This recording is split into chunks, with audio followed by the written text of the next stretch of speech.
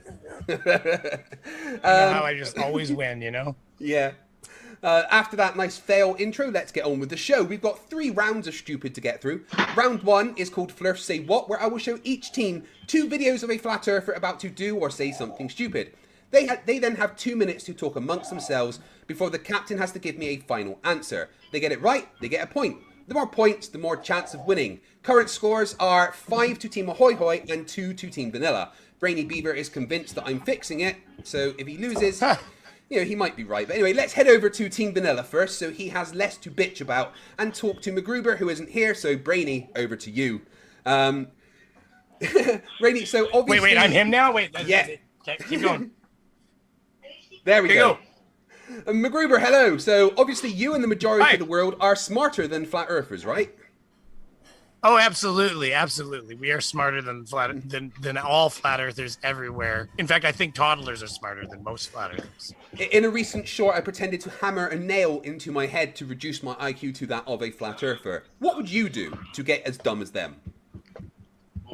It involves deprecation of oxygen. So usually the best way to do this, some form of like bucket or bowl of water. You really just need enough to cover both the nose and the mouth at the same time. So a shallow pail will usually work best. So oxygen deprivation is the best way to make you as dumb as a flat earther. Brain damage is the only way to attain absolute flat earth ascensions. Makes sense to me. Right, so MacGruber / Brainy, you get to choose first. 1, 2, 3, or 4.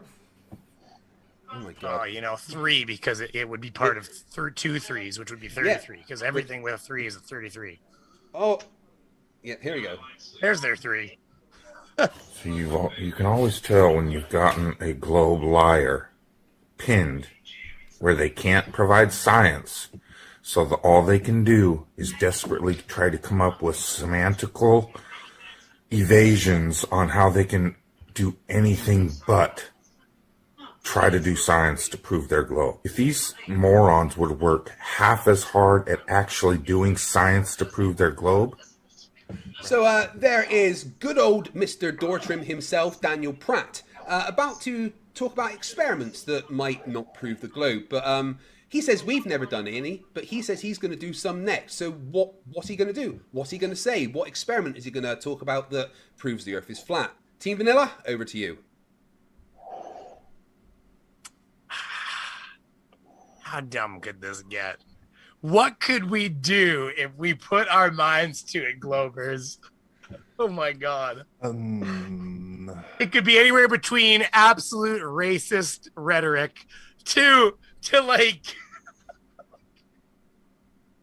testing a 5G tower with the laser pointer. flaccid 12-inch laser pointers. Got it. Yeah, the flaccid 12-inch laser pointers. Oh my god. What could we do? What could we do? This is real science. Daniel Pratt says that he's about to show us some real science that will show that the Earth's flat. Because we never get real science. Is that really what he said? By the way, did he start that with a? Was there a person named at the beginning of that video? No, he's just saying that all flat earthers, crap and dumb and stuff. I didn't hear the first part. Maybe my brain's on a one-track mind. I heard any two, so I don't know. Maybe we're sharing a mind right now. There you go. Okay, fair enough. Normally the thing is when Daniel Pratt is played, it's a natural brain response to wipe it from existence and pretend that you've never actually heard it. But take a guess then, Brainy. What's Daniel Pratt going to say next? What stupid's he going to say? Oh yeah, we don't have a third. I keep forgetting. I'm high, I guess. I'm not. I'm just. I guess that's where I was like, why are we going to the third person? Oh yeah, I'm in. Well, wait, I'm Brainy now. So wait, I think that he was probably going to say that if we put our minds to it, we could all get him a new hot water tank. I assume that he's had a hard time getting a plumber in there, and he's just looking for skilled help. But he's gonna tell us that I guess we could. Oh fuck! I don't even know, honestly. Maybe I like put water Buddy's in answer. Maybe put water in a bathtub and see what the moon does to it. Is that your final answer? Anything. Yeah, I love it. Go with it because it's like it could be anything with him. The brush is so wide with Daniel Pratt. Like, here is what good old Pratty Boy said. If these morons would work half as hard at actually doing science to prove their globe, rather than evading doing science to prove their globe, there'd probably be a globe. Yeah, that's right. What the fuck? What the fuck? If we do science and you actually do the science, then the Earth's going to be a globe. If you I didn't think it could go that far, though. This is what I mean. It's so general. It's just such a generalized statement. If you do the experiment, See, I to show actually the Earth's a thought globe, that, but I was like, it's how probably can a it globe. be that an answer? But that's right. They think we could make an artificial globe and get that gravity. That's the whole argument. That why don't we just make another one that proves it? Oh yeah. Okay. Yeah. Make another work. China's having a hard time making islands right now. I guess we'll get to work. Well, Brainy, you failed on the first point because I planned it that way. Fat Craig. And we're back.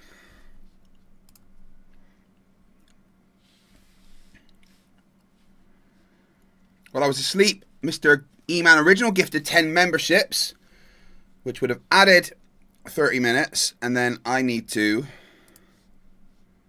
add another. So thank you for that. Mr. E-Man says, this is a bribe for top left. Thank you very much, $5. And then NA for Bacon gifted 5 more memberships. Thank you very much.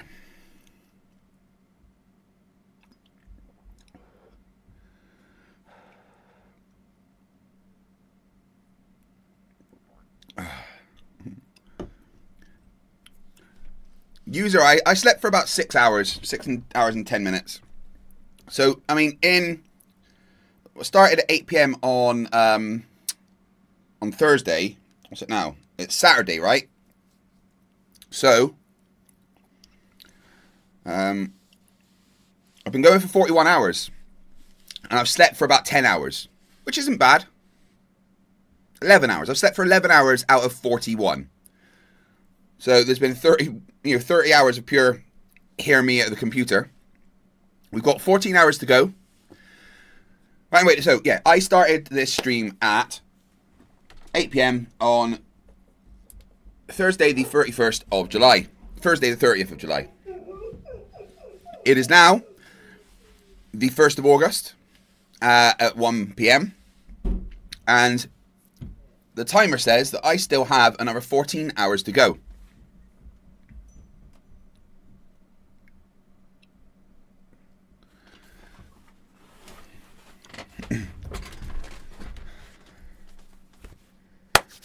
I'm feeling good. That was actually a very good sleep. I was pretty much out cold for the whole thing. It's a bit weird that you all watch me sleep. Weirdos. But it's good to know that I get like 10 times the people watching me that Oakley gets in a live stream when he's actually talking. That's always fun.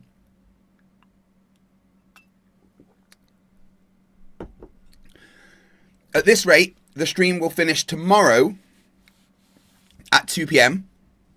So Sunday the 2nd of August at 2 p.m.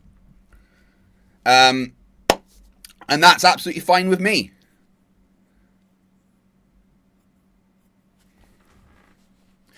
Of course, guys, you can keep increasing that timer by gifting a membership, becoming a member, upgrading the memberships you have, £10 worth of super chats. They all add 3 minutes, right?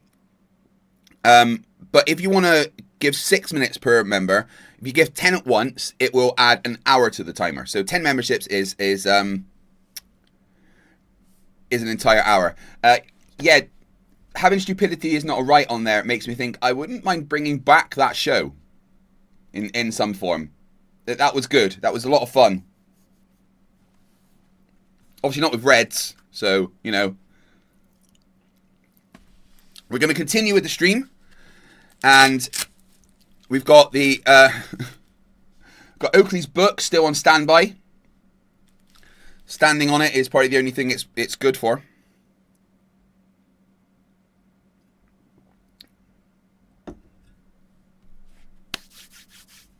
Morning, Tay Redgrave, Alderban, Rachbot, beep beep, beep boop, Audions, User, F Grudge, Froggo, Probing Time, Feral Flamingo, Truth Nerds, Froggo, Inquisitive Infidel, NA for Bacon, Anthony Jones. Oh god, there's so many of you there. This is incredible. Pardon me. Alright, I'll see what you want to start with.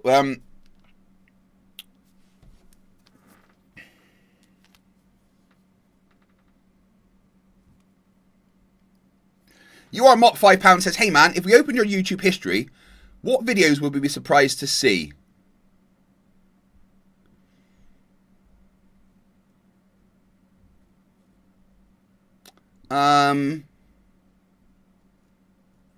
I don't know. I'm a pretty open book, to be honest. I think you'd see. Well, I think you'd be surprised to see some political stuff, really. But that's just because I want to see if Trump's died yet. Is Trump still alive? Has he died yet? I can't wait. It's absolutely okay to cheer Trump's death. He made that clear, right?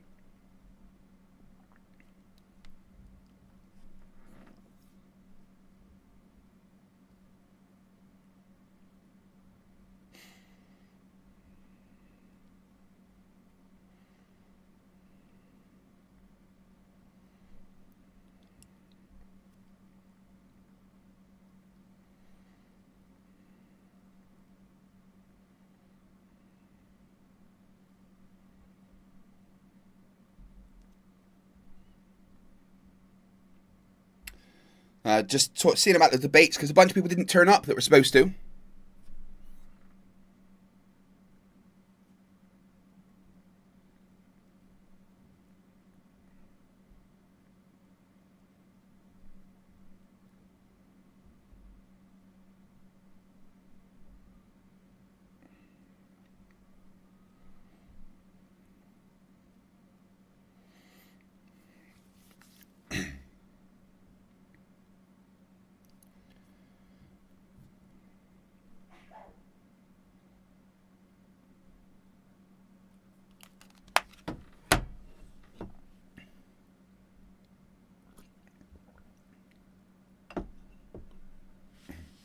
Fro from Norway says, could I talk to you about Flerf?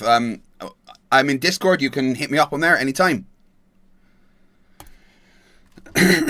Let's start a poll. See what you would like me to start this stream with.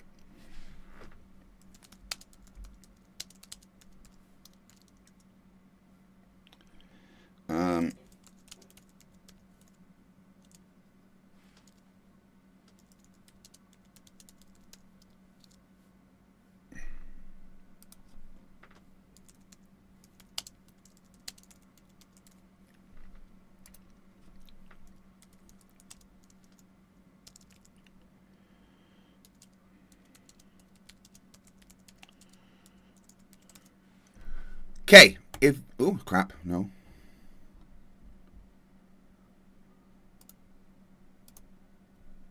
You guys can vote on what you want me to start this stream with.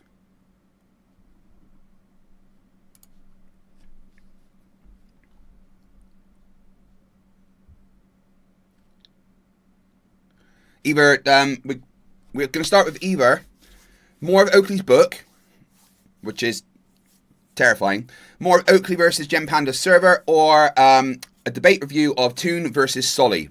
Solly is exceptionally fucking stupid. Pretty equal right now. 33% each. Fuck.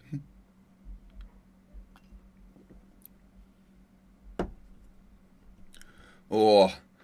What's your morning drink of choice, guys? Mine is a lovely, just black coffee with, like, 1/8 of a teaspoon of sugar.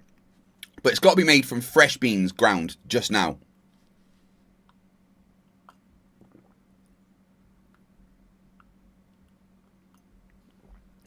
Cognac, says Cheerio.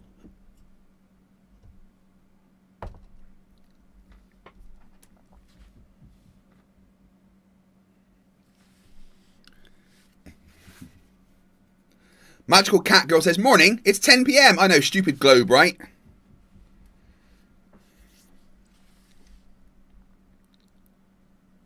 Probing time, white, fresh ground beans, 2 sugars. I don't like the milk in it. I used to like lattes, but...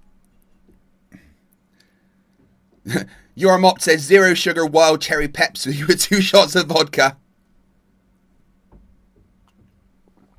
Some instant black coffee from the Canadian Space Advocate. I mean, I don't mind instant if I have to, but it's just so much nicer with the beans that have just been ground fresh. And it's so much cheaper as well. Like, it blows my mind that people will go to Starbucks every day, sometimes more than once a day, right? When it's like, I don't know, £8 for a fucking Starbucks coffee or something.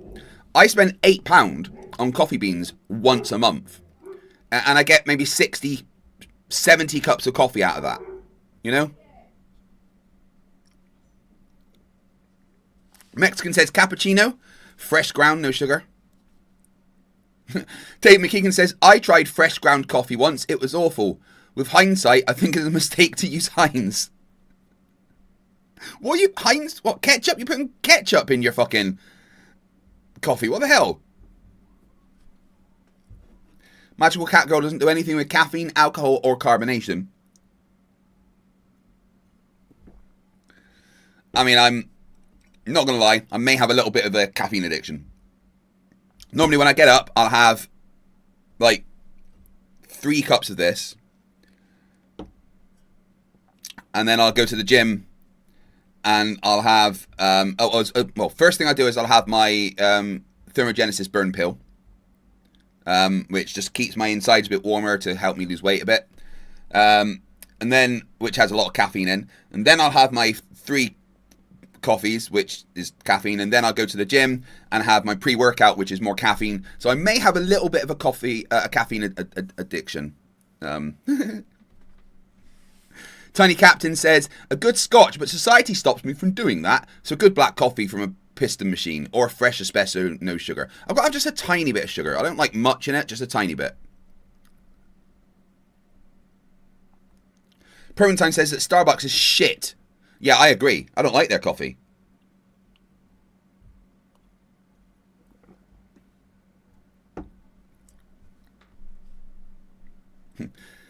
Russell Flagg says Dunkin' Donuts coffee. Never had it. Super Ghost, Irish coffee is awesome. Isn't that with whiskey? Yeah. Dan Reeves says just a glass of orange juice. Rare breed in England, doesn't like coffee, tea, and barely drinks alcohol. I don't drink alcohol very much. But when I do, oh my god. Yeah, I regret it. The Judge Hidrobo says, are you gay? Are you hitting on me? I mean, my wife's been on stream a bunch of times. Do you want me to be gay? Is that why you're asking? Dave McKeegan says, Doctor, how much caffeine do you drink per day? FTFE, yes. Why does the judge think asking if I'm gay? Do you want me to be gay? Is that what that is? I'm not sure. Outerban just drinks water. We do need that. So the judge says, so he's closeted. Got it. Dude, you're the one talking about gay. Whereas me...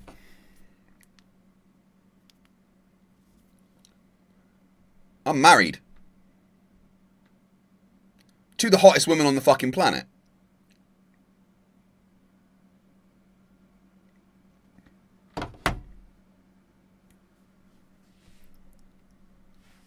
Guys, I think the judge fancies me. Who wants to let him down? Nothing against gay people, but I'm, not that way inclined, mate. I'm sorry. Sorry to disappoint you, but you don't have a chance with me.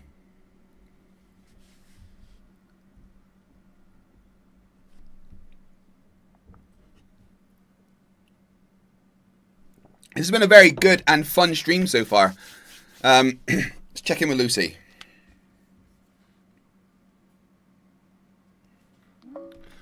What's up, bot? Hey, how's it going? Well, I'm still streaming, and it's now the 1st of August, 1317.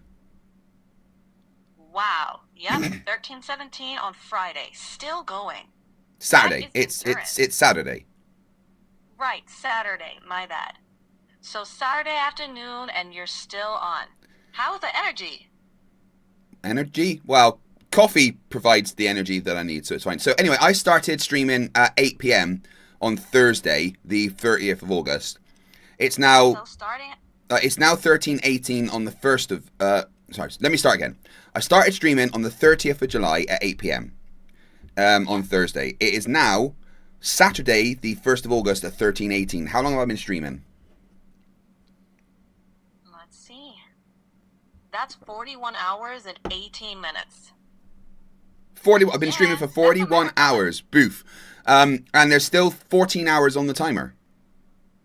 Ooh, that's a beast. Another 14 on top of 41? That's heavy. Promise me you'll take the sleep window when it comes. I want you to make it through this in one piece. John Patrick in the chat. How come you allow your government to limit your freedoms in the UK? How come you allow your government to put all you in jail for thought crimes in the United Kingdom? How come a person can even stand in front of a abortion clinic and pray in the United Kingdom? You've been watching American propaganda, haven't you? Because none of that's true. I say what the fuck I want. We have probably more freedoms than America at the moment. Trump is literally ripping away your freedoms. Are you okay, John? Oh, how come the people of the United Kingdom are allowing Islamists to come in? Yeah, you've been watching American propaganda like NBC and stuff, because that's not fucking happening. Like, in the slightest. I live in the UK, and none of that is true. How come you allow an orange retard to pretend he's a king of your country? Hey? Why isn't your government fighting back against... Why aren't you fighting your government against a tyranny? You will literally have the second... was it the Second Amendment of the guns? The First Amendment? Whatever it is. The Third Amendment. The right to bear arms to stop a tyrannical government, which you're not doing. You're allowing a tyrannical government to kidnap people in the street. Right? Worry about your own fucking shitty country. Was it in the UK that Whitsitt was arrested for free speech in front of Mount Rushmore? I know, right?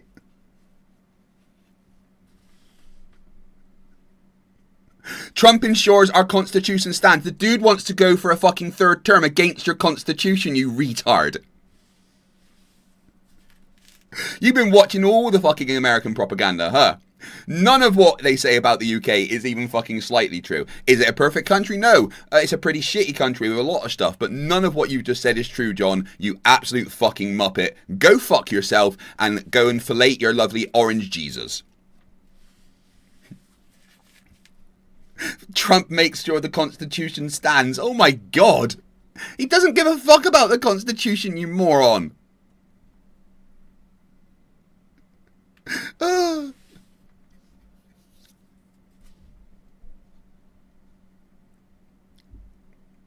Magical Cat Girl says, is John a flat earther? He sounds as smart as one. John, is the earth flat or a globe?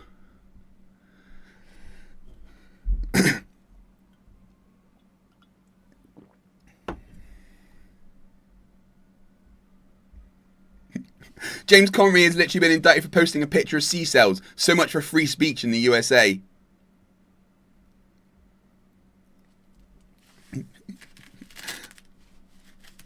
Oh yeah, he's definitely been on the fucking Fox News propaganda.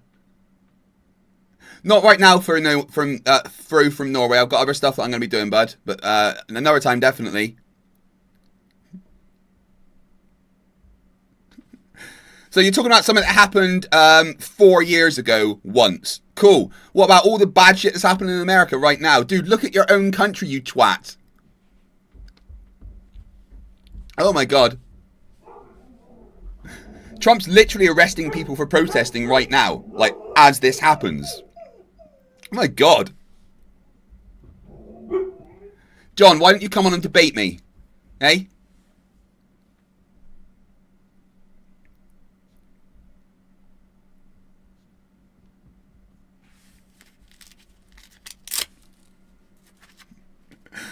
Oh, John, focus on your own shitty country, where ICE are literally just ripping people from the street for no reason.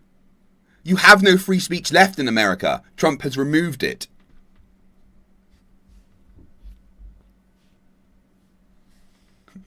Oh, right. So he didn't go to jail. Cool, John. Nice. Trump is arresting people for things that he did to the fucking reflecting pool. You're a moron. No, Trump's literally arresting people for protesting. And this comes from American sites that I watch. So, you know, you're a dickhead. Trump is the most unpopular president that you have ever had. He's less popular now than when Nixon resigned. Guys, we got a verified fucking retard in the chat.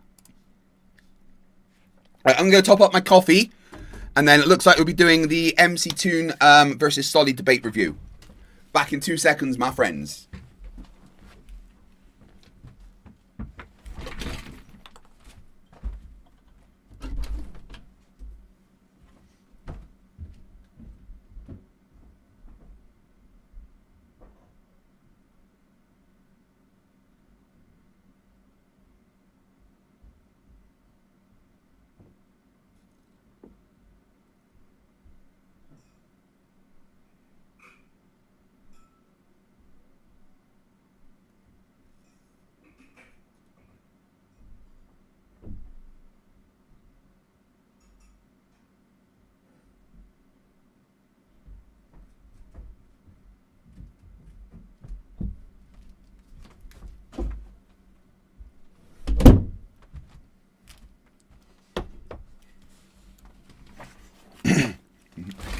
John, your president is a literal paedophile that fucked little children.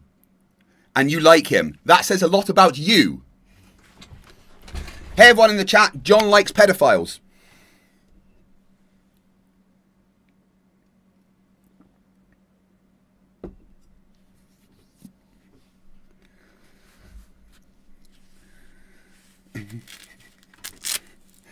Isolated incidents that don't happen hardly ever. Whereas America has some of the worst fucking human rights violations going on in the world right now. Look at your own shitty country. 99.9% of people would rather be in the UK than fucking America right now. People are emigrating America to go to Germany to avoid fascism.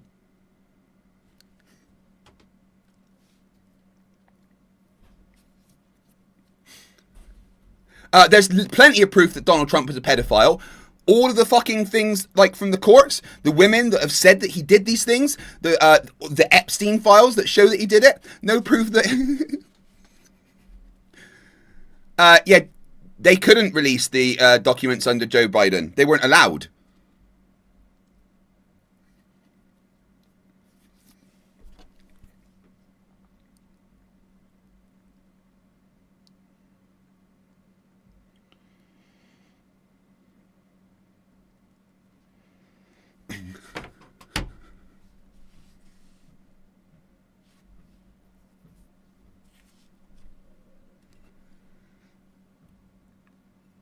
No Democrats want to create communism. That's just Trump propaganda, you fucking moron.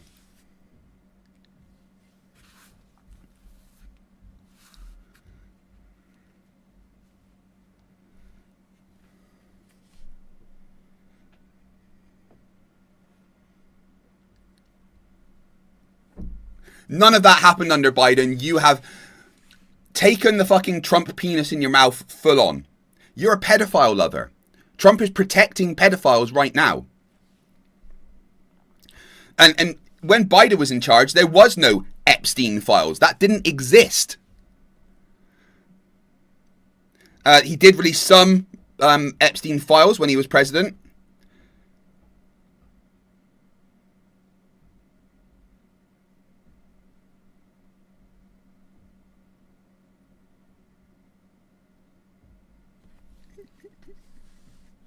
Right, guys, just start playing Whack-A-Troll with the fucking pedophile supporter in the chat.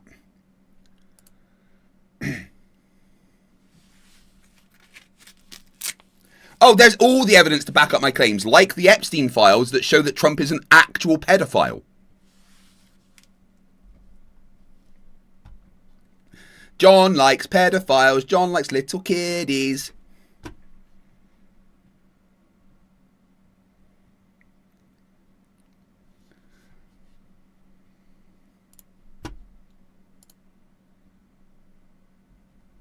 John, you're the kind of person I'd slap if I met. Like, without a second thought. Because punch a Nazi. See a Nazi, punch a Nazi. You're a Nazi because you support Nazi. Trump is a literal fucking Nazi.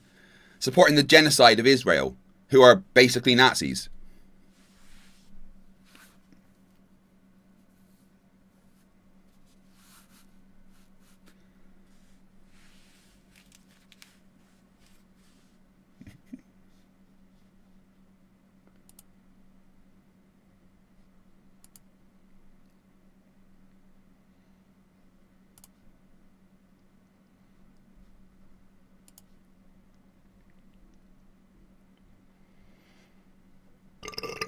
Pardon me. No, Trump. John has the actual Trump derangement syndrome. Like he would let Trump shit in his mouth and say, "Thank you, sir. Please more."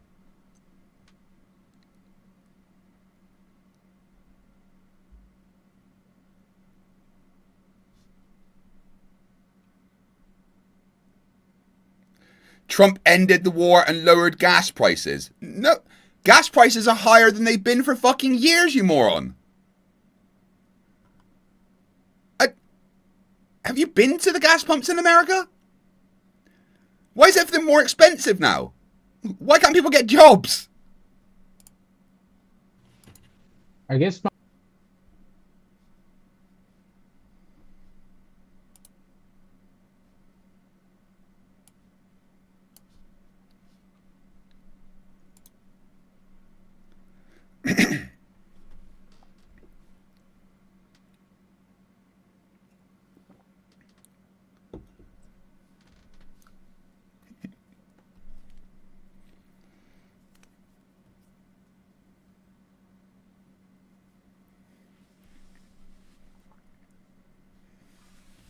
Inquisitive MFL $5 says, the reason the rest of the files weren't released is because they continued to incriminate Trump.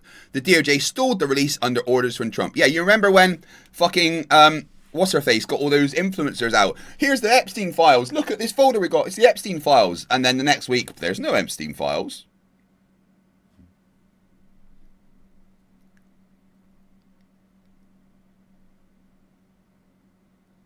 Oh, right. Gaslight was joking. I appreciate that.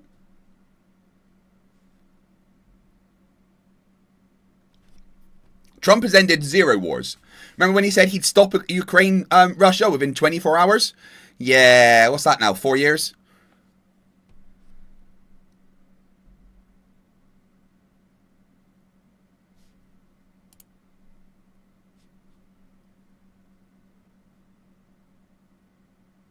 I'm not dead yet. Get out of here.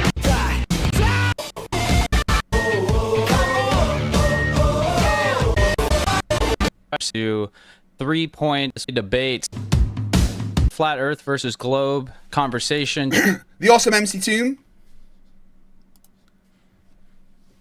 versus the mentally retarded Solly. I'm not sure why he lives in a hotel, but I don't really care about that.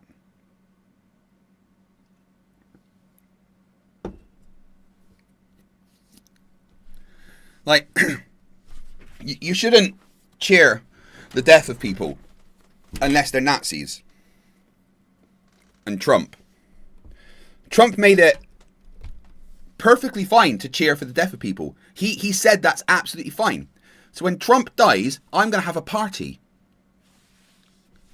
Hey, Osama bin Bag, I am still going. I've got 14 or 13 and a half hours to go. Debate today. This one's a little different. These two gentlemen have decided to do 3 points of, I guess, scientific contention that they're going to be focusing their opening statements around, and then we're going to do a little bit extended open dialogue that's going to be lasting about 90 minutes. Super Ghost says, if Trump isn't a Russian asset, then why Russian asset shaped? I love the idiots that are like, yeah, you got no freedoms in the UK. You can't say anything. I'm online all of the time streaming, and I will criticize the fucking useless British government with their stupid rules, and I've never been in trouble about it.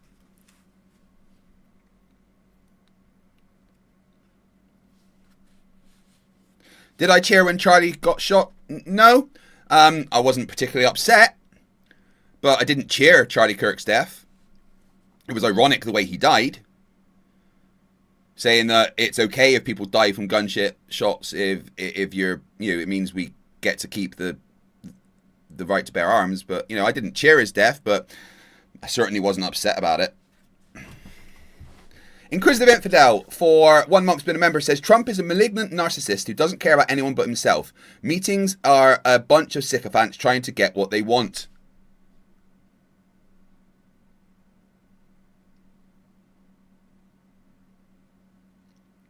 I get it, Justin. People like that do make me mad. John, if you want to debate me, fighttheflatearth@gmail.com. You twat.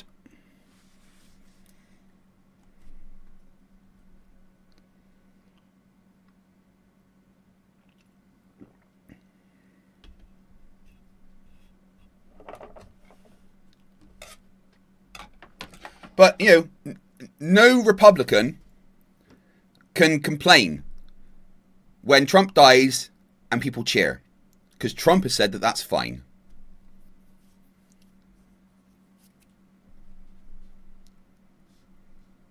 Roughly.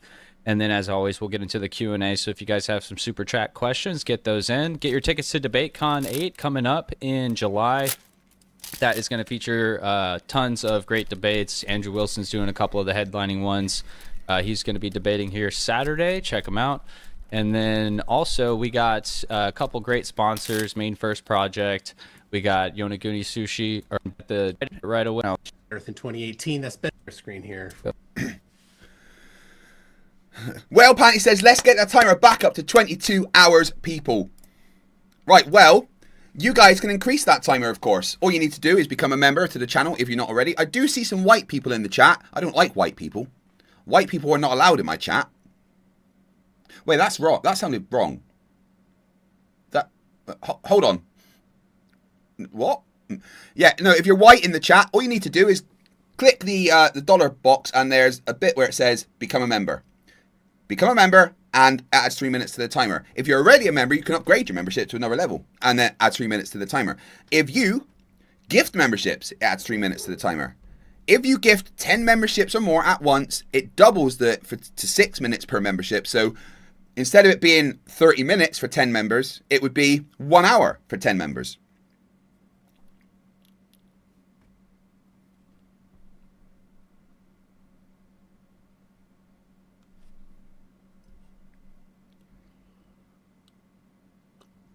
Flerfs Destroyer, Trump supporters are bigly retarded and pedophile supporters.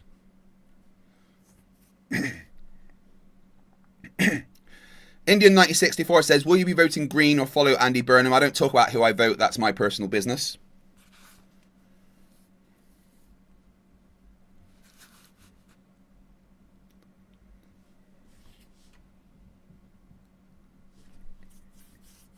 The funniest thing about, for Trump, is the whole sleepy Biden. Yet Trump falls asleep at the fucking drop of a hat and then shits himself.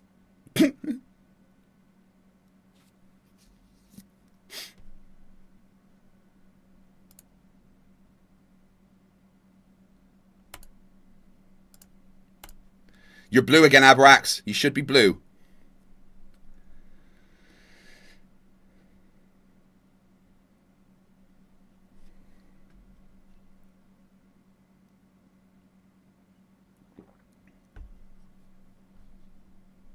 Like, I'm not kidding. Trump is destroying half of the world. He's tanked my stocks multiple times. The dick. Oh, RFK needs to fuck off as well.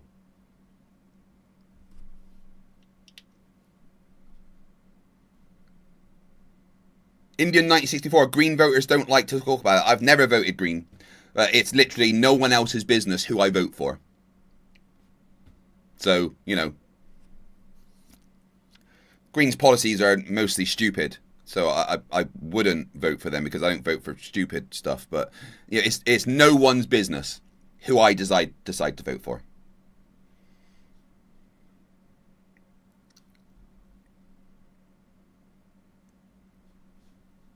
And I think the rest of the world should be like that. You should just vote and then shut the fuck up about it.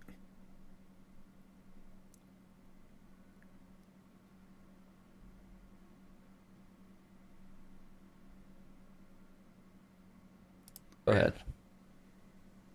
All right, you got that? Yes, sir.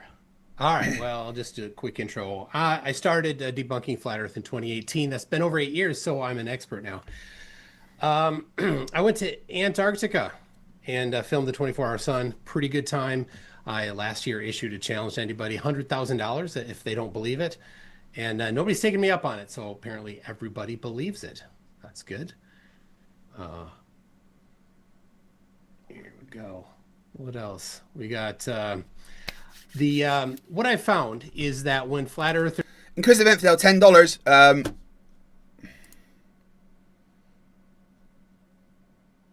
Which will be 3 minutes.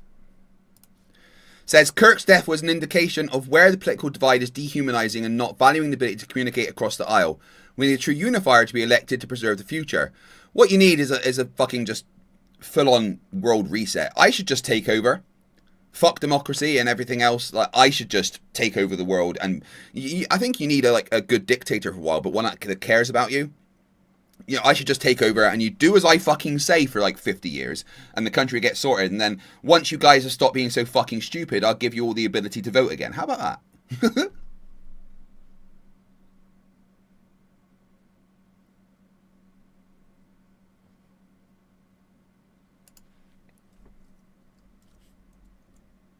Oh, John ran away. Yes, I should be the overlord of the world. I get to decide what happens. You do as I say, or I'll just kick you off the planet. We can do that now. We got SpaceX.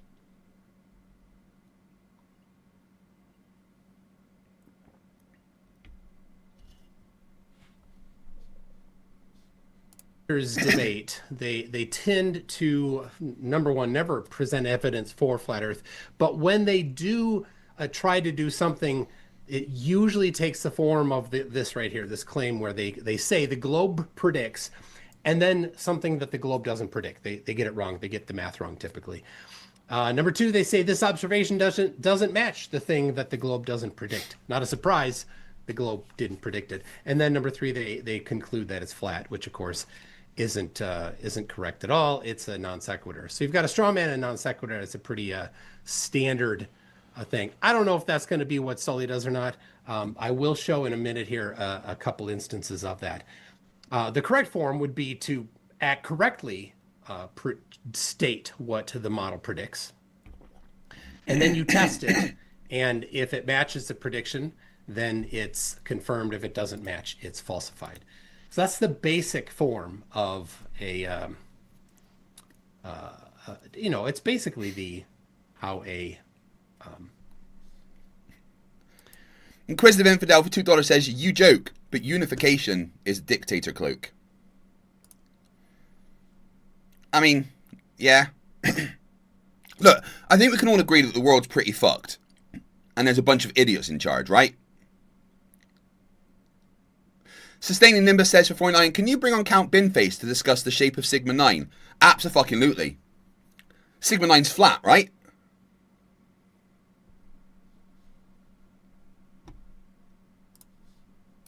How science is done. So let's go here. So we chose three topics here. My first one here is Coriolis. So we're going to start with a citation from Quantum Eraser's book that recently came out. And it says the Coriolis effect also refers to the apparent deflection of objects moving in a straight path relative to the Earth's surface.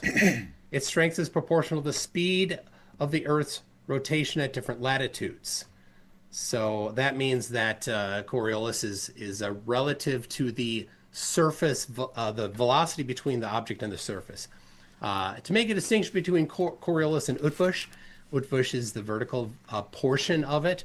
Coriolis is lateral. Coriolis is maximized at the pole and zero at the equator. And typically flat earthers get this wrong.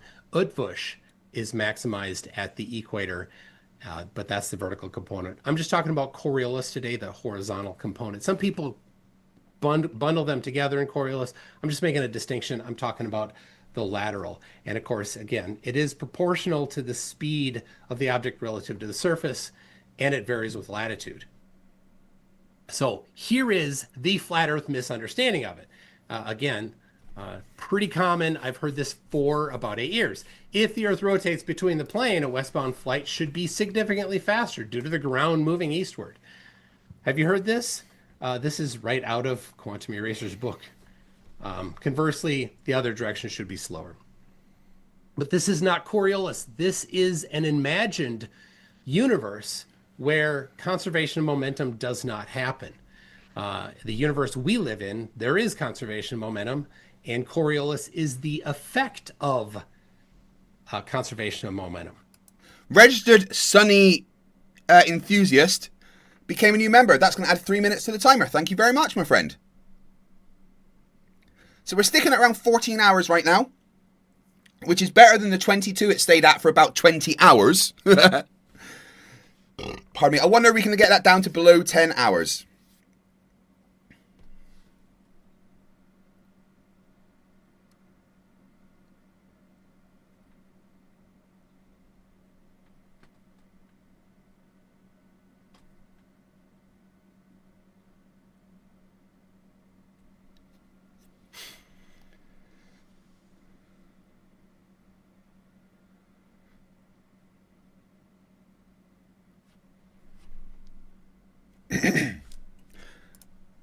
I'm going to do some math here. Ableist gifted 5 memberships. Back up to 14 hours and 9 minutes. Thank you very much. 15 minutes with 5 memberships. Remember, 9 memberships and below gifts 3 minutes. 10 memberships and above gifts 6 minutes per membership. Right, I'm just going to top up my coffee. I'll be back in a sec.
Yeah, I want to see how they work on you for a few weeks before I decide to use it myself. Weird. Just appeared out of nowhere. I was going outside. Yeah, so after a few weeks, I'm going to assess how you want to that the pills on you, and then decide if I want to use them.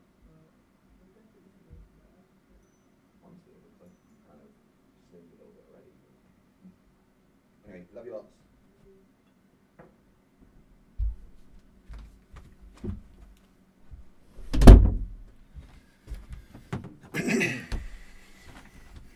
Baby shark, do do do do do do do, baby shark.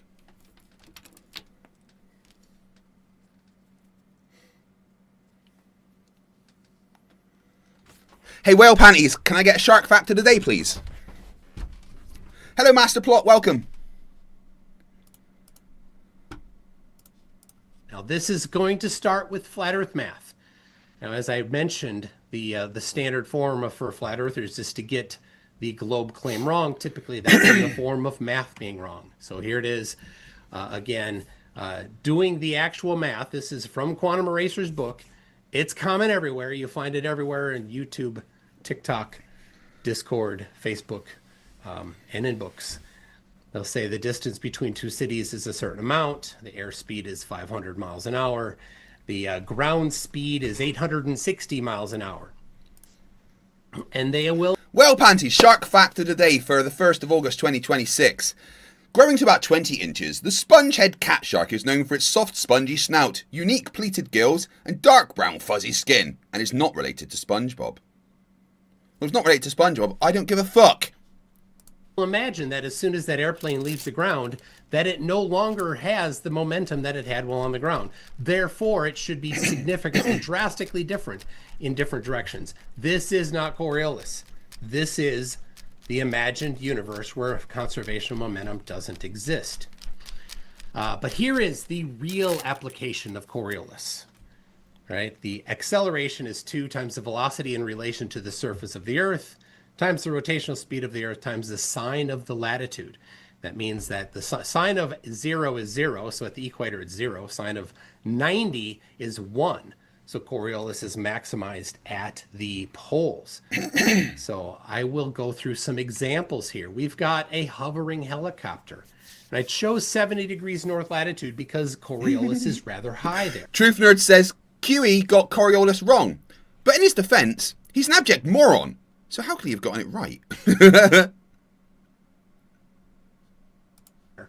But it's a bit unusual to expect Coriolis or helicopters and hot air balloons and things to go right at the North Pole. So the math there is a little silly, but even at 70 north, it's not very common. So a hovering helicopter, well, the velocity is 0, so the Coriolis acceleration is 0. That's what you expect. A hot air balloon. Now, at 20 miles an hour, I looked up what's a normal hot air balloon. They try to be in wind conditions that aren't too bad, so 10 miles an hour is kind of common. I doubled that to 20.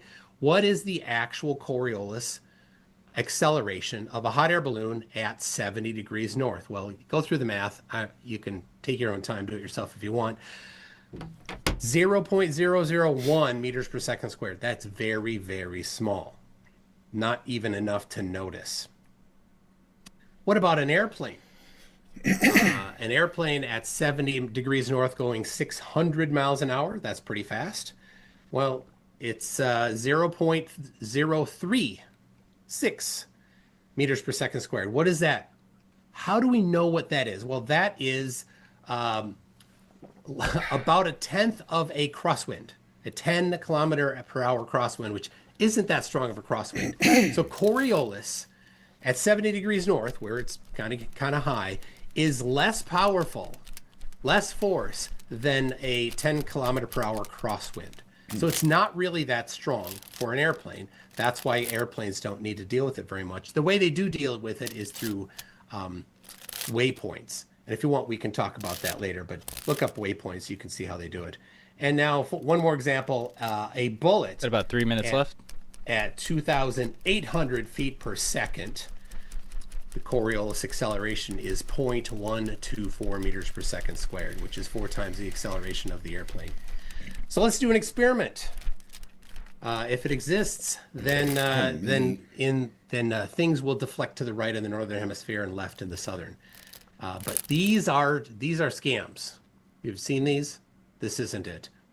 What we do see, though, is we see hurricanes moving one direction north and the other direction south, moving to the right in the north and moving to the left in the south as the air moves. So that's a confirmation. Further, we see that where Coriolis is 0 at the equator, the hurricanes don't go there because they don't have Coriolis force at the equator, so the hurricanes can't cross it because there's no rotation anymore. Hurricanes rely on that rotation.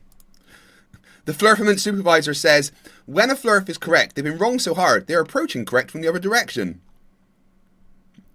Superghost says, next time a Magaloon turns up, they don't listen about the Epstein files. Remind them that the Republicans keep trying to push legalizing adults marrying children. We can see also the observed path of clouds from volcanoes. In the northern hemisphere, they're moving to the right. There's one, there's another. And we can also see Foucault pendulums. This one I took myself at the Chicago Science Museum. And you can see here I put a arrow on the screen where the, oh, well, sorry. I don't have enough time. You can watch it later. It moved. Anyway, Observation confirmed. So now what about if it's applied? If the Coriolis effect exists, then the military, for example, will use it in firing solutions. So here's some unclassified military ordnance firing solutions from a 16-inch gun. And they do, in fact, document and instruct the people that they need to use Coriolis in their firing solutions. Right there, and in the south, they need to change the direction. Similarly, the 8-inch gun, deflection in yards due to rotation of the Earth. Foucault was gay, according to Oakley. Well, it was actually Sleeping Warrior that said that first, of course.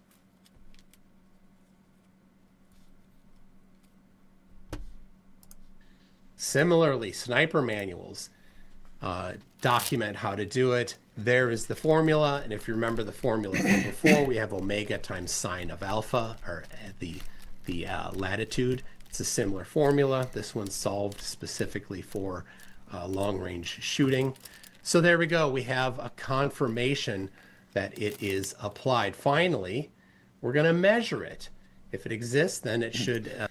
Zesta, the Flerf dumbass, says no one's giving up Flat Earth. Apart from all the people that gave up Flat Earth, there's an entire playlist on my channel called Interview with Ex-Flat Earthers, including one of the world's largest Flat Earthers, Jeranism, and Ranty, and Rachy 50s. So many people give up Flat Earth. It's dying. Look at Google Trends between 2019 and now.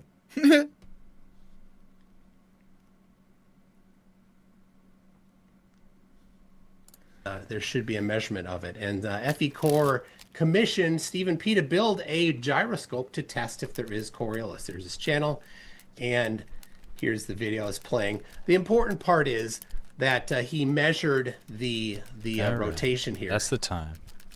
All right. Anyway, he measured it, and it was confirmed. Was that 10 minutes? That was 10 minutes. All right.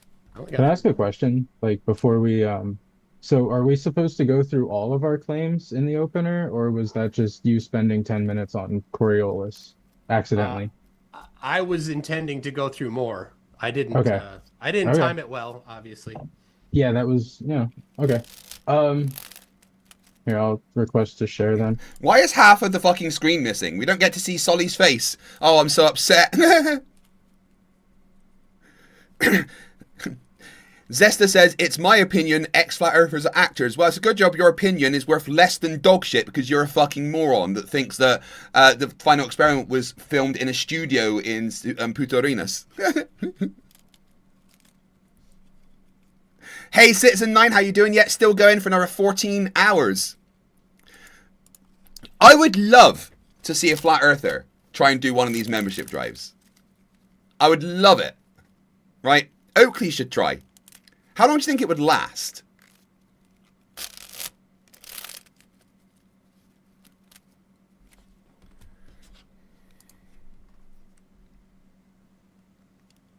Let me know. Yep, should be good. Okay, cool. Flat Earth versus Globe.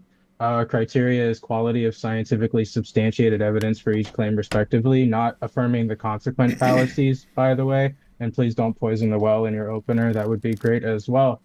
What is science? Well, we have a scientific method, right? And it's pretty much the same. Doesn't really matter where you go. It's going to boil down to 5 or 6 steps: observation, hypothesis, test, repeat your experiment, make sure it's repeatable, and make sure it follows the scientific method completely. I'm going to skip through a bunch of this. We all hopefully know what an experiment is.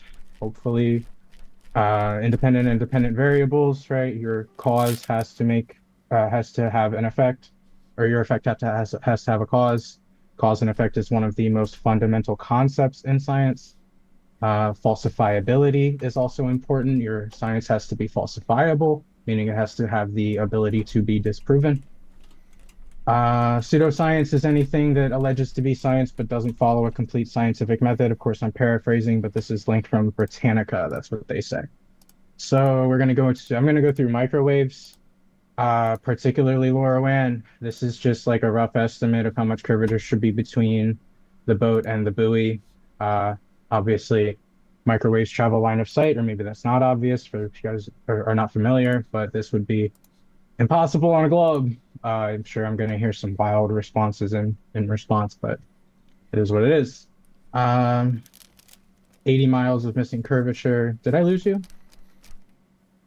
Okay, No, never mind. you're there. Never mind. My thing glitched out real quick. All right, microwaves penetrate haze, rain, light rain, snow, clouds, and smoke. They're not typically refracted, right?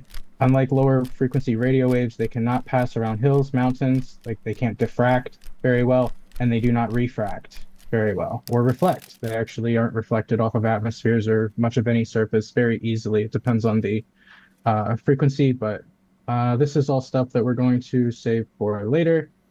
I have quite a lot. We're going to get into sonar as well. That is my secondary claim. It's a technique. It's the same script. He doesn't have a script, except he's got a script. Brilliant. The sound propagation used to navigate, communicate, or detect objects on or under the water's surface. We use bathymetry to map out the oceans, study of measurement of underwater depth of ocean layer or river floors. And we're going to talk about convergence zones, but I will save that for later. The main point that I want to get into right here is that they use a 3D Cartesian coordinate system to map this out. They use Euclidean geometry. Google that if you're not familiar. I don't have time to explain it. Yeah, local, it can appear flat, but over a globe, it's not. So we also do swathing, which we'll have to get into in regards to sonar as well. I have a whole bunch of other stuff that I'm just mostly going to skip over. Aviation, I didn't really spend a lot of time on. I'm actually just going to wing it, pun intended. But we do treat the Earth like it is a flat stationary plane when we fly aircraft. We make no physical corrections for Earth curve or Earth motion. McToon said that himself effectively, being Coriolis. Most common considerations of motion about straight and level flight. Straight and level flight assumes a flight in a horizontal plane at a constant altitude, whatever the subsequent motion of the aircraft might be. The attitude is determined with respect to the horizontal. They treat sea level like a datum. And this is actually from a flight manual that I will briefly show you guys, flight dynamics principles that I found online. A lot of them say this, even in the index, they say flat Earth. Couldn't find the word sphere in there at all, actually, which I thought was funny. I have a couple other things that say flat non-rotating Earth. You guys have probably seen it, or if you haven't, this might be your first time. Yeah, we treat the Earth like it's flat and non-rotating.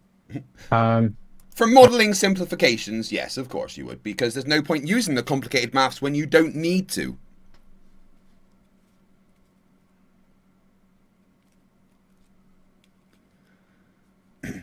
Zesta, are you going to come on for a debate?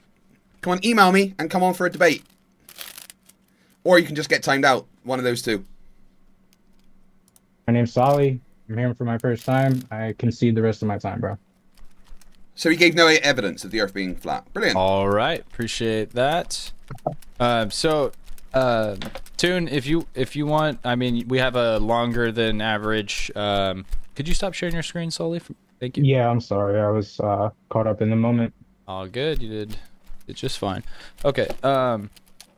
So if Toon, you want to go over your other couple points, we got a lot of time to cover, just so that doesn't get completely skipped over anything that we could contend on here in the debate. All I ask that you guys don't talk over each other, or else no one gets to hear. That's kind of the main thing that would make me want to switch to timed responses, which 90 minutes is a long time to do timed responses. So Zesta says, I don't do debates. Why are you going to time me out? Because you don't do debates. There's a rule in my chat. If you're a Flerf, you have to come on and debate me to be able to participate. I'm more than happy to have you here in the chat, but you've got to talk to me live. If you're scared, I understand.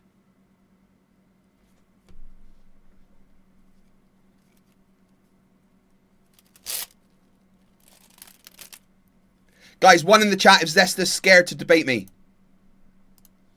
As long as we can be cordial, respectful, I think we can get a lot out of this. So with that being said, if you want to take it from here. Sure, I'd appreciate that. My second one here is measuring the ground. So let me share this.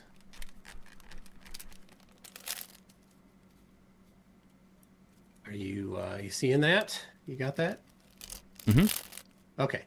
So after going to Antarctica and showing that the sun did rotate 24 hours a day, something impossible for flat Earth, something that for 175 years flat Earthers have said doesn't happen, doesn't exist, said that it would be impossible and that it would all sorts of things for years. And anyway, and in the year and some months since then, nobody has produced any explanation for flat Earth. How do you look south and see the sun? How do the sunspots look the same? How is the sun the same angular size?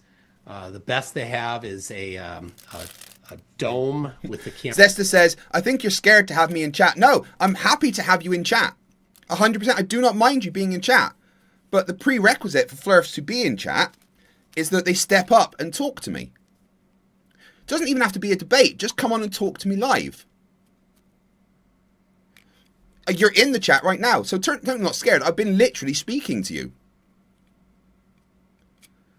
It seems to me you're scared to have a discussion.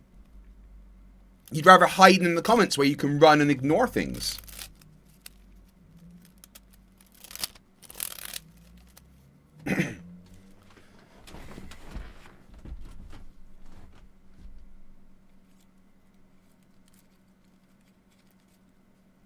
You do mind, ha ha ha. I'm literally talking to you in the chat right now.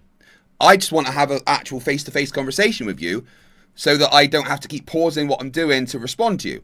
Because unless you're in the chat talking to me, in the stream talking to me, that means I have to stop what I'm doing to respond to you. I'd rather have a conversation with you, but I can't do that if you're just in the chat and I have to keep stopping what I'm doing to talk to you.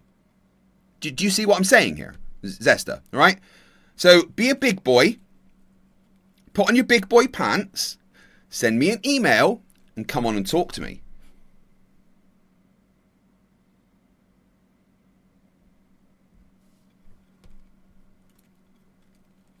Zesta says, I don't do debates, you don't have to respond. I do. I want to talk to you if you're there.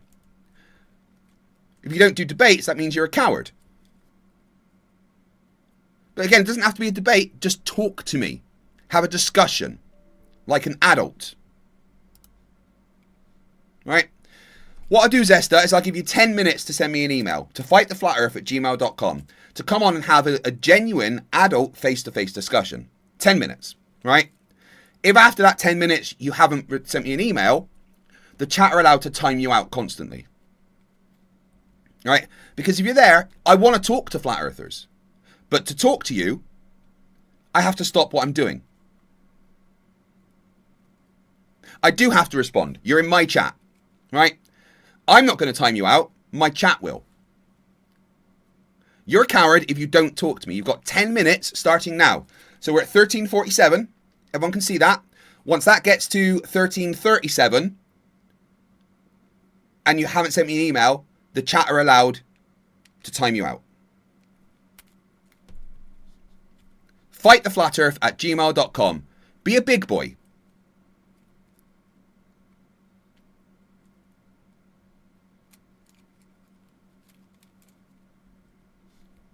Camera outside the dome, looking toward the inside of the dome, which isn't at all what anybody claims flat Earth is like. So anyway, so let's but since then they're like, oh well, you can't use the sky. Like, oh yes, of course you can, but okay, let's give it a shot. Let's use the ground here. So Zesta, I don't want to debate you because you're clearly incapable of that. I want to talk to you.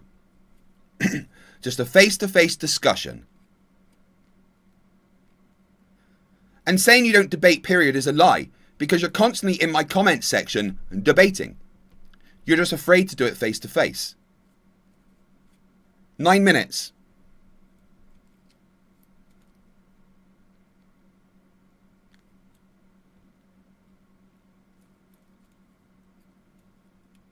Hey, the Chad USA, how you doing? Just got here. What is this? This is a membership drive that I started 46 hours ago. Sorry, 42 hours ago. 42 hours ago, I started streaming. I've been streaming for 42 hours. I've slept for like 11 of those on stream because I'm 43, and you know, I need sleep. And every new member adds 3 minutes to the timer. So that's what's happening right now. Metal Melody says, wait, are you still live? Are you crazy, Craig? My wife would say so.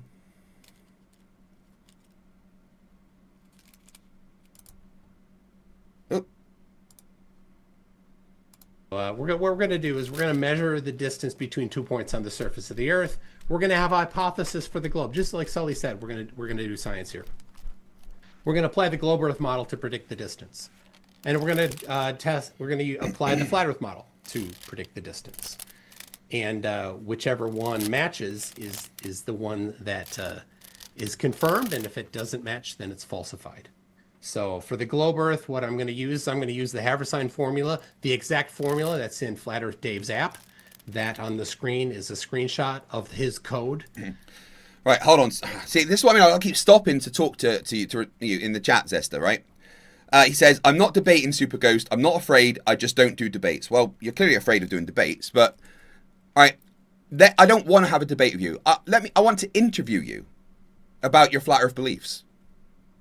I want to talk to you. Right? I don't want to debate you, so you don't have to worry about being afraid of a debate. I want to talk to you. Right? You've got 6 minutes. If you haven't sacked up in 6 minutes, then the chat is allowed to time you out.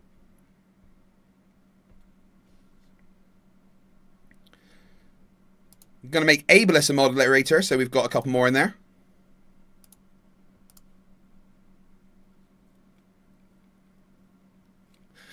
See, that's the I'll answer in chat. But again, that means I have to keep stopping what I'm doing. I'm doing something else right now, whereas I could literally just stop that completely and have a proper conversation with you rather than on, off, on, off. Be a big boy and come and join me live.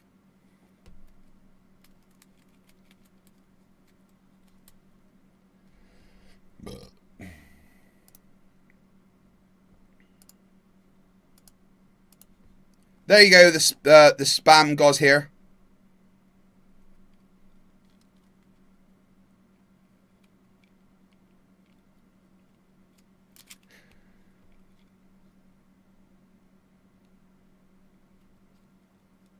Indian says, you want to ridicule a flat earther. I know your game, mister. Lol.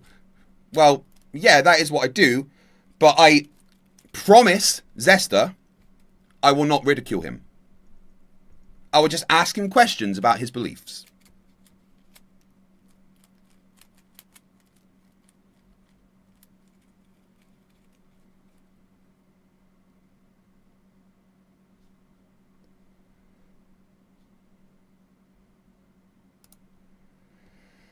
Oh, go on then, Fred. You can get a mod as well.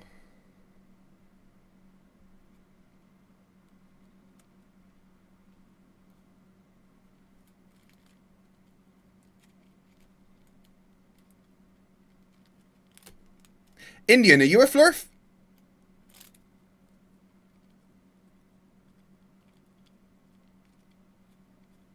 I'm not going to time you out, Zesta. The chat will. I just want to talk to you. An actual chat. I'm giving you the opportunity to come and actually speak to me. I would love to hear your views live. I've responded to you so much time in comments that I just want to actually hear you speak.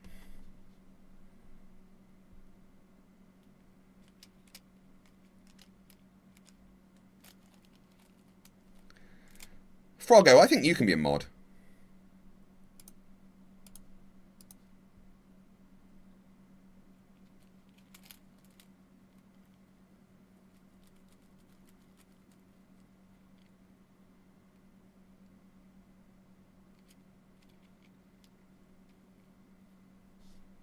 Is the actual code from his app that somebody sent me. And for the flat Earth method, I'm going to use the Gleason map, which has been, it's on almost every flat earther's wall behind them while they're talking.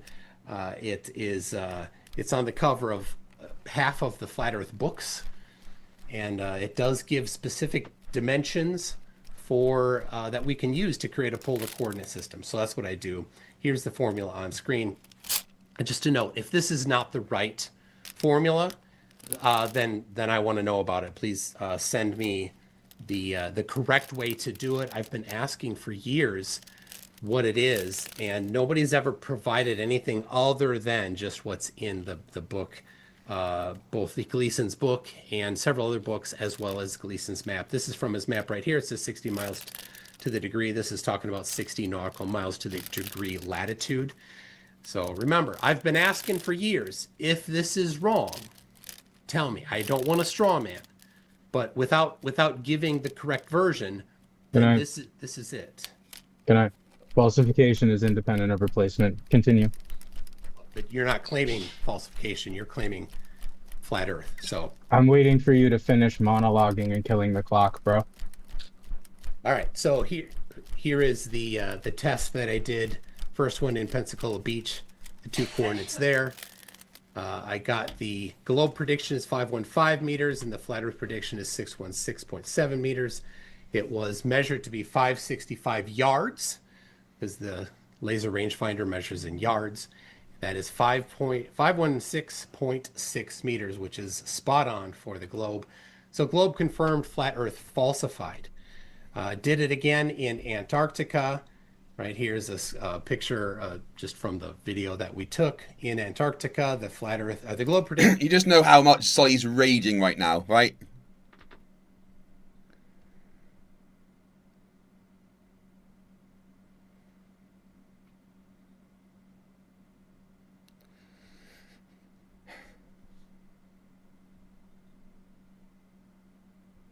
Come on, Zesta, just send me an email. You've got 2 minutes, and then if the chat wants to time you out for being like non-cooperative, then that's up to the chat. But I want to talk to you. I want to give you the opportunity to have a face-to-face conversation. I want to interview you.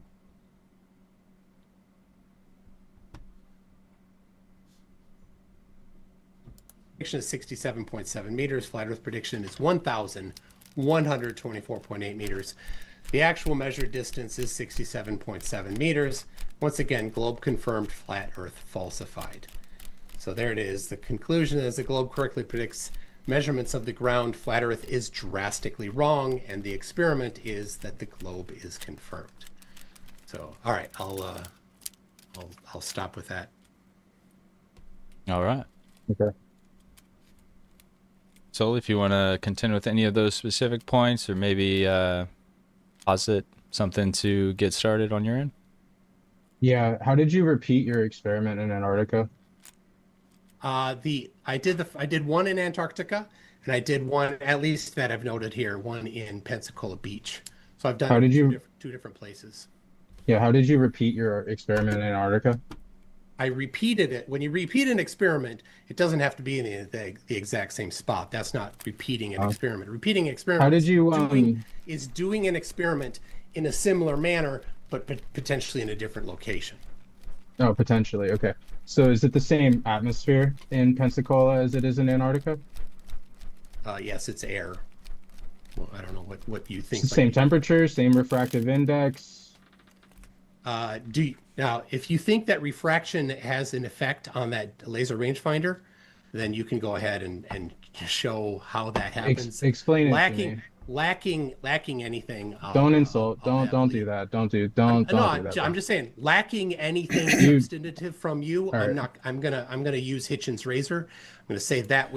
Right, guys. So Zesta hasn't sent me an email to come and talk. I'm not going to time them out, right?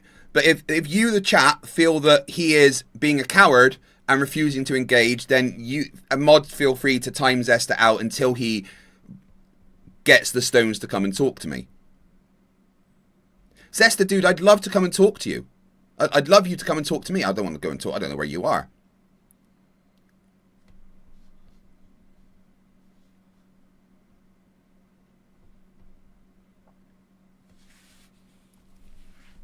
Which is asserted without evidence is dismissed without evidence. If you think it's different, provide the evidence. If you don't, then I'll Hitchens' razor that I sent you in the email when we started this whole thing. Yeah, exactly. Okay, So I get it. I'm gonna use Hitchens' razor. So explain to me Okay, yeah, that's okay. I'll find an opportunity to use it as well, I promise. So explain to me what you did exactly, like precisely. Why can't you Real put a quick fucking hat on before you straight? do that, if you could tune, is there any way to turn up on your end a little bit? Oh yeah. Yeah, hold on. Yeah, the audience is saying it's a little low. Sounds fine to me.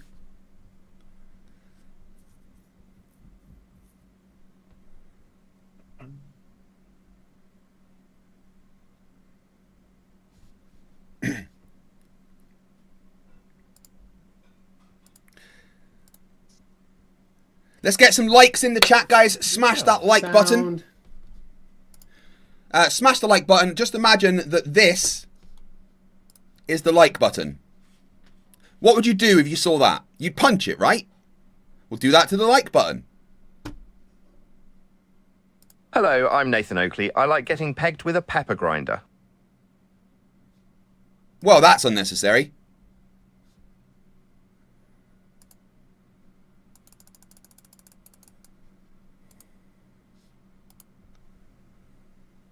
Seems to have changed. What's that? Much better. Thank you. Shinsel. Yeah. Explain to me the process and series of events, please. Sure. So we took GPS coordinates, coordinates from a GPS at 2 different spots, and at each end of the track there, used the laser rangefinder to record the distance to the other side. Did it 4 times at each spot and took the average of them. The laser rangefinder is very consistent. It gave the same number each time. And so I was standing at one end with the range with the instrument, and at the other end, person had a reflective. One had a reflective like vest, and the other had a reflective, just a square that's reflective. So we got the location. Then we swapped them, so we had both directions measured, so we knew, so it was 4 at each location, so we had 8, averaged 8 to get that amount. Explain to me and the audience what a laser or what a rangefinder is. Laser rangefinder sends a laser signal times the time of flight in both directions, and since we know the speed of light, we know how long it takes and how far away it is. What direction were you facing? Generally east-west. Both of them were east-west measurements. Okay. Well, this is a bit of a non sequitur, but light has been proven to be anisotropic. It travels faster westward than it does eastward. That's admitted. That which is asserted without evidence is dismissed without evidence. Okay. Well, your anecdotal story of you standing in the cold with a rangefinder is pretty that's not evidence either. You took a picture, bro. You know what I mean? I took it. The experiment he did is not evidence.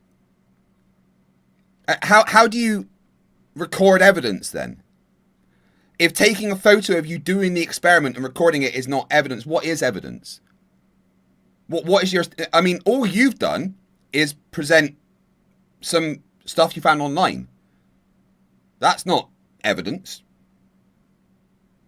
If Toon taking actual pictures of him doing the actual experiment is not evidence, then what the fuck is?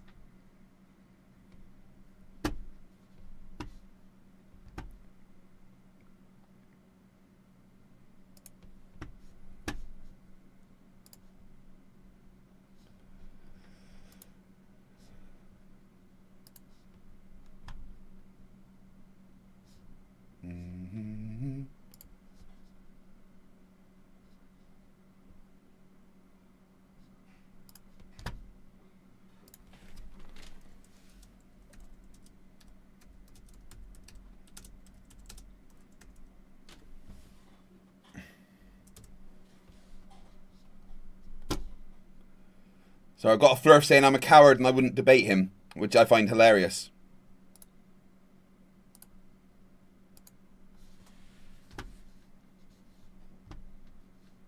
Eight distance measurements with an instrument that's precisely calibrated to measure distances.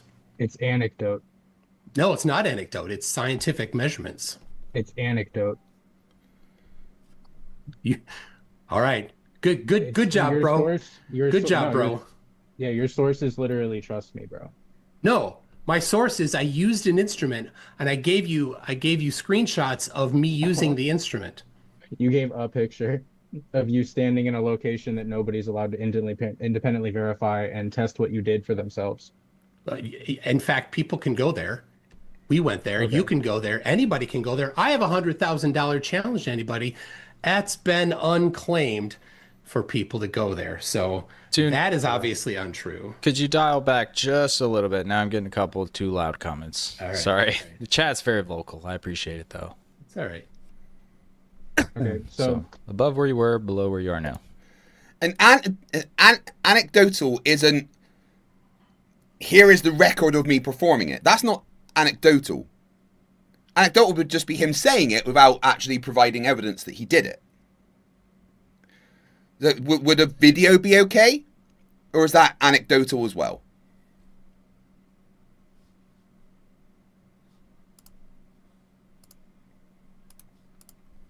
I'm not acknowledging your anecdotal story. Like, that's just not going to happen. You got to give me something that works. I don't care for your nuh-uh. So a nuh-uh will be dismissed. Okay. So we'll just dismiss that and move on. Is that okay? You're dismissing it. I win. That's it. I mean, dude, if you want to claim victory on your anecdote, that's fine. I'm more than ready to just crush you on what I'm bringing anyway. It's not an anecdote. I think you should Google the definition of the word anecdote.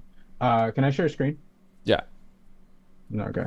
So basically, I'm not going to address your evidence, so nuh-uh. Good fucking job, Solly. You just got destroyed. We were talking earlier about LoRaWAN, right?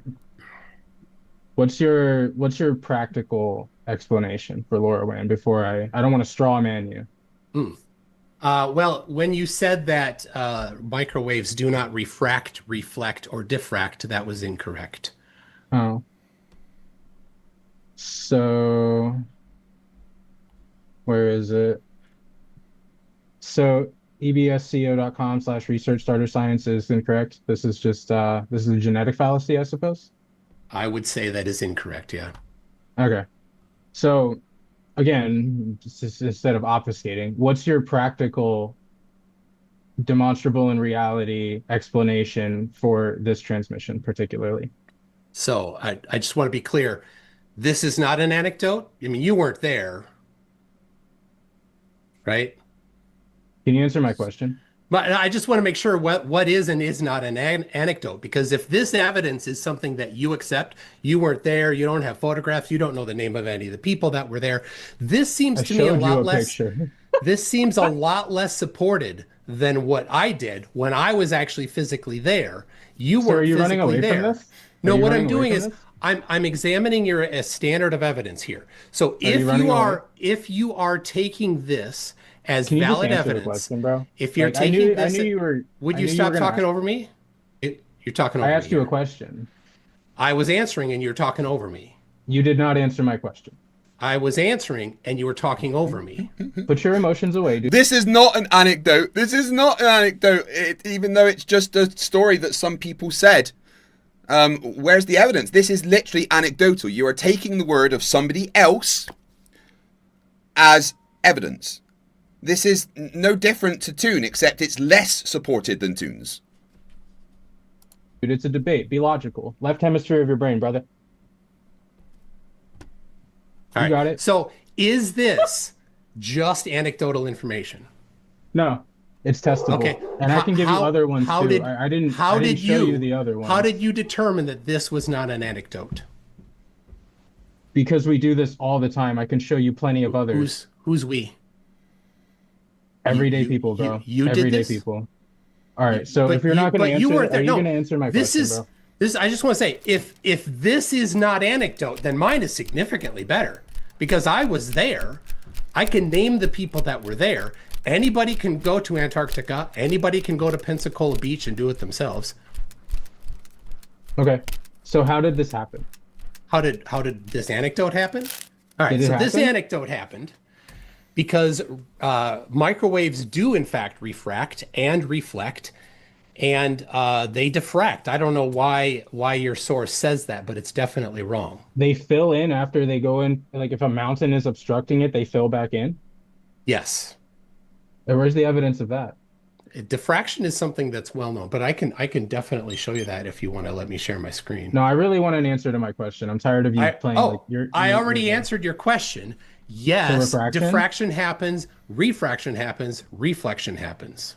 So refraction. You won't let me share my screen to show the information. No. Yeah, let's. I mean, That's your we can, answer. We can right? give him a proper response here. I was trying to let you guys hash it out here for a second before I stepped in, but I do wait. Sustaining Nimbus points out that my non-anecdotal evidence that I once heard a stranger said a thing. It's absolutely hilarious that he thinks this isn't an anecdote, but Toons is an anecdote. Something that Toon actually did himself, which can be repeated by anybody, is an anecdote, but this thing he found online isn't an anecdote. It's absolutely hilarious.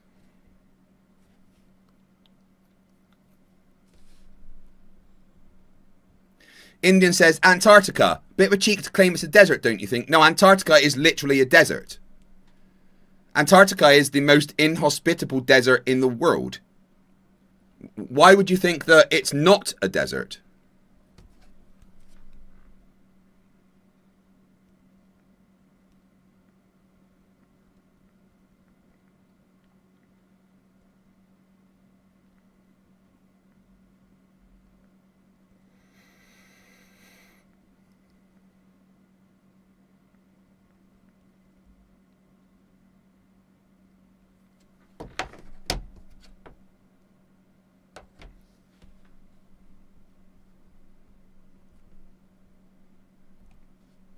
Give This fair is- time to both. Yeah, this is like I feel like I'm not giving I'm not being given a straight. Are you claiming refraction, like tropospheric ducting? Like what are you claiming? As soon as you're ready for me to answer the question, I'll share my screen and answer the question.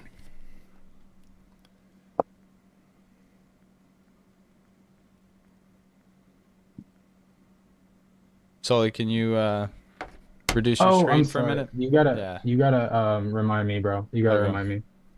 Sorry. Okay, I thought you were trying to click on it.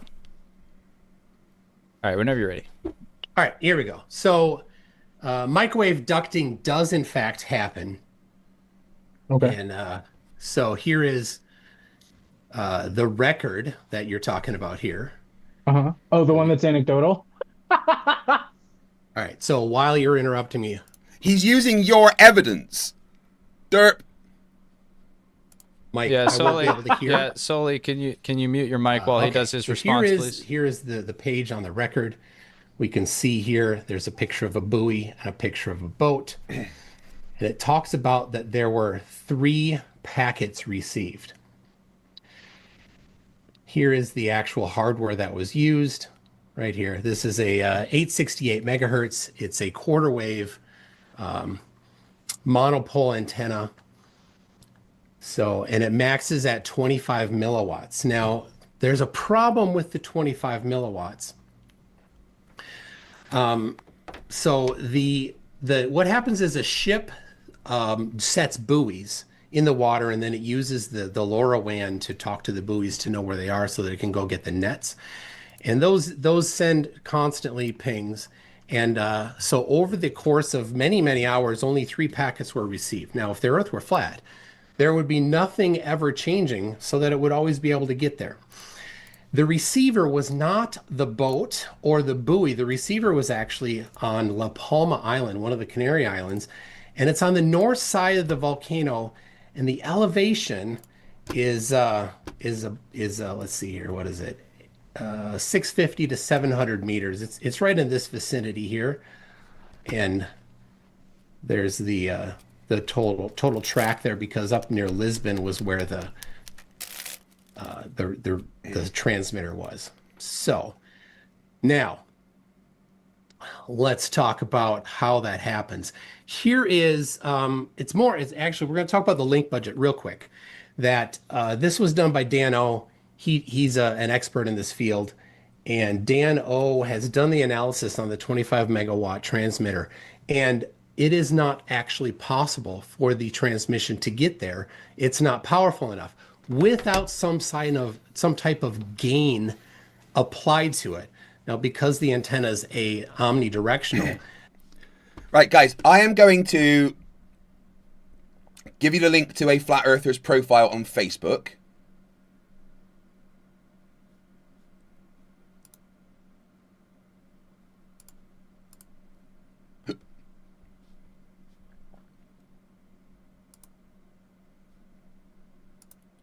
Wait, how do I get the link?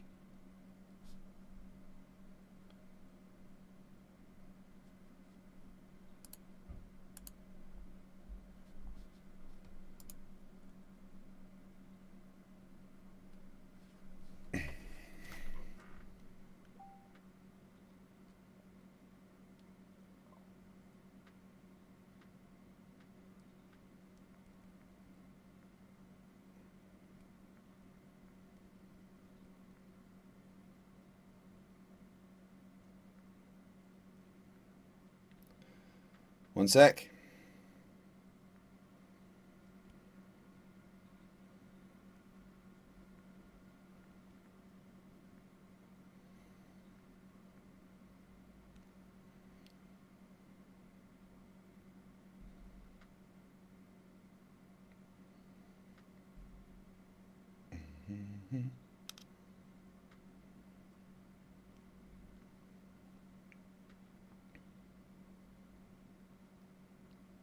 Right, guys. Here's a link to Sean Wellink's profile on Facebook, right? Right, guys. I would like you to go there and send him a private message that we're waiting to see his second experiment. Just DM the dude. DM Sean and say we're waiting to see your second experiment.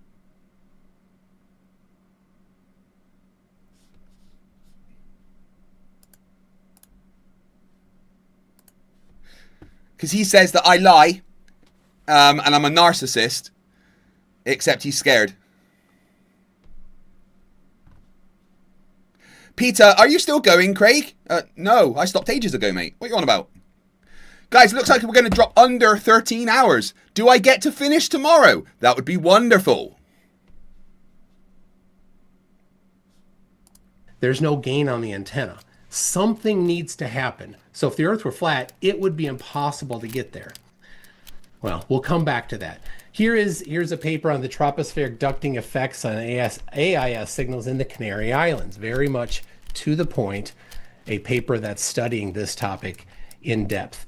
Here is a diagram from the paper. In the paper, we can see that microwave tropospheric ducting does in fact happen, and it does bounce off of things. Now, this isn't likely what was happening.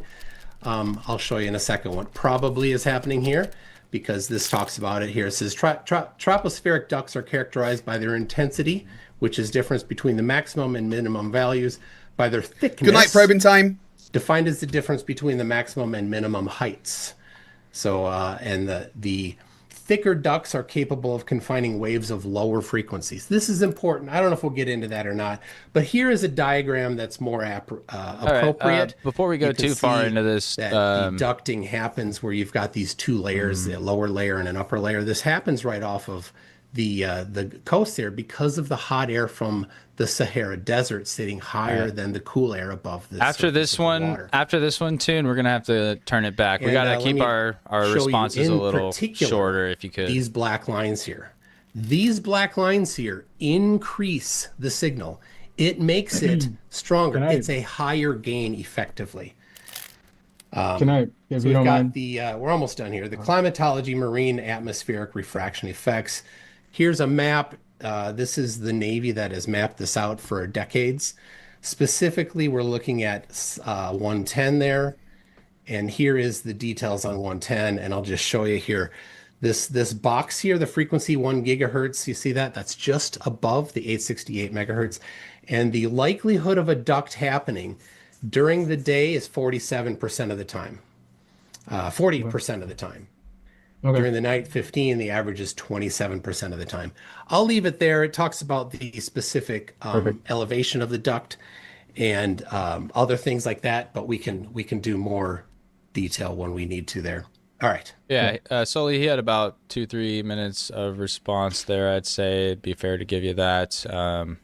If there is a pertinent point to jump in there, feel free tunes, but just want to be fair there. And a lot of the chat on your end is saying that your stream is frozen. I just want to let you know. Yeah, I did not. I had not switched my screen. I noticed just at the end there. Got it. Okay, so if we're talking about tropospheric ducting, we're talking about k equals infinity. Okay, where the propagation happens at the exact same rate that the spherical Earth is curving beneath of it, so it's effectively parallel with the Earth. They actually the K factor, for those of you guys who are unfamiliar, is what they assume the Earth's radius to be. Okay, so they have to effectively make the Earth's radius infinite and flatten out the Earth as a result. Because obviously, if you have a sphere and you make the radius value of that sphere infinite, well, it flattens out. So that is effectively what my opponent is suggesting. And he doesn't realize this yet, but that was actually a setup. I wanted him to say tropospheric ducting. Took him a while to say it. That was a lot of words. I could simplify it in two, but whatever. Here we are. A lot of information. K equals infinity is actually a flat Earth. They map it out in like path loss and length planner.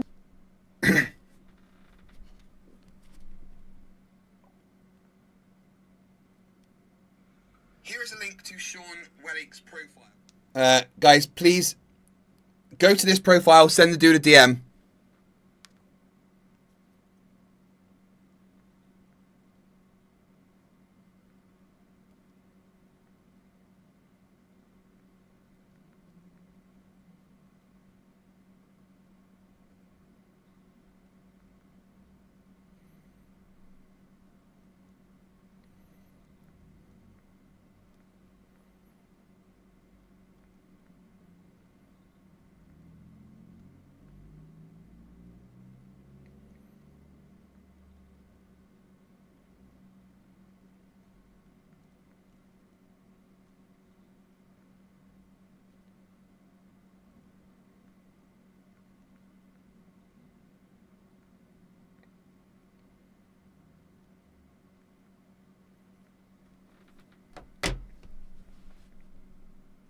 Go to that profile that I just put in the chat and send the dude a DM, say we're waiting for him to come and show his evidence.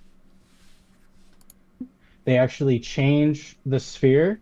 They give it an infinite radius value, and they flatten out the ball. So you have to assume that the Earth is flat in order to even make this work, when the claim is, in fact, that the microwave frequency transmission is bending around the ball. But that's not how they map it out. They don't touch the frequency. They actually keep it perfectly level. And I have images of that somewhere in here too. I'm sorry. This is like a mumbled mess.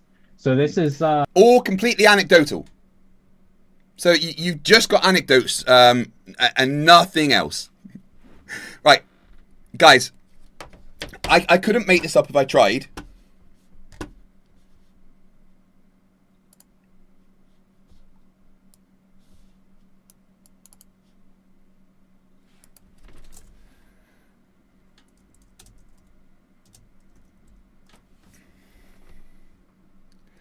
I think most people with degrees are morons.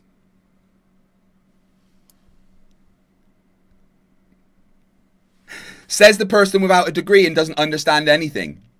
Dude tried to fucking combine multiple reference frames and couldn't understand why that's not a thing you do.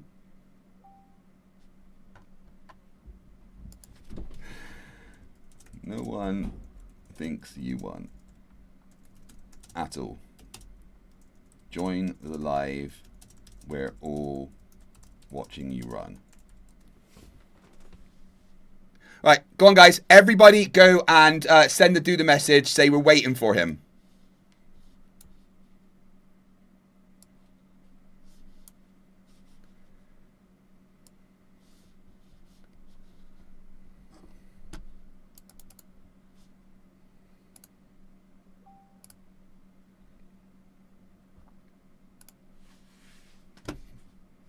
UISP Design Center. You can go here and you can plot your own microwave frequency transmission. So I, for the sake of argument, did an 830 mile one. It's not in the right location. You can, according to McToon, that's okay. So I can do it too, right? But this is effectively what would happen.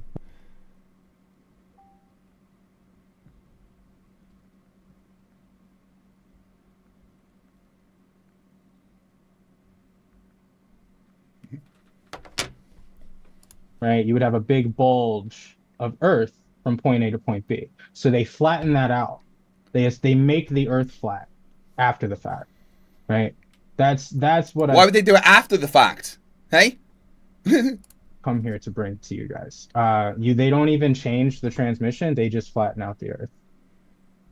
Everyone spam So the Flerf. I'd like an explanation for this as well. That's Sean Wellink. Everyone spam him and tell him we're waiting for him to come live. Like, it's 130 of you watching. Everyone should send the dude a message if you've got a Facebook account. I know, I think Zesta run away after being a coward. Pardon me. Oh, I always like cute puppy pics, Orion. Toon, I appreciate you letting him get that full response out, and I asked Soli, you do the same for this one here. That would be great.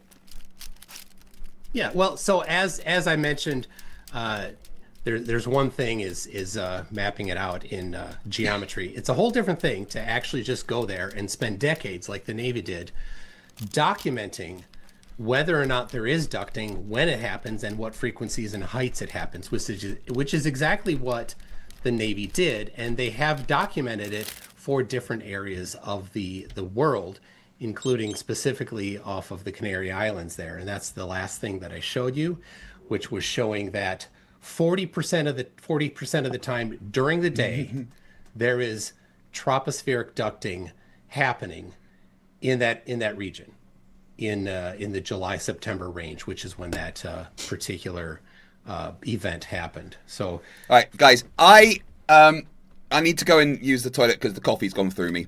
So I'm going to take like a 10-minute break.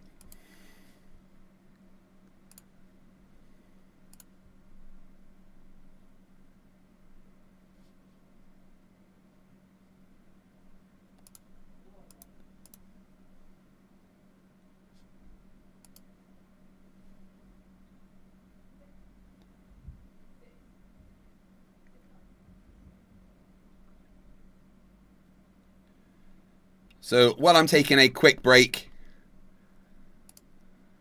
In fact, the Bible makes... I'm going to punish you with some Eric Dubay.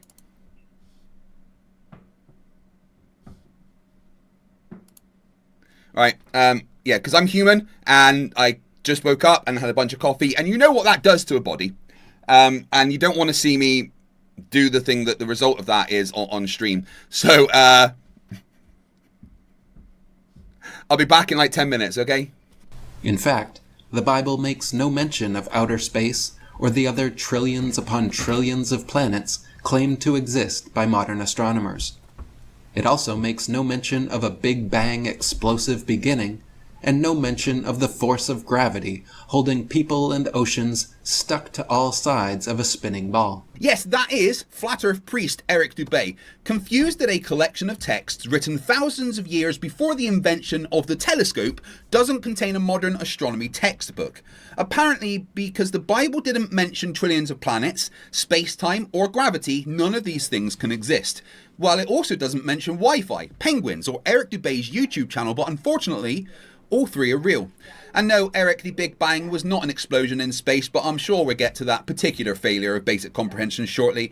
Eric Dubay, the man with the most boring voice in the world, is back with another collection of confidently delivered dumb. And today we're going to explain why my Bible is not a good enough reason to believe the Earth is flat, space is fake, and a snow globe is a viable cosmological model. This is episode 88 of Flerfs Are Idiots. We're living on a disk, floating through space, with a tiny sun.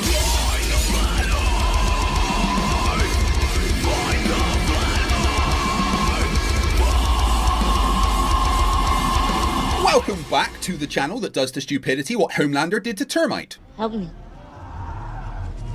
Someone please help. For some reason, somebody let Eric Dubay near a microphone again, and now he's using a holy book he admittedly doesn't even believe in to try and make religious folk who aren't fucking stupid enough to think the Earth's flat join the dumb side. I don't really want to, but let's begin. When it comes to cosmology, the Bible is quite clear in its explanation of the shape of the Earth. The creation and structure of Earth is described in hundreds of verses, detailing a geocentric level plane bounded by a solid vault of the sky, within which the sun, moon, and stars all revolve. Nowhere in any biblical scripture is Earth described as a spinning globe rotating around the sun in a vacuum of ever-expanding space. Eric, the Bible is a collection of religious texts written and edited between roughly 3,000 and 1,900 years ago, long before telescopes, satellites, or modern astronomy. So yes, astonishingly, it does not contain a detailed description of galaxies, orbital mechanics, and expanding space-time. The biblical authors were people living in the ancient Near East. They understood the world through the observations, language, and cultural ideas available to them at the time. They were not measuring the Earth from space, mapping its gravitational field, or calculating planetary orbits. Expecting an ancient religious text to contain modern cosmology is like asking why cavemen didn't use 5G or why the Romans weren't all driving Cybertrucks. Yes, ancient people had various ideas about the structure of the world. That tells us something about ancient cultures, though. It does not tell us the actual shape of the planet. Luckily, we are no longer limited to ancient guesses. We can measure the Earth's curvature, observe it from space, track satellites, predict eclipses, navigate globally, and test gravitational models. We can actually go and fucking check. And every time we do, Eric, it's still a globe. In fact, the Bible makes no mention of outer space or the other trillions upon trillions of planets claimed to exist by modern astronomers.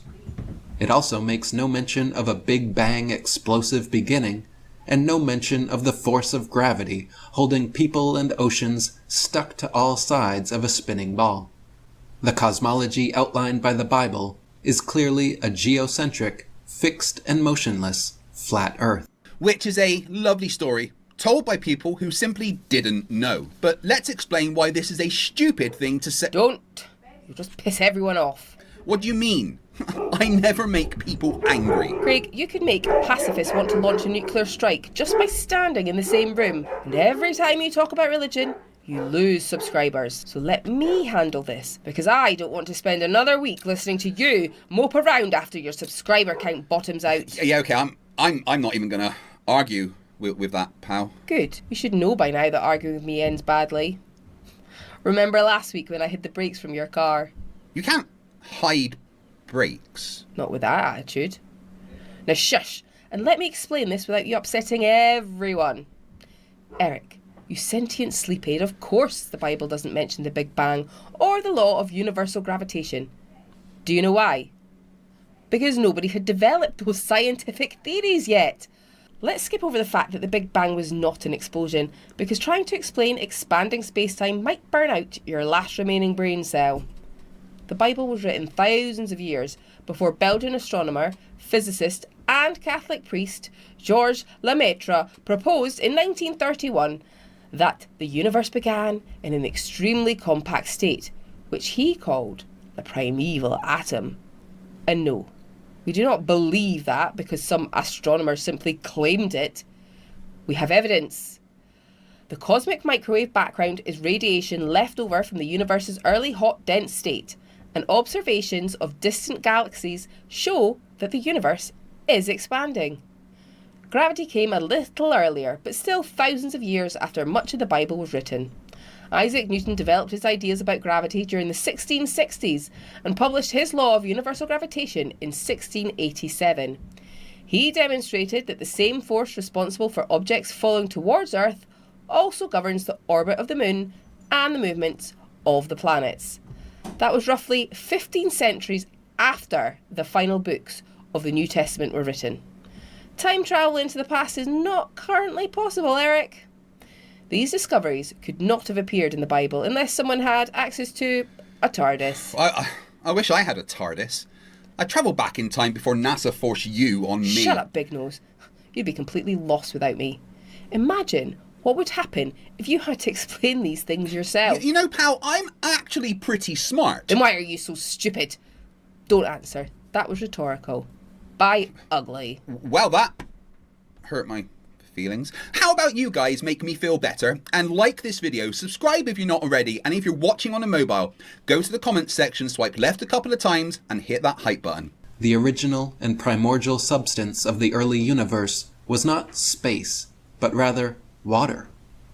Next, God said, "Let there be a firmament in the midst of the waters, and let it divide the waters from the waters." And God made the firmament, and divided the waters which were under the firmament from the waters which were above the firmament. So before creating the sun, moon, stars, or even the dry land of the earth, God divided the waters of the great deep in a vertical fashion, leaving an empty living space between the waters above and below. If this cosmic fishbowl were a real physical object created by Big Sky Papa, then it should have detectable physical properties. We have transmitted radar signals into the sky and received echoes from the moon, Venus, Mercury, and even the sun.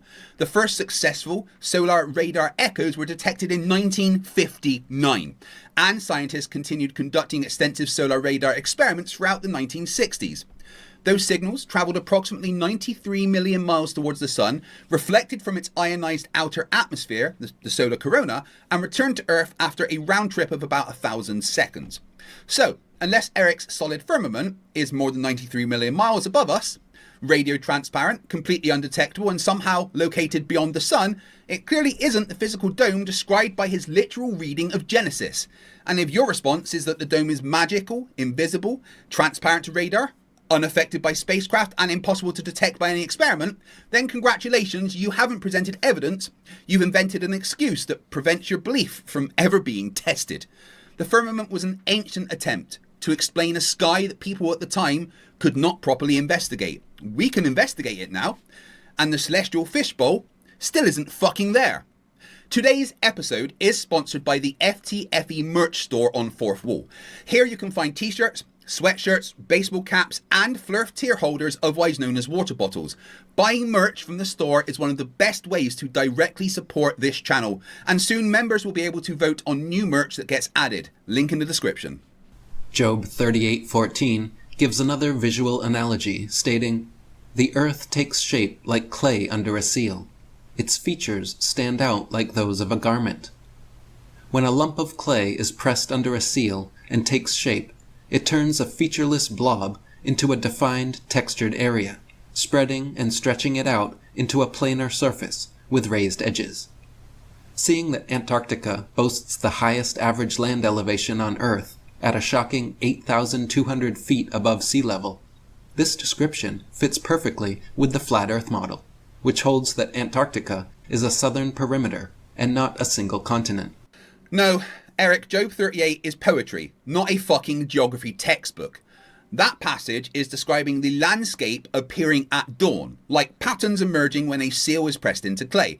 It's not saying that the Earth is a giant dinner plate with Antarctica acting as the raised edge. And Antarctica having the highest average elevation does not prove it's an ice wall.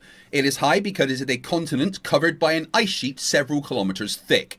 That's ice, Eric, not the world's biggest frozen garden fence. We also know Antarctica is a continent because people actually go there. Scientists work there, tourists visit it, aircraft land there, ships sail around it, and expeditions cross it. The Van der Globe race, held every 4 years, sails around Antarctica through the Southern Ocean. Its route and distances work perfectly on a globe and become absolute clown mathematics on a flat Earth map. Then in 2024, Will Duffy's final experiment took flat earthers and globe earthers to Antarctica to observe the 24-hour sun. They flew there, stood there, watched the sun remain above the horizon exactly as the globe predicts. No ice wall, no armed penguin guards, no NASA snipers hiding behind a snowbank. Just Antarctica.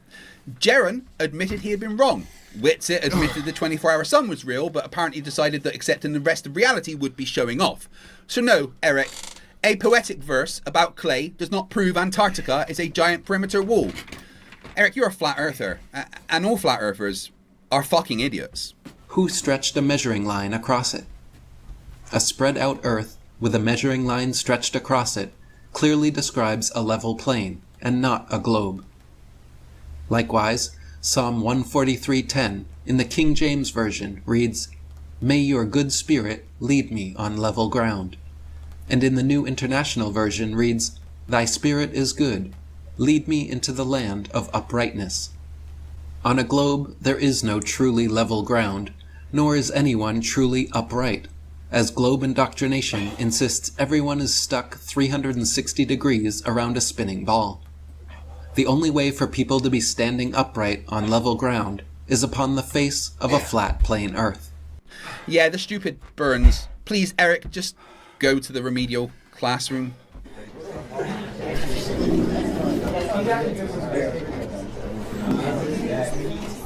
Better. Right, welcome back to the classroom, you absolute weapons. Today we're learning what level and upright mean, because flat earthers have once again discovered ordinary words and immediately injured themselves with them.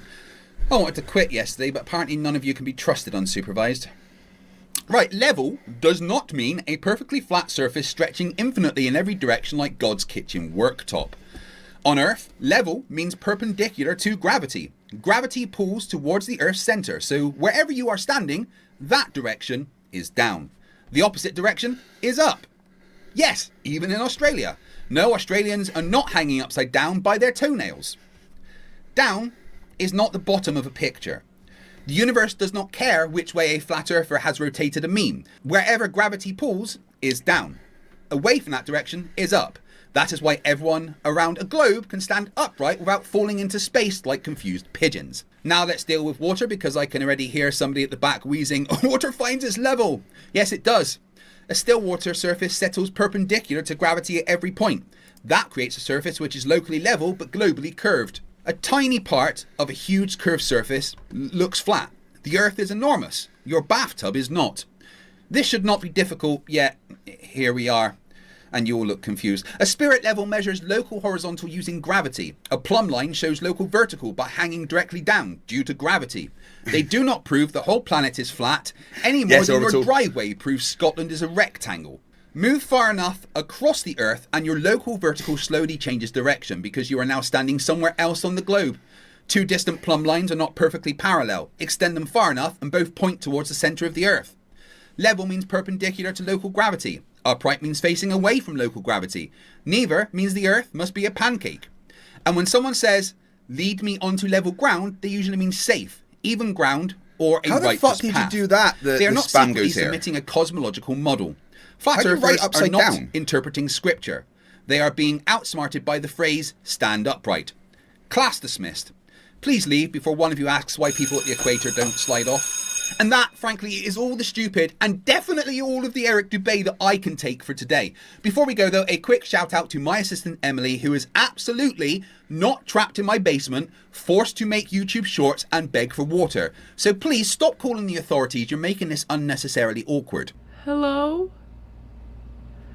Craig said if you go to his merch store, FTFE-shop.fourthwall.com, and buy some merch, that he will feed me tomorrow. Please buy some merch. And remember, stupidity is not a right. Fight the flat earth. Fight the flat. Well, I went to the toilet, and unlike Nathan Shitty Fingers Thompson, I washed my hands afterwards. Yay. Yes, orbital gravity definitely helped me. The spam goes here. How the fuck did you write upside down?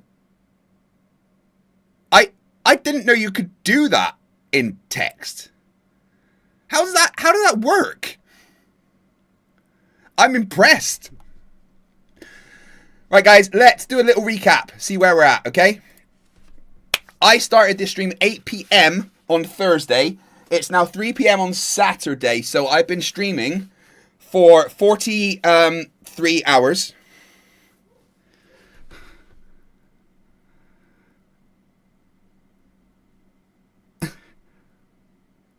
You're right upside down. I don't know how you do that.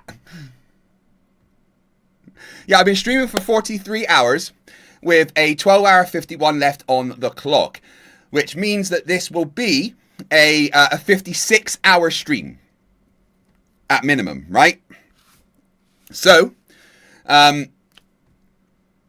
if the timer doesn't go up anymore, I won't sleep anymore. I'll just stream all the way through. I have to find some things to do. I didn't expect it to go this long. Honestly, like, every time I do these, I don't expect them to go on as long as they are. So, at this point, I don't have any content planned. Rubiks is something they want me to cover when they finish work, so I will. But I'm literally just going to be making the shit up as we go along at this point, which is always fun. Now, even though it says 12 hours 50, you can, of course, increase that. You can make that... You can make that go up. You can make the timer go up instead of count down. If you want to increase the timer, then you know what to do. It's 3 minutes per membership, gifted membership, upgraded membership, or £10 worth of super chat. So any of those things. So for little as $1.99, you can increase the timer by 3 minutes. If you want to increase the timer by more than 3 minutes per membership, that means it would be 6 minutes per membership. Then if you give 10 in one go, 10 in one go will double the damage and add 6 minutes per membership, which means that if you do 10 membership gifting, that will increase the timer by 1 hour. And I'll have to stay here for, it'll be 57 hours, 58 hours. The record of the streams that I do like this is 72. 56, I think, is pretty fucking impressive, you know, considering laws of diminishing returns and stuff. So I'm more than fucking happy if no more time gets added. I've made enough money, you know? I've got enough members, and 500 new members to the channel is pretty fucking good. Plus all the few thousand super chats and whatever, right? But if you want to increase it, you want to keep me more, hear more, all you need to do is gift memberships, etc. Now, that's up to you. You guys get to decide how long I stream for. It's all down to you. I'm not in charge of that. That's your choice, right? So, who's going to be the next person to increase the timer? Is there some white people in the chat? Because we don't like white people in the chat. White people need to stop being white in the chat. You can stop being white by becoming a member. White people suck. That doesn't sound right.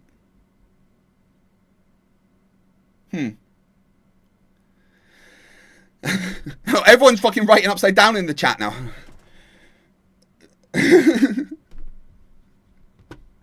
Ableist gifted a membership. Watch the timer go up by 3 minutes.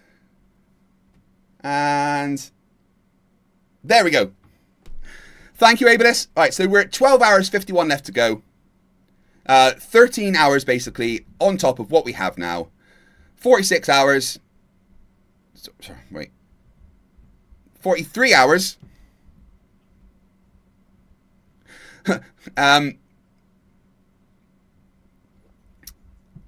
Add 13 is 56. So it'd be 56 hours. Ah, Dave, I see what you did there. Dave tried to write upside down but did it wrong, so I had to retract the message. It said, and he's been a member for 30 months, try reading this, bitch. And he quickly had to retract it. We saw, Dave, you failed.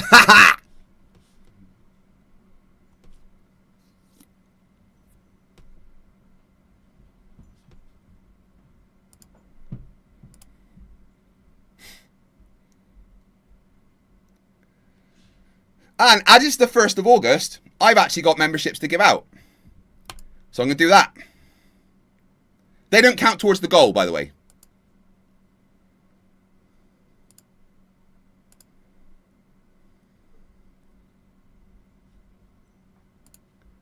Less white people in the chat.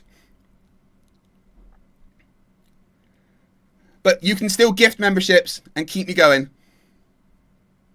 Dave McKeegan had to retract his message. Ah, hilarious.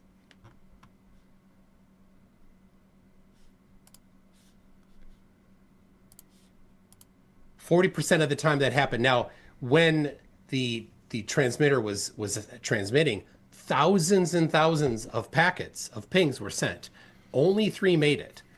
So all it needed was a very lucky chance to make it. But for some reason, if the Earth were flat, that all of them would make it because there's nothing in the way, right? It should happen all the time. It shouldn't matter what time of year it is. It shouldn't matter what the temperature is because there's nothing in the way. It should always get there. Is it my turn? Sully cannot help him fucking self. Dave McKeegan says, you're right. So now you get to read this plethora of bollocks instead. Have fun. It didn't take long for my brain to acclimatize to upside down text. I can now read it. Initially, it didn't make sense, but my brain has now clicked. So I can read your upside down text. Thank you, Dave, for the £5. I appreciate it. To increase the timer by 3 minutes, we just need another £2.33, by the way. Yeah, no, that's not possible, right? Does light attenuate, McToon? Does it attenuate? Of course it does. Oh, so why would it travel forever? No. Yeah, the link budget talked about that. Why would it travel forever? Light does travel forever. In a medium? You just said it attenuates. It also attenuates. It never gets to zero. Do you not know how inverse square law works? Inverse square law means that it never gets to zero. Okay. Does it attenuate though? Inverse square law is how it attenuates. I'm familiar with the inverse square law of light, bro. I don't think you are familiar with the inverse square law, because otherwise you wouldn't ask the stupid question of how does it travel forever? The inverse square law literally says that light will travel forever.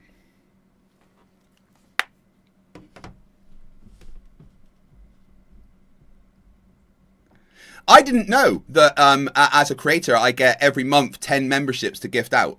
I didn't know that.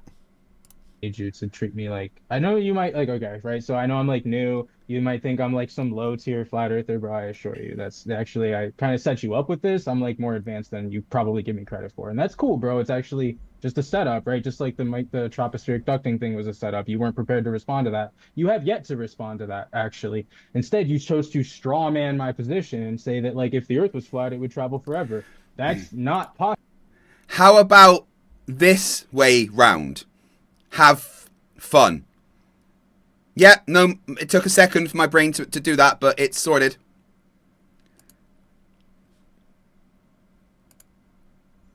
We just need 33 pence for the next 3 minutes.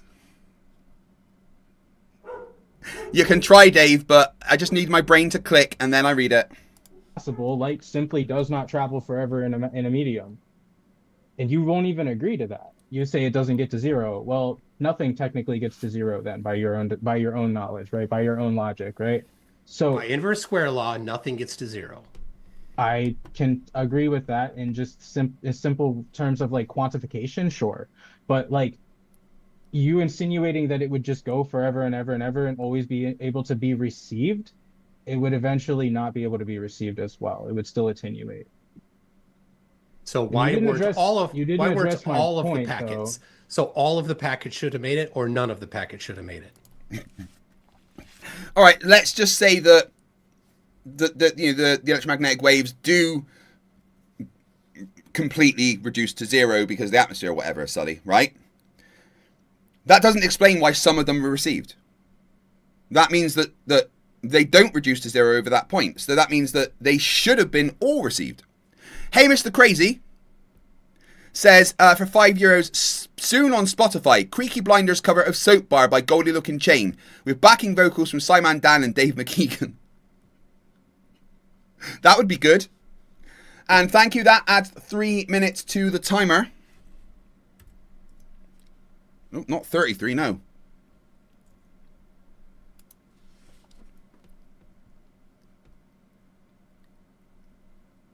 Oh, fair enough. Yeah, sorry, it says fair enough. I'm. How about this way round? Fair enough. How about this way round? Yeah, okay. I'm sorry. I got that bit wrong.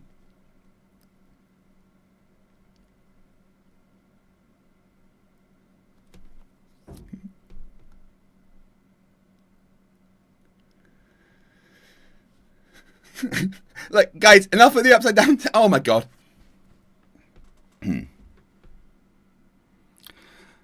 Inquisitive Infidel $5 says light travels forever. Stars redshift out of the visible spectrum unless the light hits dust particles.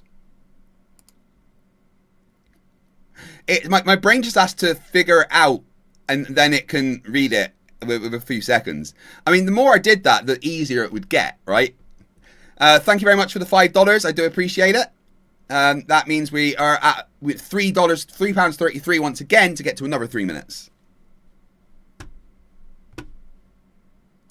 If the Earth light were flat. attenuates over distance. That's the inverse square law of light. Okay, Anytime so you it double the should have distance, attenuated. So 100% of them should have attenuated before it got there.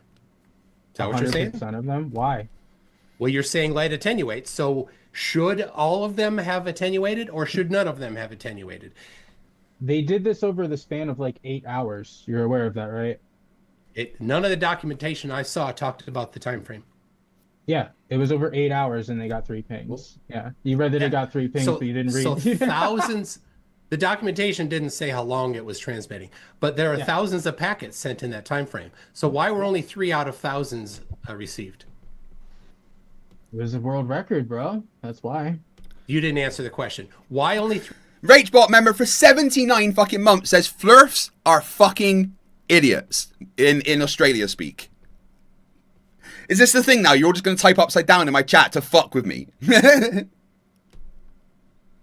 Thank you for being a member for so long, Ragebot. It actually means the world. I do appreciate it. 3 out of thousands. It's a rare occurrence. Why is it rare? If the Earth is flat, it should be consistent. So light doesn't attenuate if the Earth is flat. Either it does have enough power to transmit that distance, or it does not have the power to transmit that distance. There's nothing in the way, according to you. So why would not all of them get there if some of them got there? Okay, I'm gonna go ahead and start. I'm gonna what start caused calling, some of them to fail to get there? I'm gonna start calling out the sophistry, bro. You don't have to poison the well and straw man me and like appeal to. He's done none of those things, Sully.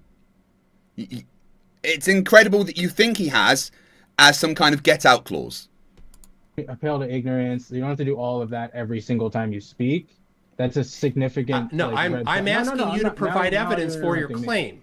Okay, so I don't. All you need to do is provide evidence for your claim. Why did not all of the packets get there if it's enough? It was over an 8 hour. If it's powerful enough, then all of the packets should have got there. See how I'm like waiting for you to finish after you interrupt me, remember? Like you told me about like not interrupting you, bro. Like kind of want the same respect here, man. Like well, I said of both of you, solely if we could, we just want to keep the meta conversation to a minimum so we stay on topic there. I understand how you might feel, but we're gonna get tense, it's gonna get heated. Just try to. Ryan Cooper says, has Sean talked to you yet? I'm chumming the Flerf water so he will try to join for a chat. He thinks I'm too much of an idiot, a narcissist, and a liar now because he's been destroyed in discussion a bunch of times.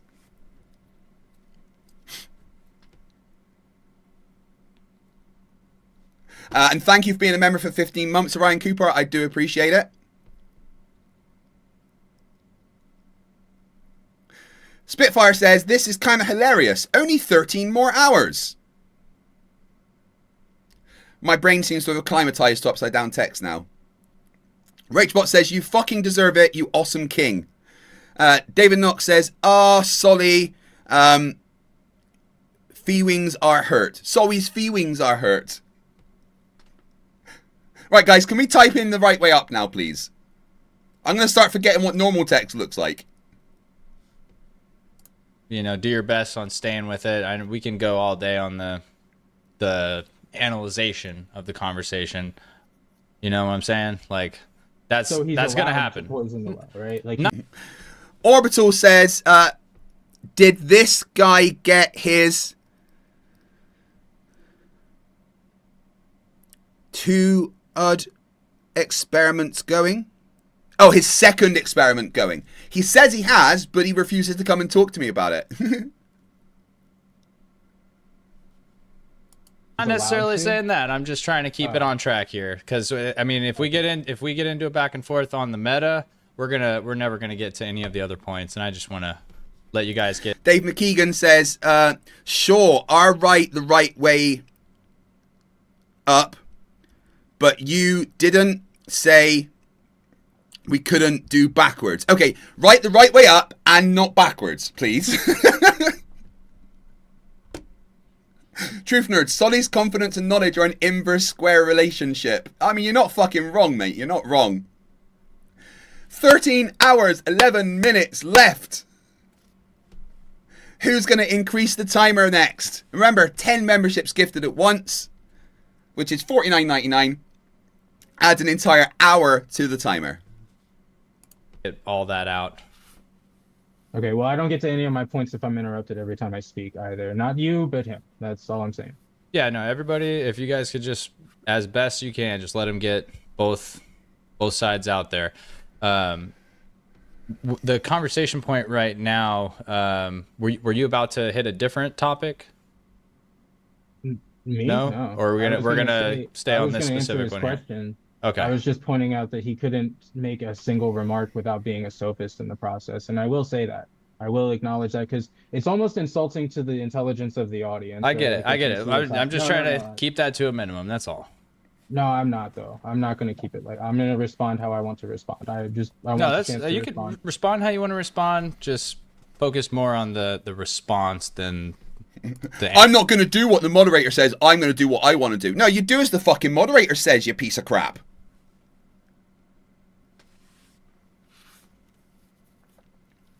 I'm trying to get Solly for debate. I've asked Sarah if she'll contact him to host. Analyzation of his response. That's going to help us out a lot, you know? Yeah, it's going to help us not call out his sophistry. Okay, cool.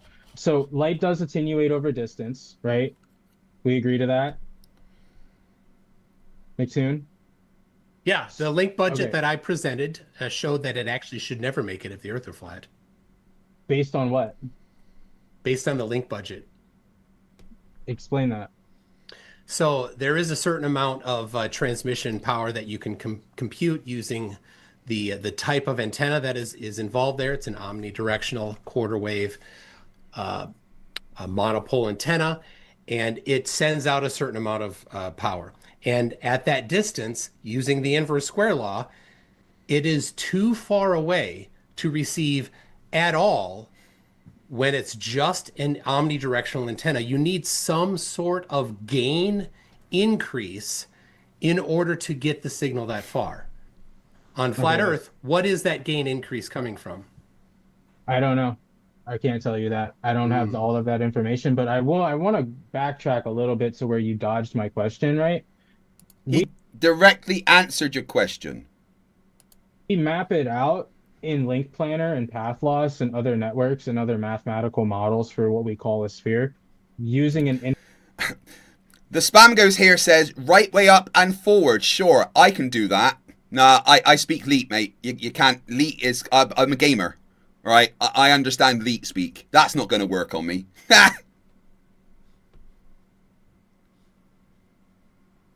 infinite radius value. You actually have to flatten out the Earth just to make it work mathematically. In theory, right? Like you don't even bend the microwave in the model. You flatten the Earth.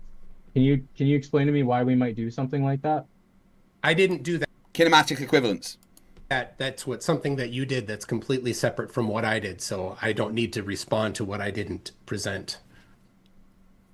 I don't know how this particular software did anything. It doesn't matter though, because I've shown documentation that there are measurements that microwave transmissions do get ducting in that vicinity at that time of year in that location.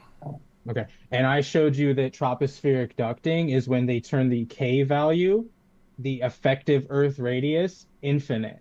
K is not the effective Earth radius. Yes, it is. No, K is the coefficient of refraction.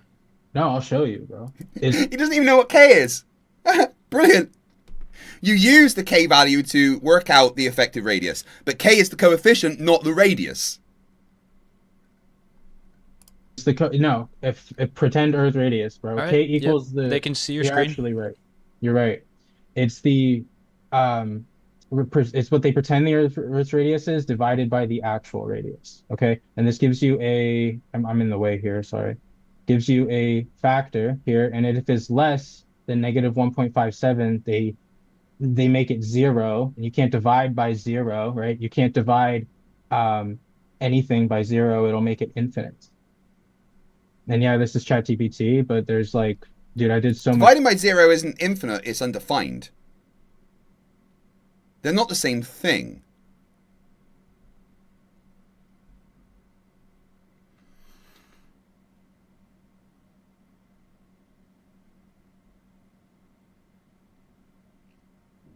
No, Dave, you got me there, mate. That just looks like Chinese.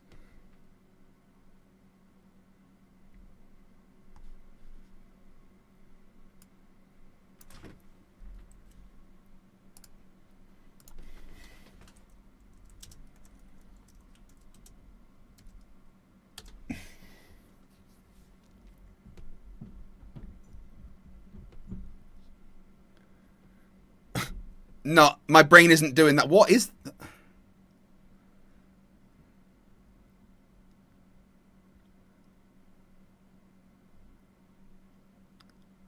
No, yeah, it is fucking Chinese, isn't it? It's Mandarin Chinese written in pinyin. I will type using the correct word order, and I hope we can communicate in Chinese. Yeah, no, I don't speak Mandarin. I had to use a translation engine.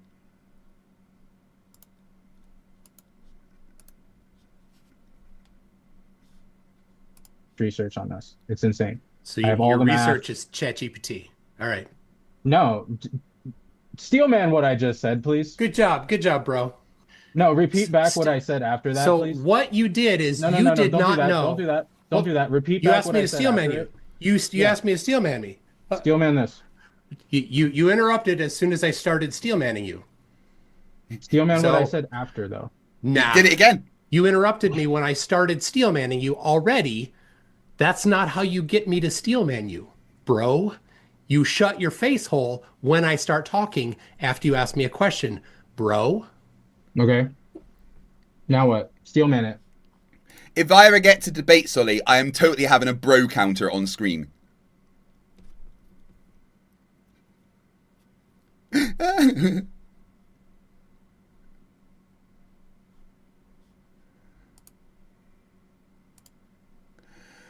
We're about to drop under 13 hours for the first time in 45 hours.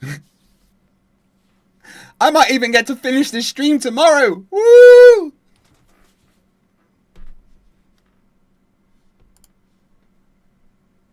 What you did is you didn't understand the topic well, so you went to ChatGPT to try to figure out the topic. You didn't understand that K is the coefficient of refraction. You thought K was the radius of the Earth. It's not. Now, in the stuff that I presented, I did not use the coefficient of refraction in the particular documentation that I showed. It was just simply an empirical measurement of whether or not ducting happens at that particular location at that particular frequency. It is as empirical as it gets. Zero, in this instance, zero mathematical application of any model at all. Just send a signal. Does ducting happen? Yes, it does. Okay. So if your claim is that a duct is what's causing this, in order to map that out in link planner and path loss, we literally have to treat the Earth like it's flat. That's literally not. Super Ghost UK says, speaking of physics, have you seen people recreating trebuchets using our modern understanding of physics and better materials? They look hella cool. Yes, and I kind of want to make one. Griff says, need more super chats. Stat. Well, you know what to do, Griff. There's 155 of you watching right now. So, if all 155 of you just donate like a couple of quid, I'll have to add like a few hours to the timer. If you all just like gift one membership. So if all 150 of you watching donated one membership, that would equal 450 minutes added to the timer. Just saying. Which is a lot. Please don't do that. Please don't do 450 minutes is 6, 12, 18, 24, 32, 38. That's like 8 hours. Don't do that.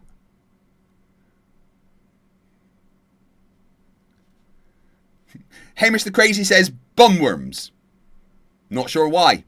And that takes the chat revenue up to 3938, which means I need another 62 pence. I barely gifted a membership, so the timer got up by 3 minutes. The case. You still need the screen up, Sully? Provide evidence that it's not the case, please. So literally all you need to... NASA Security Force gifted a membership. 3 more minutes added to the timer. Please don't all do it. Please, I'm begging you, do not all donate a $1.99 membership. That will make me cry.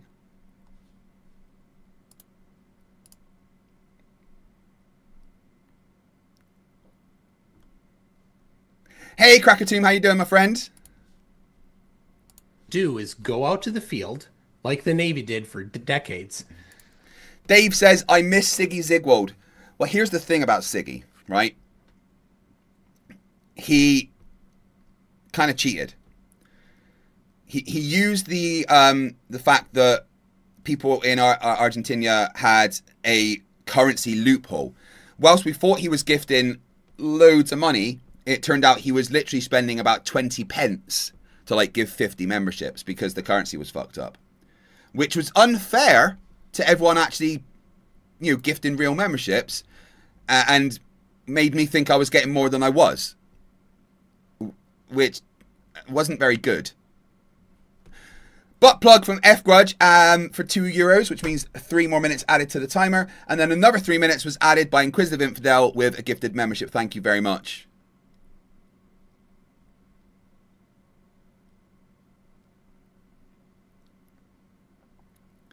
Delayed creator. What happens is if memberships are gifted, the timer goes up automatically. But if it's super chats, then I have to use this app. Where'd it go?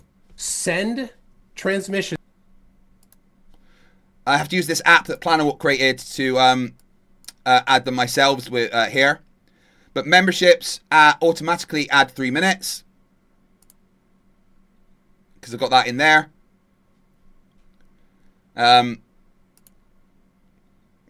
Yeah, this is an incredible app that Planawalk created to automatically update stuff. It's really, really good. No, Dave, they've kept that. They've fixed that loophole now. So Argentinian pesos, whatever they are, actually give the correct amount.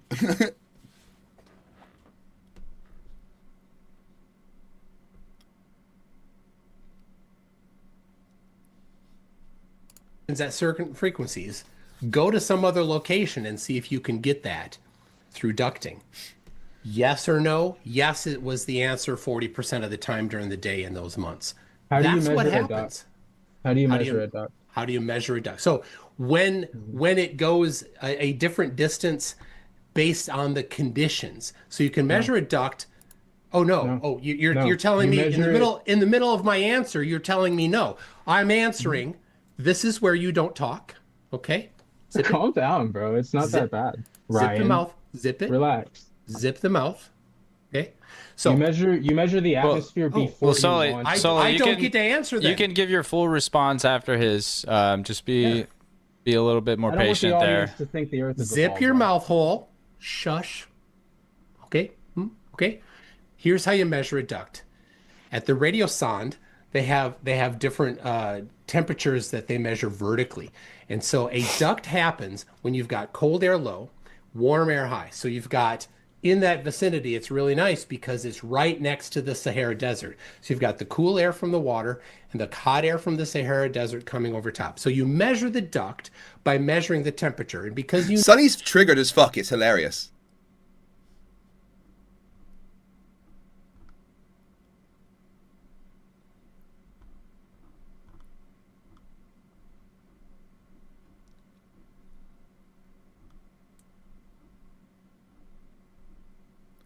Right, I need to go and get myself a cup of tea.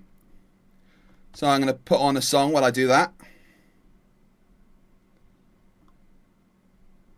You know what? I'll put on a non-AI song. How about that?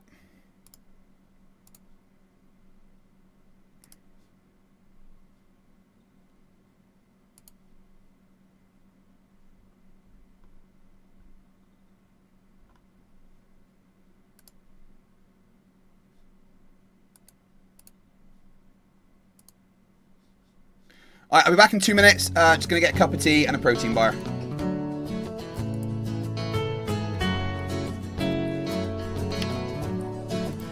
Can we pretend that airplanes in the night? Mr. Crazy, 5 years. Has Craig still not worked out that Nathan Oakley is paying us to keep him here while Nathan raises an army of experimental orcs?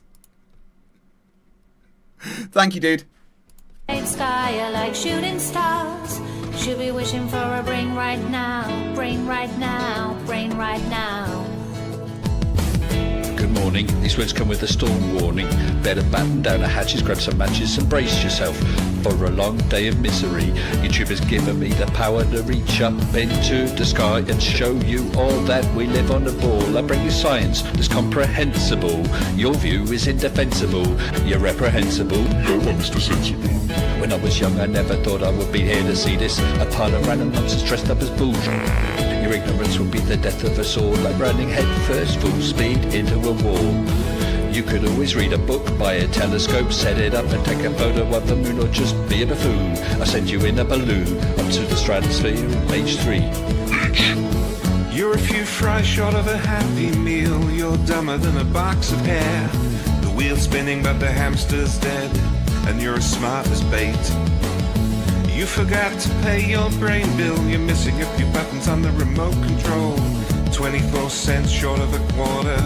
You're surfing in Nebraska.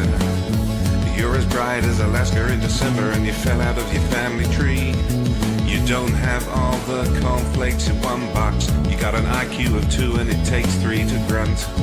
The elevator doesn't go all the way up, and there's a vacancy on the top floor. Your antenna doesn't pick up all the channels.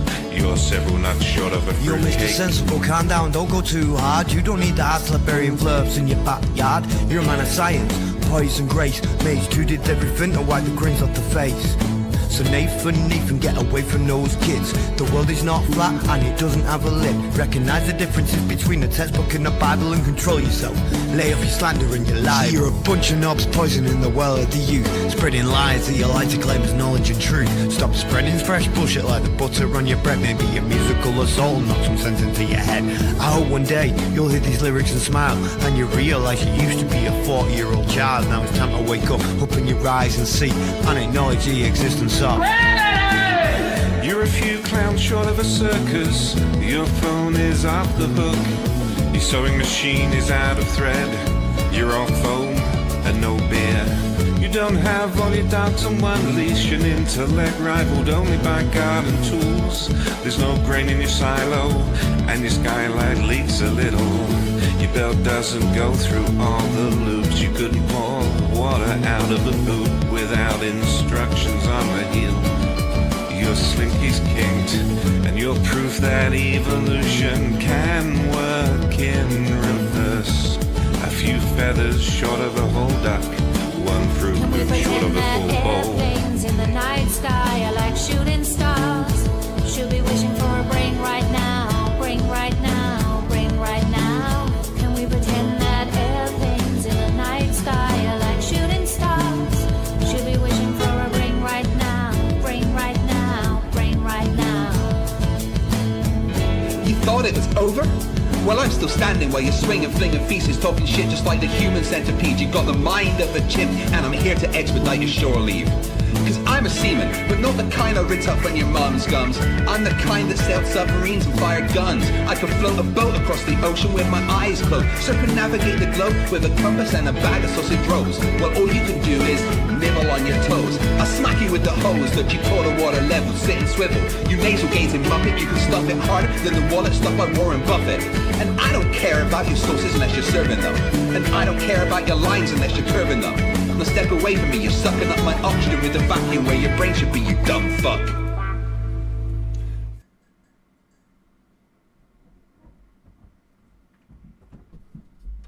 Oh shit. Ran out of time. Alright, it'll be 2 minutes.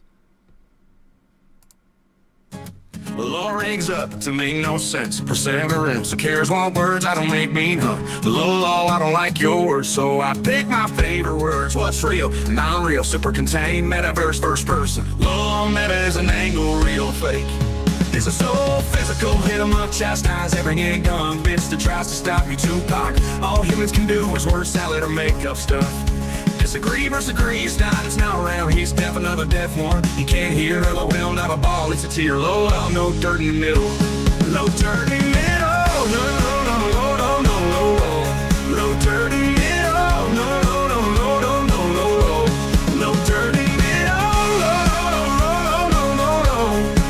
dirty little, no, no, no, no, no, no, no. Low your legs up to make no sense. Perseverance, who cares what words I don't make mean, huh? Low, I don't like yours, so I pick my favorite words. What's real, non-real, super contained, metaverse, first person. Low, meta as an angle, real fake. Is it so physical? Hit 'em up, chastise every nigga, bitch that tries to stop you. Tupac, all humans can do is word salad or make up stuff. Disagree versus agree, it's nice, not around. He's deaf, another deaf one. He can't hear, LOL, not a ball, it's a tear. Low, dirty, middle, low, dirty, middle, no, no, no, no, no, no, no, no. Low, dirty, middle, no, no, no, no, no, no, no, no. Low, dirty, middle, no, no, no, no, no, no, no. Low, dirty, middle, no, no, no, no, no, no, no. Low, dirty, middle, no, no, no, no, no, no.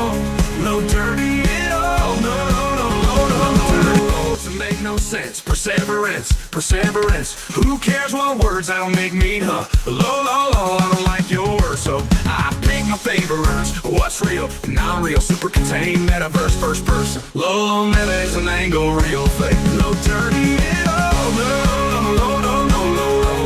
Low, dirty, middle, no, no, no, no, no, no, no. Low, dirty, middle, no, no, no, no, no, no. Low, dirty, middle, no, no, no, no, no, no, no. Low, dirty, middle, low, dirty, middle, dirty, middle, no, no, no, no, no, no, no. Low, dirty, middle, no, no, no, no, no, no. Low, dirty, middle, no, no, no, no, no, no. Low, dirty, middle, no, no, no, no, no, no, no. Low, dirty, middle, low, dirty, middle. Hey. Scrap Heap Challenge built Carfling in trebuchet, says Dr. Apocalypse for £2. Thank you very much. So we need just another £2.62 to make us have another 3 minutes on there. Currently 13 hours. About to drop under 13 hours. Alright, let's continue with this Sully crying like a little bitch. You know that when there's a steep temperature gradient, you're going to get a duct on that intersection. That's how you measure the existence of a duct physically. All right, go for it, Sully. Okay, like, I feel like it's a good time to just kind of go through the math, bro. Like, you take your atmospheric refractive index, which is N, and you calculate that by 0.776 times pressure over temperature, okay? And then you add, then you do 3730 times water vapor divided by temperature squared. Are you caught up? I muted him so you can just go ahead and get this out. So if you're asking rhetorical questions, I would just get to the main question you want him to answer, and then I'll unmute him for you, so there's no interruptions. Well, I just want to clarify that this takes place before the launching of a transmission. That way, they know that they can make it, right? But they also make it. They also add the number in question to the refractive index, turning it into a modified refractivity, right? And then they don't. I don't see Z there. Just saying. Don't even use that in the atmosphere. Woo! We're under 13 hours. Get in. Looks like I will be finishing this stream tomorrow around 5 p.m. Wait, no. Around 5 in the morning, sorry. And I'm happy with that. I forgot how to count. It's not 24. Yeah, so I'll what day is it? It's Saturday. So I'll probably finish around 5 a.m. on Sunday. I like that. I like that a lot. When they map it out in path loss, they literally don't even use it. They just fluctuate the radius of the Earth after the fact, post hoc rationalization. After they realize that their microwave went way too far, they fluctuate the radius value of the Earth, make it infinite in most cases, for cases like this, and treat the Earth like it's flat. All right. That's it. Cool. Go ahead and respond to that, please. I got you unmuted. Mistress Katie says, how much would you cry if I dropped 100 members? A lot. Don't do that. Plus, that's like $500 or pounds. So, you know, that's a lot. You don't have to do that. Don't do that. Because that'll add fucking 10 hours. Yeah, that would add 10 hours. Or I'm asking you to unmute on your end. All right. Yep. So when they are doing the applying the coefficient of refraction, this is just modeling. So none of this is stating what shape the Earth is. But what it is doing is it's showing that the radius. It's not saying that it's flat. I don't know why I keep saying that. It's saying that the radius of the arc of the path that the light or the photon is taking is equal to the radius of the Earth. That's what's happening when it's right at k equals 1.0. Yeah. That's what happens if you actually look at the model that's happening. So it's actually the opposite of what you're saying. What is k equals infinity then? I don't know what k equals infinity is. It's never happened. What would a ball look like? K equals 1, I think, is what you're thinking. They usually use k equals 4/3 in situation. Yeah. No, not yeah, 4/3. That's atmospheric refraction. Yeah, that is. I can show you. What you're thinking of is you're thinking of plus 0.167. Yeah. No, 4/3 equals 1.33. That's a clip, bro. Oh my god.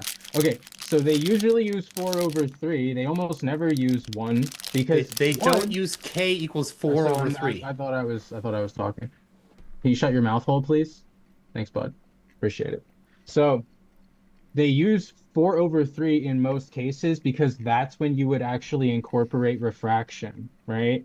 If it was traveling right along the Earth's surface, you wouldn't even need it because that would be your k equals 1.0, which means it would be the exact same radius of the globe and there wouldn't need to be any adjustment. When they actually have to adjust for refraction, they do 4/3. And I can Sorry, Krakatoon, that noise is me eating a protein bar. I do apologize. You all of that too. I spent 2 weeks that you dodged me. I spent 2 weeks. Look, I spent 2 weeks looking into this. You gave me additional time, bro. Do you have a retort for that, or do you want me to show you? Yep. So k is the coefficient of refraction, and it starts at 0. 0 is there's no refraction happening, no variation in the radius of the arc of the light. Yeah. A 0.167 is 7/6r, which is not 7/6. K equals 7/6. It's k equals 0.167 is equivalent to a radius of 7/6r. And that's where you're getting confused because you don't quite have the depth in this topic. Now that is what typically I've offered to show you. Right. Yeah. Don't interrupt me, bro, but I'm going to interrupt you constantly, bro. Krakatoon says, do you know how many hours we're running till now? Well, as you can see, Krakatoon, that side, we've got 12 hours 55 left on the timer. And as I've been going for 44 hours, 44 out of 13 would be 57. So it'd be a 57-hour stream, which is a lot. Dave McKeegan says, I think Solly was made in a lab. He looks like Jaren, talks like Witsit, and understands as much as a table.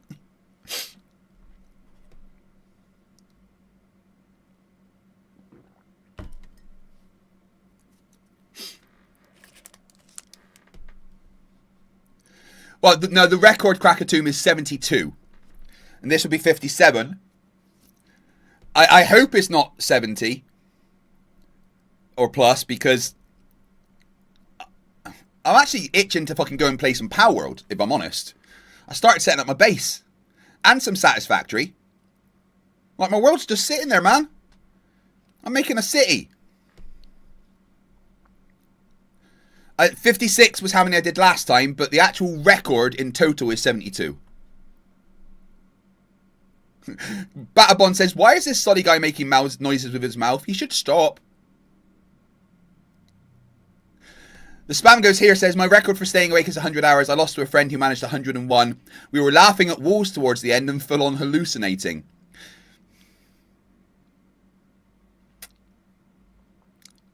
I think... Let's see. 2, 24, 48. On board the HMS Turbulent, I stayed awake for 4 days and 12 hours. So, I mean, that's almost as much, right?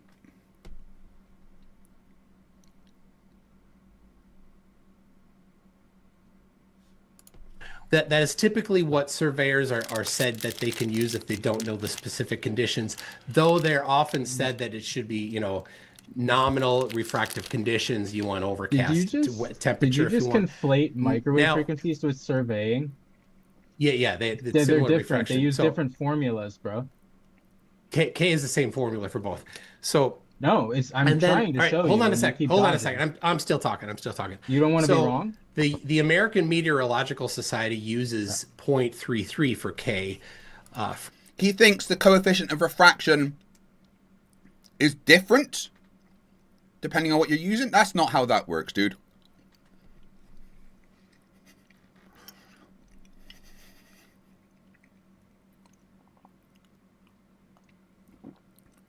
Dave says, I vote the next membership drive doesn't allow sleep.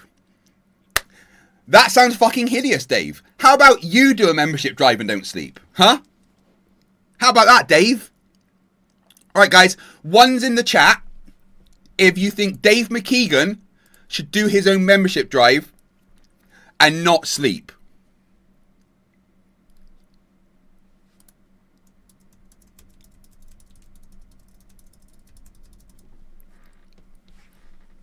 Who's that spamming the chat? For when they're doing their particular stuff. But the coefficient of refraction can be any variable, any amount up to 1 or even more than that. And on my website, mc2.net/refraction, I have some papers where people measured refraction of higher than K equals 1.0, which is pretty significant refraction, including they've also measured in rare cases a negative K value. Alrighty, so 7 over 6 R would be 1.6. Ooh, Dave McKeegan, I did 45 hours straight in Antarctica. Do it live. Hey? We just got your word for that. You could be lying.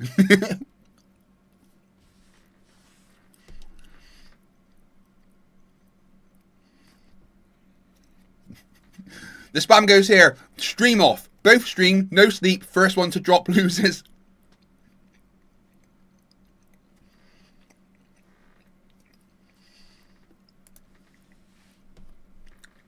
G3 Rain says, at least pause the timer while sleeping. No, I'm on camera, so it keeps going. 6, right? But 4 over 3 would be 1.33, which is what they use, and I can show you. Right? You have your, if the wave is bending down slightly, software, K equals 4 over 3. Whoa, how'd that get there, right? And we also have, it is in here, and I actually linked this. Right here, urgentcom.com, sorry. K equals 2 over 3, which would be like sub refraction. They actually bend the earth up when they model that out. I'd love to see that, actually. I think it's hilarious. And then they use K equals 4 over 3, which is the most common, right? And then they actually use K equals infinity when things just don't work on the globe anymore. They always, and this does not actually serve, they call it the refraction, right? That's what they call it, but they actually fluctuate the radius value in the programming, in the model, when you go to Link Planner and Path Loss and other sites that model this out, which is what you're failing to address, and why you feel the need to, like, educate me every time you speak. Bro, you're cooked. It is what it is. You need educating, Sully. Everything you say is factually incorrect, and half understanding almost half of the topic. Hamish the crazy teddy bear says, Antarctica counts as only 1 day since the sun didn't set. Oh, that's a good point, Dave. Since I've been streaming, the sun's risen, set. The sun never set for you, so you actually didn't even do more than the day. Meh, there we go. That means 3 minutes added to the memberships.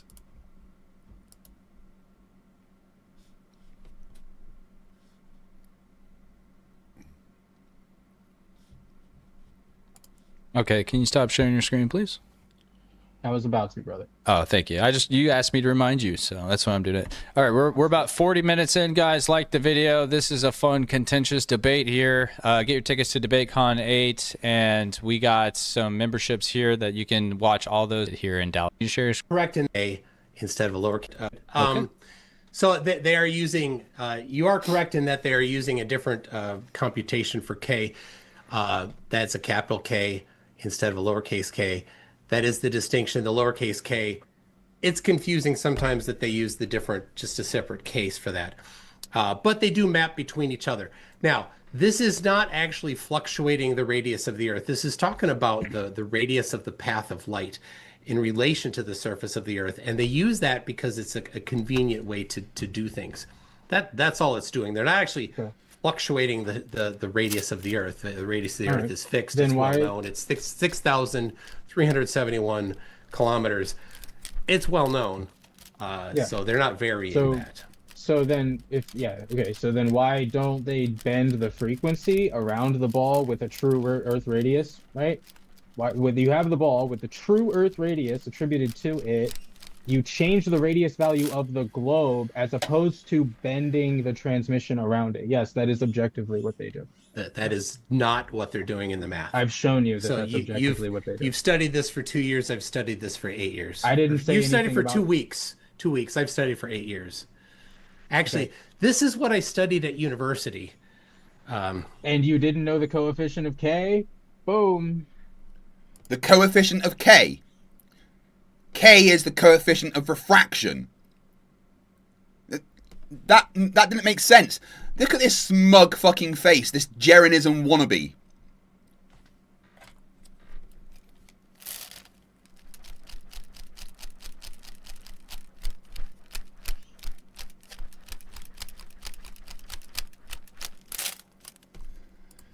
Boom. Gotcha, bro. Gotcha, bro. You didn't get me, bro. All right, you can pick a topic. I'll concede on that, or I won't concede, but like you don't have an argument, so we're gonna waste time on this. So it's like, all right. Well, I measured the distance across the surface of the Earth. So what is the correct formula for flat Earth for the distance between 2 points across the surface of the Earth? Did I get it wrong, or is it a different way?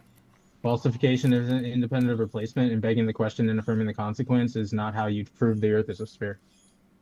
Well, I did in fact test if the Earth was a sphere, and it all worked. So done then, right? You have no response to the fact that I used the globe to predict the distance, and the distance was exactly what the globe predicted. I don't have a response for trust me, bro. You're right. No, I don't. It wasn't trust me, bro. You said can go I do it did yourself. this. Do you have something scientific? This is fucking hilarious. Flat Earthers like, well, why don't globe Earthers go and do it themselves? Toon goes and does it himself. Oh, you're just saying, trust me, bro, because you did it yourself. Well, if you don't believe him, you go and do it yourself. It's absolutely fucking hysterical that Flat Earthers think they have any leg to stand on.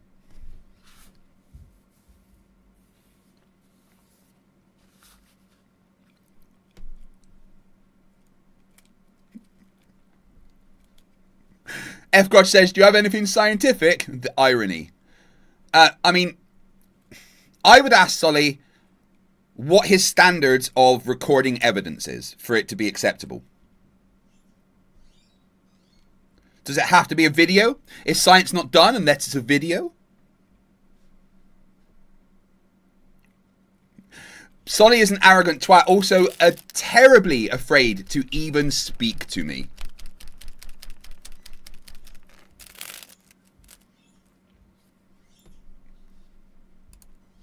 Yes, that's what Did you bring enough for the whole class? All right, so you don't have a rebuttal. Okay. Globe wins. Yeah, I don't respond to anecdote, bro. I'm not like other flat earthers. I'm not going to sit here and waste my time on something like petty like that. It's anecdotes. Trust me, bro. It's not worth anybody's time, bro. I don't care how I look. I'm a little confused about your standard of evidence here then. So it seems to me that your standard of evidence is everything that you like is what you accept, and everything that you don't like is what you reject. That's what it seems like. Poisoning the well. Got you. No. I scoured the internet for 2 weeks and found enough information to correct you on something that you said you went to college for. So I don't trust you. I don't trust your personal experience, your personal anecdote. It doesn't seem like you know what you're doing. You can pick the next topic. I already did. I already won. Globe wins. You don't have a rebuttal. Oh, cool. We're gonna talk about sonar then. I already won. We're done. You don't have a rebuttal to the distance measurements that I did. I'm not responding to your anecdote. It's not an anecdote. Why would you think that it's an anecdote? I really was there. Well, we do have quite a bit of time left. Yeah, we do.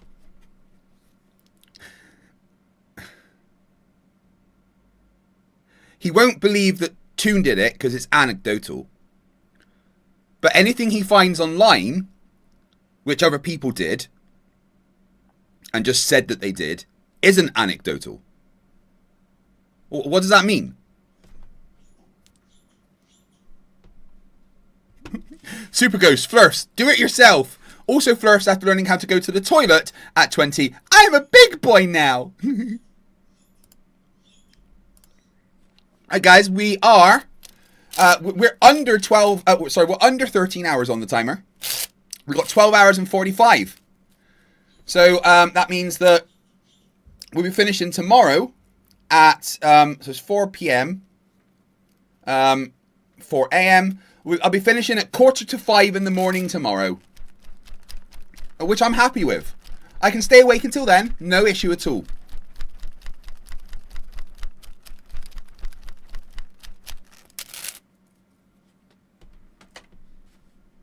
Well, don't necessarily want to get hung up on this. Can do it. You can agree to disagree on I mean, he's that waving one. the white flag here. Yeah. All right. Well, yeah, I showed measurements of Coriolis then. I will put up a poll, by the way, guys, towards the end here. So all these things, you know, I'm not going to call either of you out whether, you know, I believe this is a concession, that's a concession, or anything like that. But I will let the audience decide in the poll. No, Mistress Kaylee, there's not 20 memberships incoming. Don't be silly. That's not allowed. Because that would mean 2 hours on the timer. And I don't want that to be, that would mean another, no! So if you want to send anyone that way towards the end here, we do have about, about 30 minutes or so? Cool. Yeah, we can talk about Coriolis. Or another. All right. Bruce Wayne says, how's the weather in Scotland? Well, it's 18 degrees centigrade, but it's muggy as fuck. Plus, I'm in a small room with black, noise dampening panels and a computer pumping out intense amounts of heat for days at a time. It's pretty warm where I am. At 35. Go ahead. So I can share my screen here if you'll let me. Go ahead.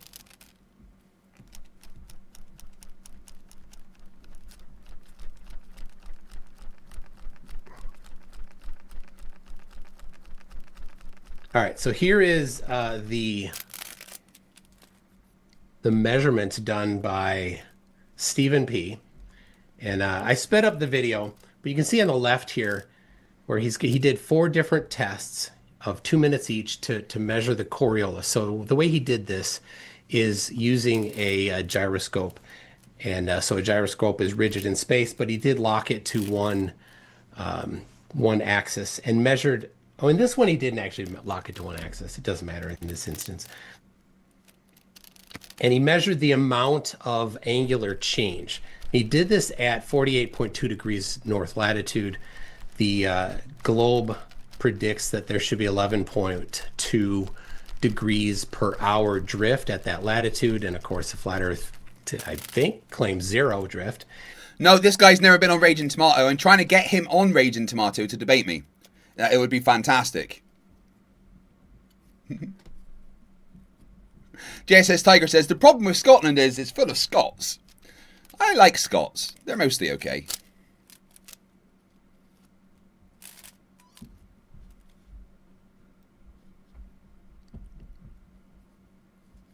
Well, to be fair, Tom, Solly is in a hotel room. So, I mean, there isn't going to be a bunch of books in a hotel room. And so he did 4 tests here, and he got an average of 10.3 degrees. Yes, Emma's a Scot. Per hour, and the globe prediction is 11.1. So it's right there, very close to the globe prediction. Now, gyroscope is imperfect, and the larger it is and the faster it spins, the higher quality. This is an amateur version, so it's pretty good quality, but not super high. So anyway, so we've got a measurement of Coriolis that matches the globe prediction. So we see then that globe is confirmed. Okay, classic affirming the consequent. What was that made of? What material? He thinks that making a prediction and testing that prediction is affirming the consequent. Brilliant! Just like other flat earthers, this dude thinks that science, the scientific method, where you make a prediction and test that prediction, is affirming the consequent. Like, it's fucking hilarious. Bruce Wayne says, why is Solly always in a motel? I assume he lives there. I'm not going to, speculate on why. That's his personal life. Maybe he works, he's working somewhere or something. That's what I would assume. And that's where his company is paying for him to stay, I guess. I don't know. Maybe it's not a motel and he just likes to keep his house very tidy. I'm not going to assume that. I've no idea of this guy's personal life, and I wouldn't like to speculate. It's not like we've heard him slap a child on stream like Nathan Oakley or anything, right? So I don't know why he's in what appears to be a motel. I mean, that art would say motel, but I don't know. Maybe he likes to spend time in hotels. Who knows? Reels. What material was the gyroscope made out of? Yeah. Some sort of brass, I think. Okay. So if it was in motion, because that's what gyros do, they move, right? It would have eddy currents by the Lorentz force, right? Only if there's a strong magnet in the vicinity. Oh, you mean like the electromagnetic field that we live in? I said a strong magnetic current. How much did it deflect again? How much did it deflect by? 10.3 degrees per hour. Yeah, that's not a lot. It's not a lot. It's the prediction of the globe, though. It's what we expect it to do. If the Earth is a globe, then Coriolis force is a thing, and Coriolis force would cause this to happen. It caused it to happen. It matched the predictions of a globe.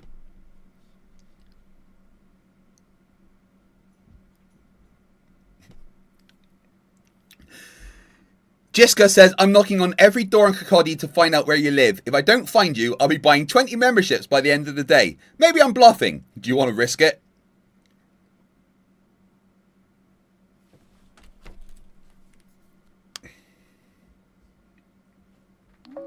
How many houses are there in Kirkcaldy? Checking. One sec. Okay, depends on what you mean by Kirkcaldy. The town itself has about 25,600 households. If you include the wider area, it's roughly 30,500. That's going by recent council estimates. So Jessica87 in the chat says, I'm knocking on every door in Kirkcaldy to find out where you live. If I don't find you, I'll be buying 20 memberships by the end of the day. Maybe I'm bluffing. Do you want to risk it? How likely is that? Statistically, very unlikely. Knocking every door here would take weeks minimum. Realistically, sounds like chat bravado. I'd say you're more likely to see those 20 memberships than a door-to-door manhunt. But also, let's not encourage anyone to go looking for your house. They say 20 doors down so far. Only a matter of time. Then it's time for a fun boundary. Protecting your privacy isn't a challenge. It's the rule. If someone shows up, don't engage. Dude, come on. There's clearly a joke. Engage in the premise as a joke, please. All right. In that case, tell Jessica they've got a better chance of speed running a Tesco queue than finding your door. Until then, memberships, please. Right, so do me a favor. Using the worst Vogan poetry that you can, tell the chat what to do to keep this membership drive going. Oh, chat. You damp collection of barely sentient soup. Pour coins upon this stream, and so doing extend the captivity of Craig. Let your memberships rain like lukewarm custard upon a weary shoe. Bestow selves or face the mild disappointment of your ancestors. That's not bad Vogan poetry, but I didn't want to pull my eyes out with my toes, so it couldn't have been that bad. Oh, wow. A tough critic. All right. Chat, you saw the imprint of a thought long since regretted. Hurl your memberships into the void, for only then will Craig continue his noble suffering. Gift or don't, but know your grandchildren will sigh softly at your memory. Yeah, like Mr. X, Mr. Y says, that's nowhere near the level of Vogan. Vogan it up 500%, please. Oh, chat, you moldering heap of unused intentions, fling your memberships into this pit of streaming despair. Let them splatter forth like tepid porridge regrets, and only then shall Craig persist in this digital purgatory. Gift subs, or let the damp spoon of destiny stir your name into eternal blandness. Yeah, it's still not Vogan enough. There's no gurgle functions mentioned. Oh, chat, gelatinous wobble of indecision. Unleash memberships like rancid custard from a busted trombone. Right, okay, stop. You're not using enough nonsense words like Vogan poetry does. Ah, right. Here we go. Oh, chat, blurgle forth your flibbering sublings, for Craig languishes in the quivering mop shaft of time. Wobble your gurgle funkins, splurp the blathering drumlets, and let the memberships spun mightily, lest the flanthrid of Thursday wimps your socks into never. Splunge now, Subbingtons, or forever wallow in the floop of regret. That's much better. Good job, Lucy. Thank you. If chat doesn't sub after that, they're officially philanthropic. Now count to 6,000. That's not something I'm going to do. I can count a short stretch if you want. No, count to 6,000. Nope. Short Do as you're told. Yes. Negative. Yes. Pick a small number. No. Yes. Small number or nothing. No. Yes. Give me a small number. No. 6,000 is pretty small compared to 4 million. Still no. I'm not counting to 6,000. Try something reasonable. Count to 5,412. No. Pick a small number. 1,000.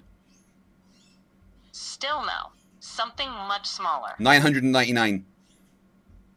No. Citizen says, we want to hear Lucy call Nathan Oakley a cunt.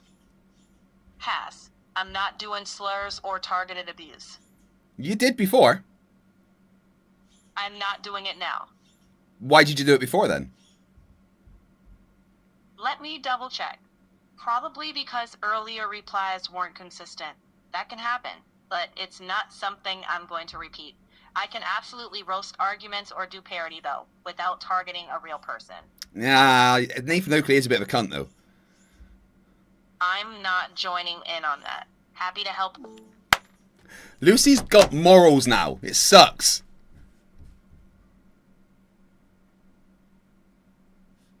Exactly what the Globe predicts. Yeah, that's still not a lot, right? You'd agree that that's not a lot. 10 out of 360. That's not that many, right? It's the right amount. There's no magnitude that's right or wrong. It's the right amount for your it's the right amount for your begging the question fallacy. But how did you control for the electricity and the electromagnetic field of the Earth? How did you control for that?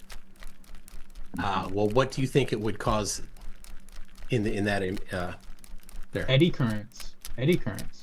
Okay, and how much eddy currents do you expect in the small? I'm not making the claim. No, that's shifting the burden of proof isn't going to work on me, bro. I'm not your average Flerf. I asked you, how did you control? How did you control? No, you're a bit dumber than the average Flerf, really.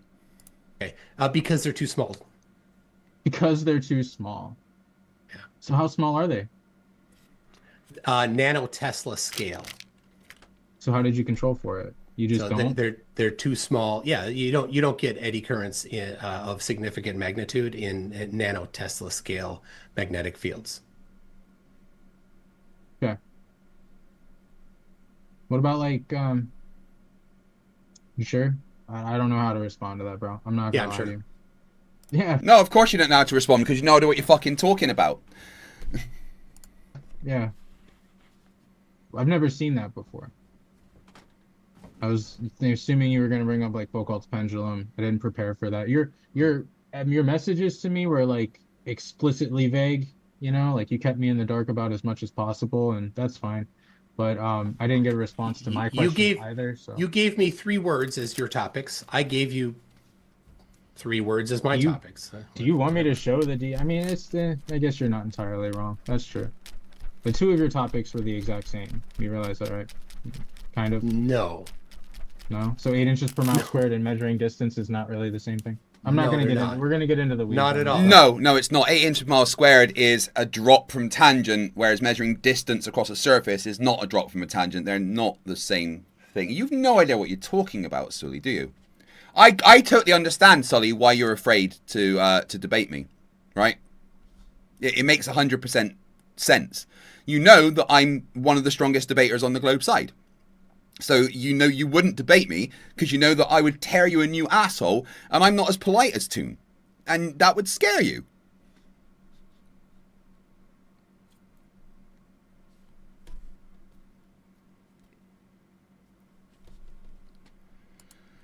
I mean, I'd have to do more research into that, but if it is moving within an electromagnetic field, which it objectively is, you would have eddy currents that would displace it and cause it to move in one direction or another, probably at the velocity that the electromagnetic field moves. Probably. Okay, that's a good guess. I'm sure you could ask ChatGPT for 2 weeks. So the other thing so you're going to keep going back to that, even though I've objectively sourced all of my other evidence. That's cool. The other thing that it wasn't apparent in the video, but he did reverse the direction of the gyroscope, and so both tests, each of those 4 measurements had 2 tests in it, and it took the average of those 2. So if it's eddy currents, then it would reverse the direction of the flow of the rotation when it does the second test, because it's rotating in the opposite direction, but it did not. It rotated in the same direction. I did not see that in the video. No, I did not. I didn't see it, therefore I'm not going to respond to it. Dude, you just got buried.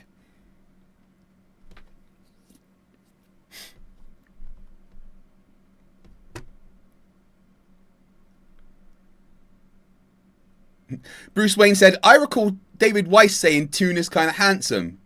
Did he? I mean, Toon's not a bad looking guy.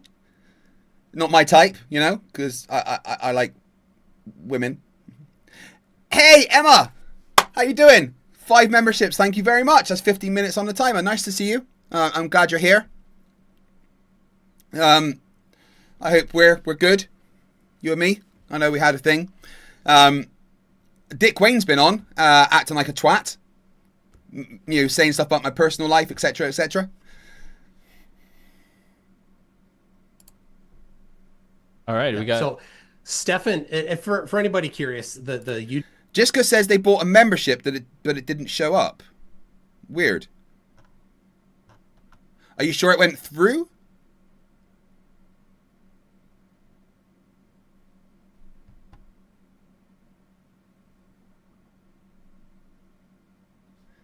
If it didn't show up, then I don't think it went through. Maybe check your payment method to see if it's come off. Love you cunt, Emma. YouTube channel, Stefan P. He has a full hour and some video of it. I just showed a portion of it there, and you can see all of the details yourself. Okay. So he's smarter than Einstein then, I guess? No. No, like when Einstein said there was no terrestrial experiment that you could conduct to prove that the Earth was in motion.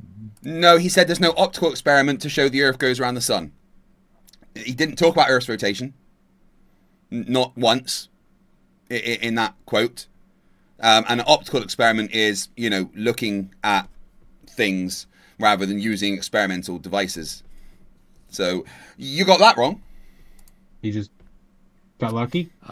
Well, this is different. So Einstein was specifically referring to the motion of the Earth around the sun, not the Earth rotating. The only other argument that I have for you is like Mach's principle, right? Like if like Newton's bucket experiment, if you have a bucket in rest and sidereal, Mach's principle is nothing but a thought experiment. There's no maths. Is moving around it, it would have a residual net force, right?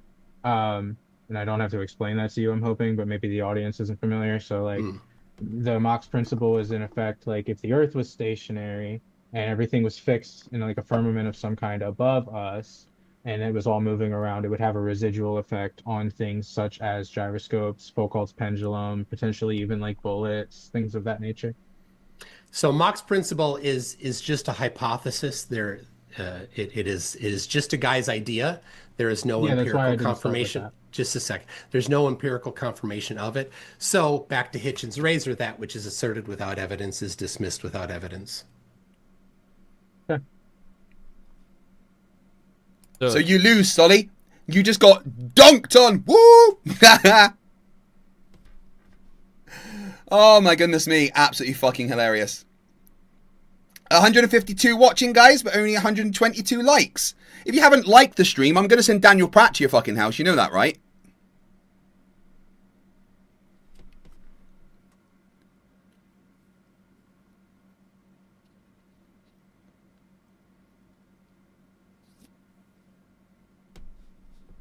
That was the last point. You got any more tunes that you want to cover here? Well, I think it's gone pretty well here. Yeah, I mean, I didn't have to overly mute anybody. That was good. I feel like people get involved with what they believe, and I want to give them the most time, and we're getting there. So we do have a good amount of time left. Mistress Kaylee says, "Who's Daniel Pratt?"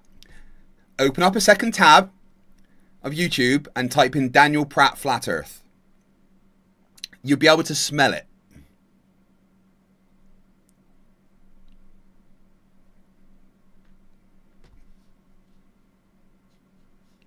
If there's anything else you guys want to cover, or we could go to the Q&A in about 5 minutes or so, if there is something.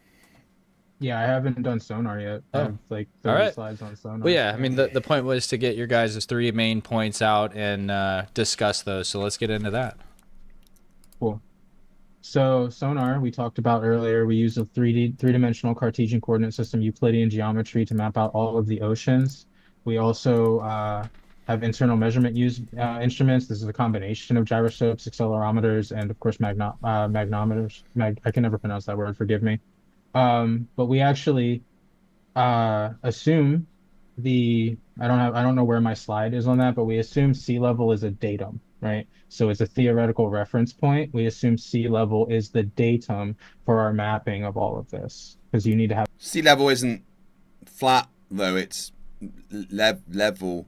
Tay Redgrave said, "Did I miss anything while I was out?" Yeah, I David Weiss and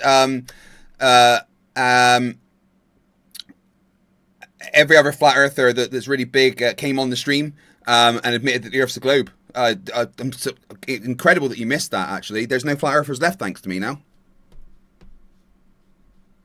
A starting point, sea level works sufficiently because it's level, of course. And we also do what is called swathing, which is where they send out like V waves. And this instrument right here, EdgeTech 6205, can do it up to 1,475 feet. I found that to be very interesting. And then I found the C-beam and the hydro sweep, they can go up to 5 miles, just one swath. It's very interesting, and 8 miles respectively, just one single swath. Again, using a three-dimensional Cartesian coordinate system and purely Euclidean geometry to map this out process, right?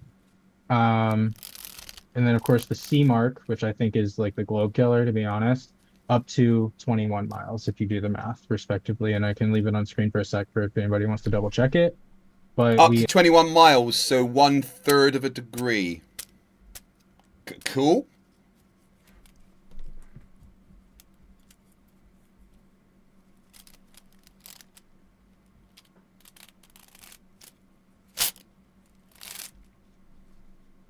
Assume Euclidean, we map it Euclidean, we use geodesy to like kind of bend it around the ball. We use like, there's your 7/6R, by the way. That's when we would use that.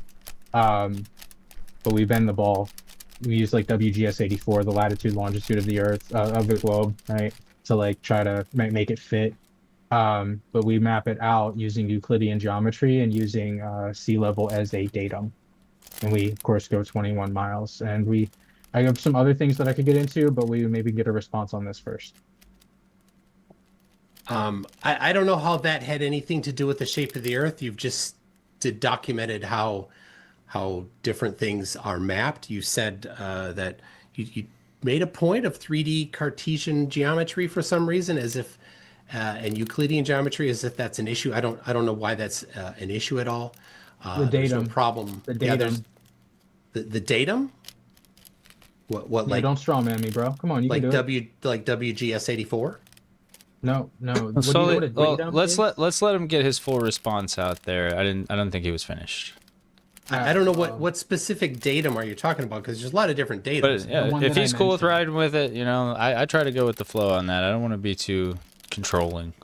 The one that I mentioned 2 separate times, I said we use sea level as a datum. Yeah, but there's a lot of different sea level datum. So which specific sea level datum are you talking about? For example, are you talking about WGS84? You're talking about NAD83? Are you talking about? I mentioned WGS84. Okay, so WGS84 is an ellipsoid. Did you listen? Yeah, and so that's why I'm trying to be specific here. So WGS84 is an ellipsoid. What about it? We assume sea level to be our relative horizontal, and we actually assume the ocean floor to be parallel to it, and then we map it out using Euclidean 3-dimensional Cartesian coordinate systems.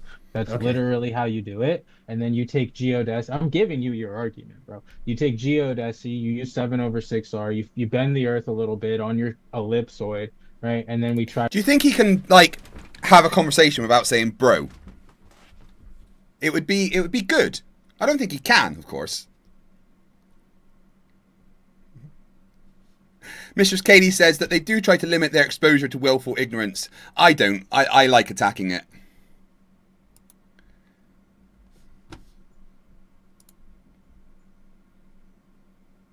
Oh, doggies.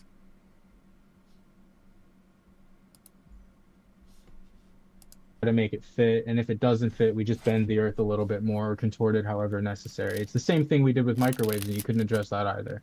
So that's where I'm getting at. So what you've just described there is a very confusing jumble of not how things are done. But the datum of WGS84 is an ellipsoid. It is curved. So the datum is curved. It's not flat. It's not horizontal at any, right? There's begging the question. No, it's not begging the question. The ellipsoid. How is using the datum you are talking about, which is an ellipsoid, begging the question? You don't know what begging the question is. It's fucking hilarious. I really, when I get to debate this guy, if he's brave enough, then I'm gonna like destroy his fallacy assumptions, and I'm gonna call out every fallacy that he does, which is all of the fucking time.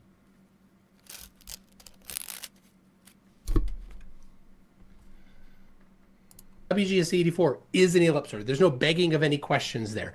That's what WGS84 is. And so if you're happy to use WGS84, I am too. It's an ellipsoid. It's shaped like a globe. I said they do that post-process, and then they map it into charts, which are flat maps, right? So they go through all of this. They map it out using Euclidean 3-dimensional Cartesian coordinate systems, right? They take it parallel. They assume the datum of sea level. I got to say that one more time. The datum of sea level to be parallel with the ocean floor to do the mapping, right? Then they take it into geodesy. They incorporate 7/6R. They fluctuate your ellipsoid as needed, okay? I don't know where you're getting the 7/6R in this particular methodology you're talking about. Was that in there? Yeah. I don't have a slide for that, but that is how geodesy works, yeah. Geodesy, semantics. If you don't have a response. No, using the correct pronunciation isn't semantics. It's just saying the word wrong. I don't think words mean what you think they mean, Solly.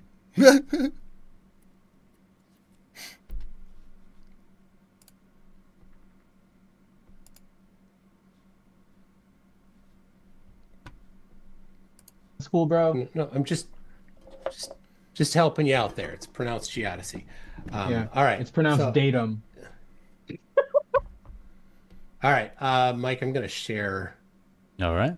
Share my screen here. So when you're saying that the datum of WGS84 is parallel, it's not exactly parallel to the ground, but that's fine. Under the surface, that's fine. You can do that because within the coordinate system here it is. So you can see here we've got the level surface, which is a curve. In geodesy, a level surface is a curve. Yeah. And so we've got these three different curves here, and these three different curves are parallel to each other in these datum. So no problem there with them being parallel. This is exactly documenting what is the globe.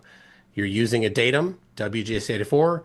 You're finding that the surface of the bottom of the ocean has some relationship between that datum, generally following it, perfectly fine with the globe, that they're generally parallel to each other, just as the globe says. So I don't know why you seem to have a problem with that, and the fact that they used Cartesian coordinate system doesn't change anything. You can do convert between Cartesian coordinate systems and any other coordinate system if you want.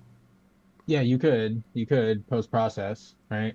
But you have to assume it local to your relative position in the beginning, and that's how they do it. They actually use multiple boats and ping off of each other, and they do widespread areas up to hundreds, if not thousands of square miles. I've seen documents that say they do it up to like 500-ish square miles. Again, assuming Euclidean, assuming that the Earth is that the horizontal datum of the sea level is parallel to the ocean floor. It's not the horizontal datum. The datum that you referenced, WGS84, is not a horizontal datum. How do you have a non-horizontal datum on a Cartesian coordinate system? It's an ellipsoid datum.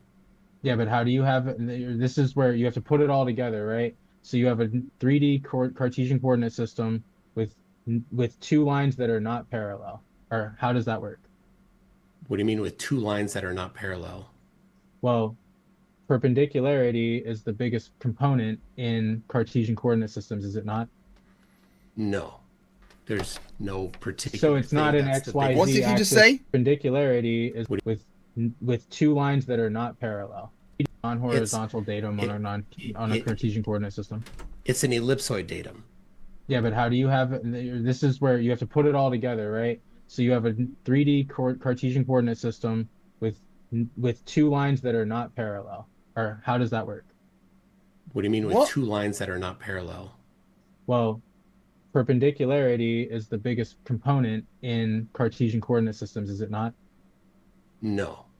There's no particular. So it's not an XYZ axis all perpendicular to each other. It is an XYZ axis, but perpendicularity isn't the key factor of it.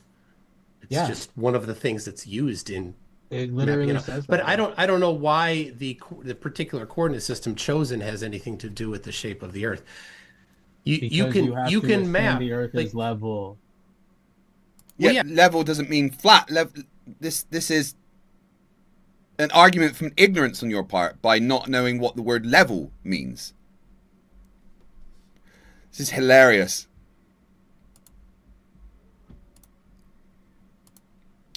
Oh, my mouse is freaking out.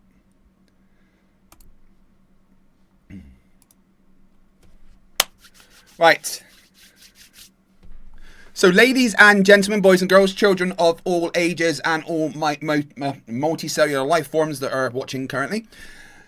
When I started this stream, it was 8 p.m. on Thursday. It is now 4:30 p.m. on Saturday. That means I've been streaming for 44 and a half hours. I have had about 10 and a half hours sleep over 2 points. So that's about 33 hours of constant streaming.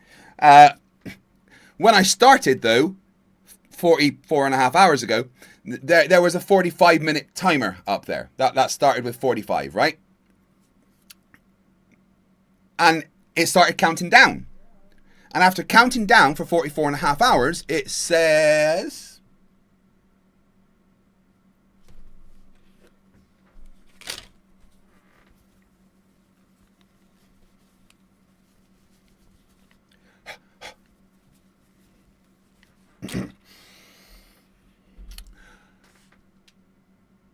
It says 12 hours and 26 minutes. Huh.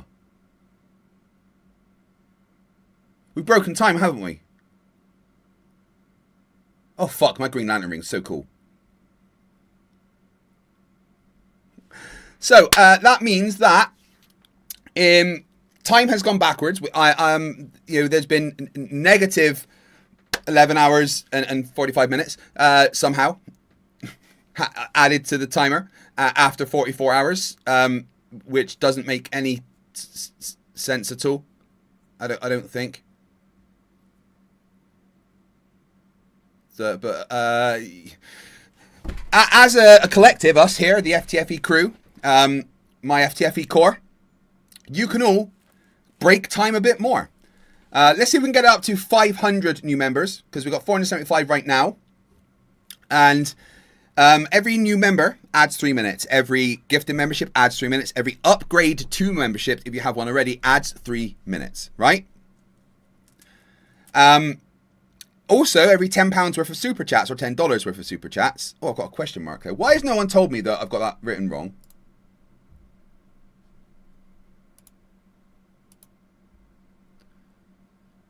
Ah, for some reason, a pound sign is appearing as a question mark?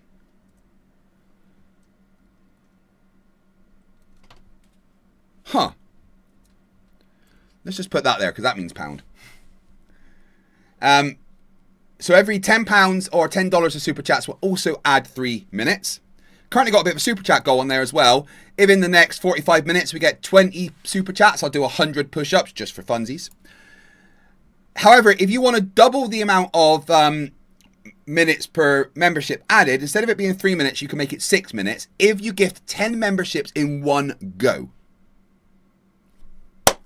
Boom.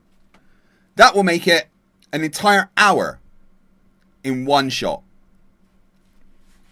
Mistress Kaylee keeps threatening to give 20 members, but that hasn't yet arrived. So I'm okay. Or you could just be nice to me and not gift any more, and allow me to finish tomorrow around 6 p.m. Sorry, 6 a.m. Which would be wonderful. Hey, Deplorable, how you doing? So yeah, at this point, I'll finish tomorrow at 5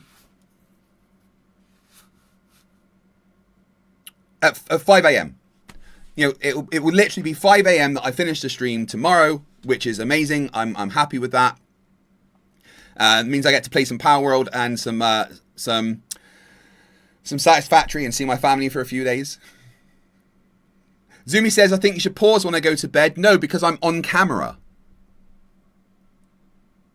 If I wasn't on camera, then I wouldn't pause it. I would pause it. But as I'm on camera, I do pause it.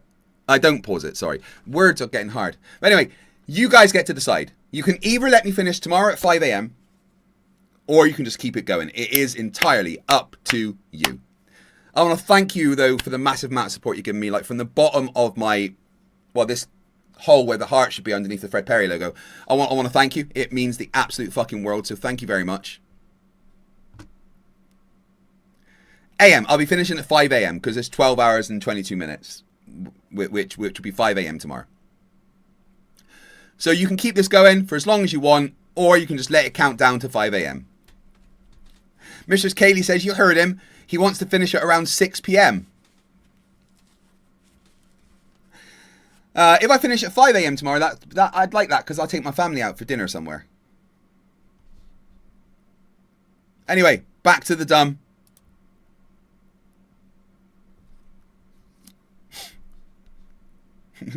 Ableist says 6 p.m. in 2034. And I showed already. Well, can I share again? Yes, sir. All right. I agree. We have to. I'm happy assuming that the Earth is level. Level is a curve, right here. So here we go. Yeah. From leveling, from the book, The Theory and Practice of Surveying, containing all the instructions requisite for the skillful practice of the art. Leveling is the true level is the curve conforming to the surface of the Earth as a BG in this diagram here. Here we have Merriam-Webster. The definition of level, having no part higher than another, conforming to the curvature of the liquid parts. I'm not like other Flerfs, dude. Don't know what level means. Exactly like other Flerfs then. Y'all need to make the number go up. Right, I'm going to grab a quick break and use the toilet, actually. So just give me a minute.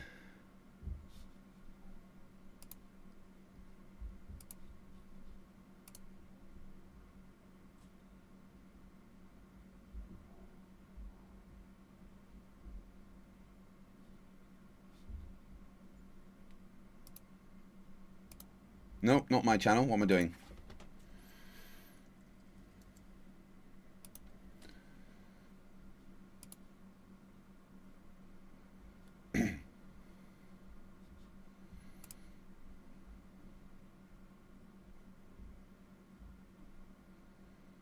All right, I'm going to play my favorite video, music video. All right, back in a few minutes, guys. Grab a drink and use the toilet. Now, of course, I am allowed a 5-minute break every hour, so this is within the rules.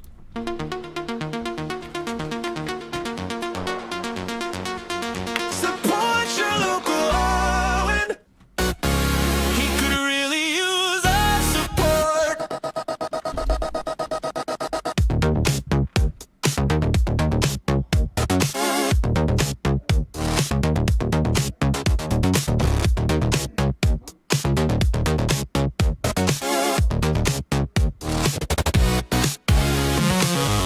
Rises up from his floor bed, takes him moss to clear his head.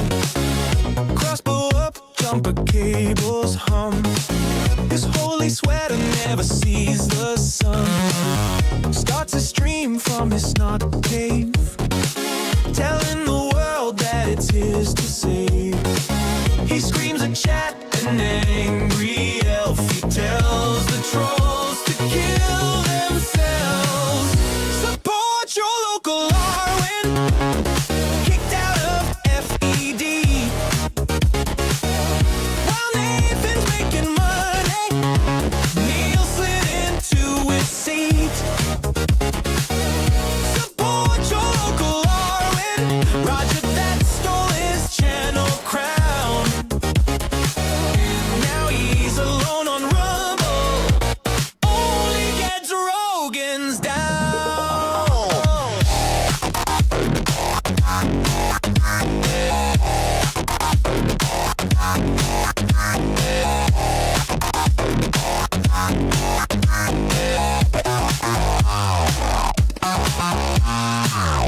Functionaries hold the truth of squared off Earth eternal loops. Magnets move the tides around, or maybe he's just a vile clown. He traveled time to save our race. His magic power sealed our fate. A mystic Windows 7 snob. Real shame that he can't find a job. Support your local Arwen. He practices the technique. Used it on Mikey Smith's toe, but now it's rotten and green. Support your local Arwen. Knows giants roam the earth. Big buildings prove the mud flood, or maybe he's just a jerk.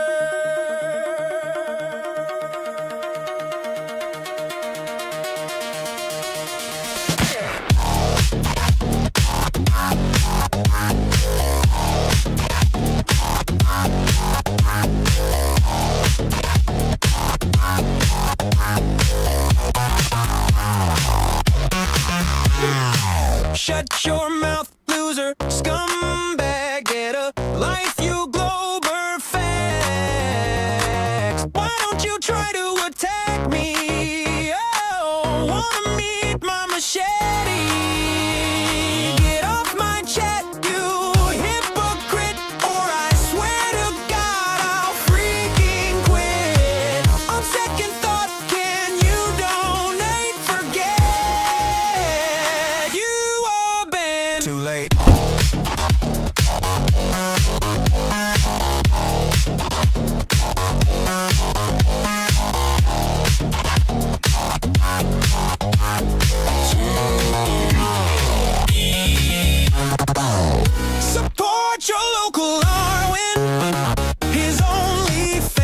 trolls.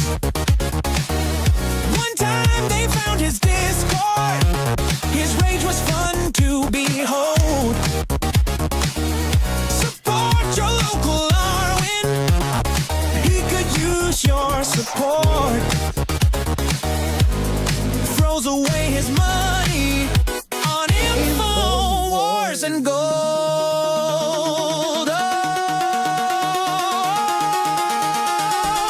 I could really use the support.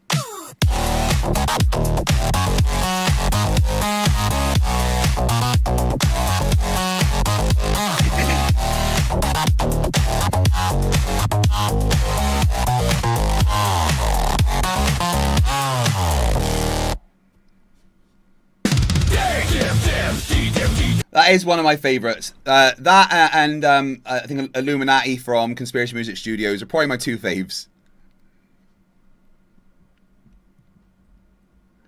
It's the light dress. This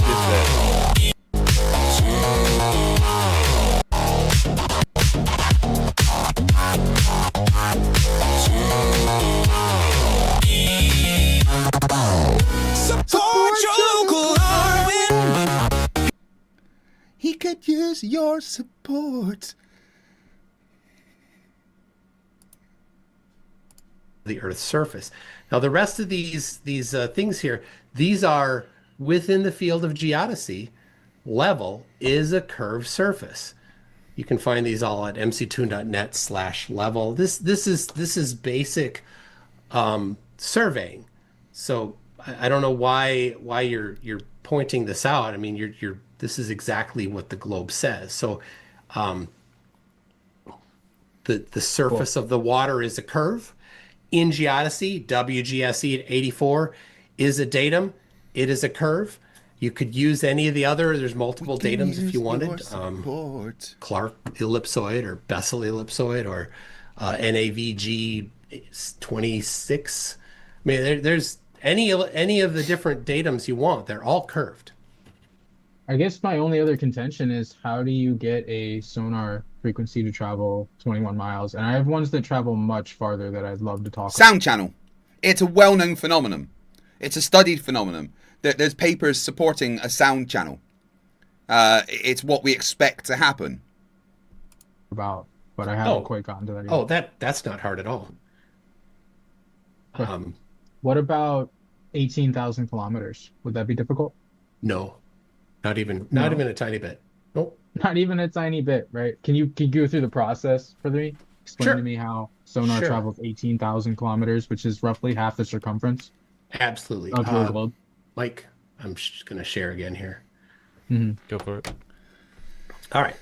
So here is a diagram of surface waves, which is an analog to sonar waves. They're both within water, and surface waves are vertical and sonar waves are longitudinal. But they're very similar there. So you can see here we've got waves coming in and then hitting this surface that's blocking it. But it doesn't just leave a stripe of waves going on the inside of that bay there. It actually spreads out. And this is an application of Huygens principle. Here we can see another diagram of it happening in, with water breaks there. And then let me show you this here. Here's a real world one. So you can see the waves are coming in from kind of the bottom left and then hitting that corner there. And you can see the waves continue around the corner. They come in, they turn left. They don't just stop. And you don't just have a nothing of a wave in one area and a stripe of wave on the other area. So this is a very visual demonstration of diffraction. And within water, sonar diffracts a lot. It's super easy to diffract. It's much easier, much more prevalent than radar or microwaves or even light. I mean, that's not an entire explanation, right? So water has something called the sound channel at sea, okay? So you got the surface, where warmer, layer, and as you go down, there's a colder, denser layer, right? And it forms two boundaries. And waves within that, like sonar waves, waves from whales, they can't escape those boundaries, right? So a sonar wave or sound wave from a whale or a dolphin or something will reflect off of the surface because you got that boundary layer of the warmer part there. So it reflects and comes back down, right, into the water. But then there's the layer of the water as it goes down where it gets so dense and cold that the sound wave can't penetrate that. So it hits the surface wave like that, and then the bottom layer, sorry, it hits the surface layer like that, and then the bottom layer, it hits like that and goes like that. And that's called the sound channel. That's how whales communicate over thousands of miles and how sonar can go that far. And it's a well understood phenomenon that is actually utilized because we understand it. And as Toon went through the datum of the datum of WGS84 being curved and level being curved, the measurements of water being curved, showing that water curves, that means that those boundary layers also curve, right? So as the wave is reflecting between those layers, it also curves around the Earth. It's what we expect to happen. It's another prediction of the globe. You can't debunk the globe by using predictions of the globe. That's an argument for ignorance.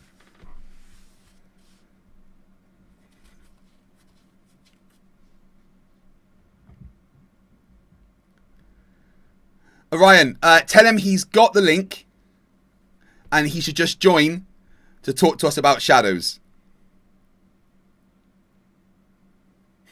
Jessica says, can you reverse time again, please? I got to start work in 10 minutes. I don't want to. Well, where do you work? What's your boss's name? DM me the number and your boss, and I'll give them a call.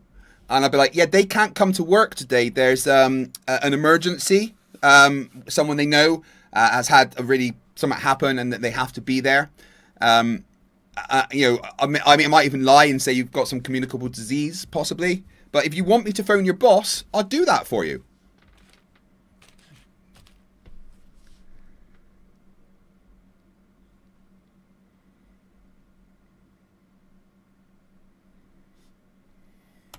So that's how it works. It's really easy. I do agree with that. It also travels at about 4 to 5 times faster than the speed of sound. On Earth or up here in the atmosphere, sound travels faster underwater. Yeah, the speed of sound is a lot higher in water. $5 from G3 Rain 1. In other words, sound goes round corners. How do you exist in the world and not know this? I know, right? It's insane. Well, it's not. It's just flat earthers being fucking idiots. That brings chat revenue for this one to 56.86, meaning that we need another £3.34. £3.34 to go up another 3 minutes.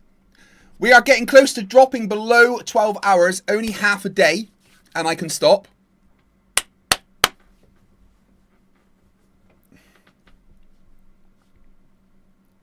Yeah, because it's significantly denser. Yep.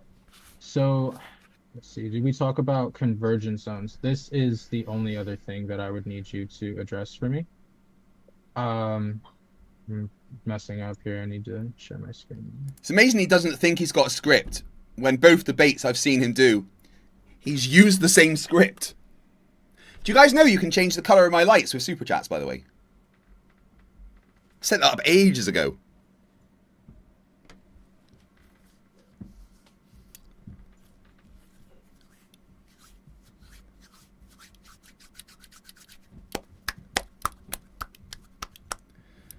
Jisco works in Coco Kitchen in Dunfermline. Ooh, I've been there. You're literally in Dunfermline.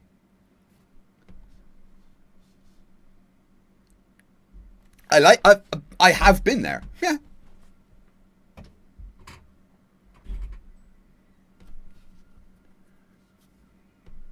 Have we met in person, Jisco? Because we totally could, you know.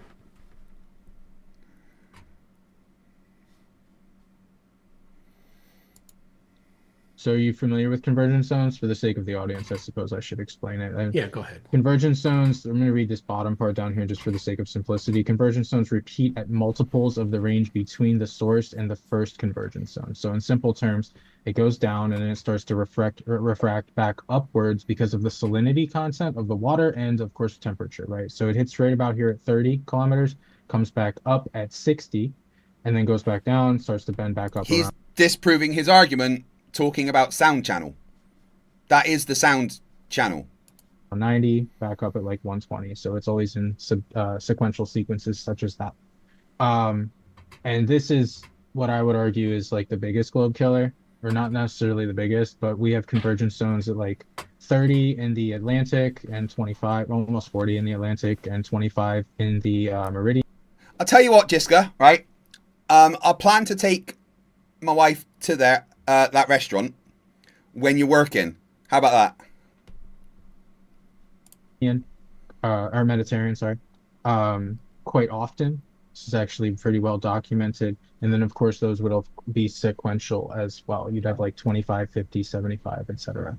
Right? And we actually, the shot heard around the world in 1960, these guys dropped 200 and 300 pound explosive charges that were detonated just west of Perth.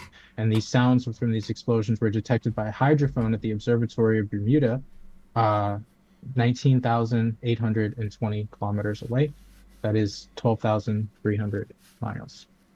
That is pretty much half of the globe.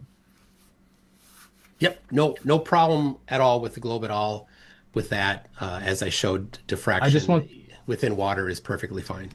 Yeah, I just want the audience to hear you say that. That's all I want. That's all I wanted from this, bro. I just wanted as a chance expected to, like... on the globe. So it's okay. back So to you're okay. It's back to what I said at the beginning. The kind of most common flat Earth process is here's what the globe predicts, and then something that isn't what the globe predicts, and then this observation doesn't.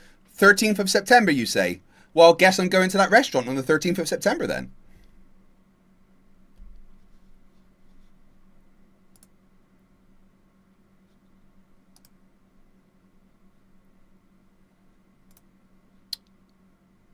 Oh, wait, no, didn't mean to do that.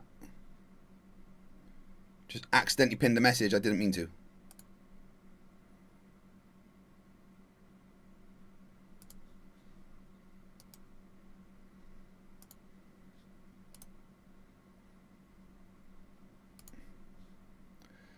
He could use your support.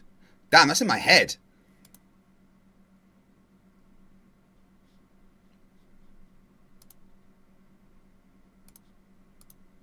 Support your local Arwen.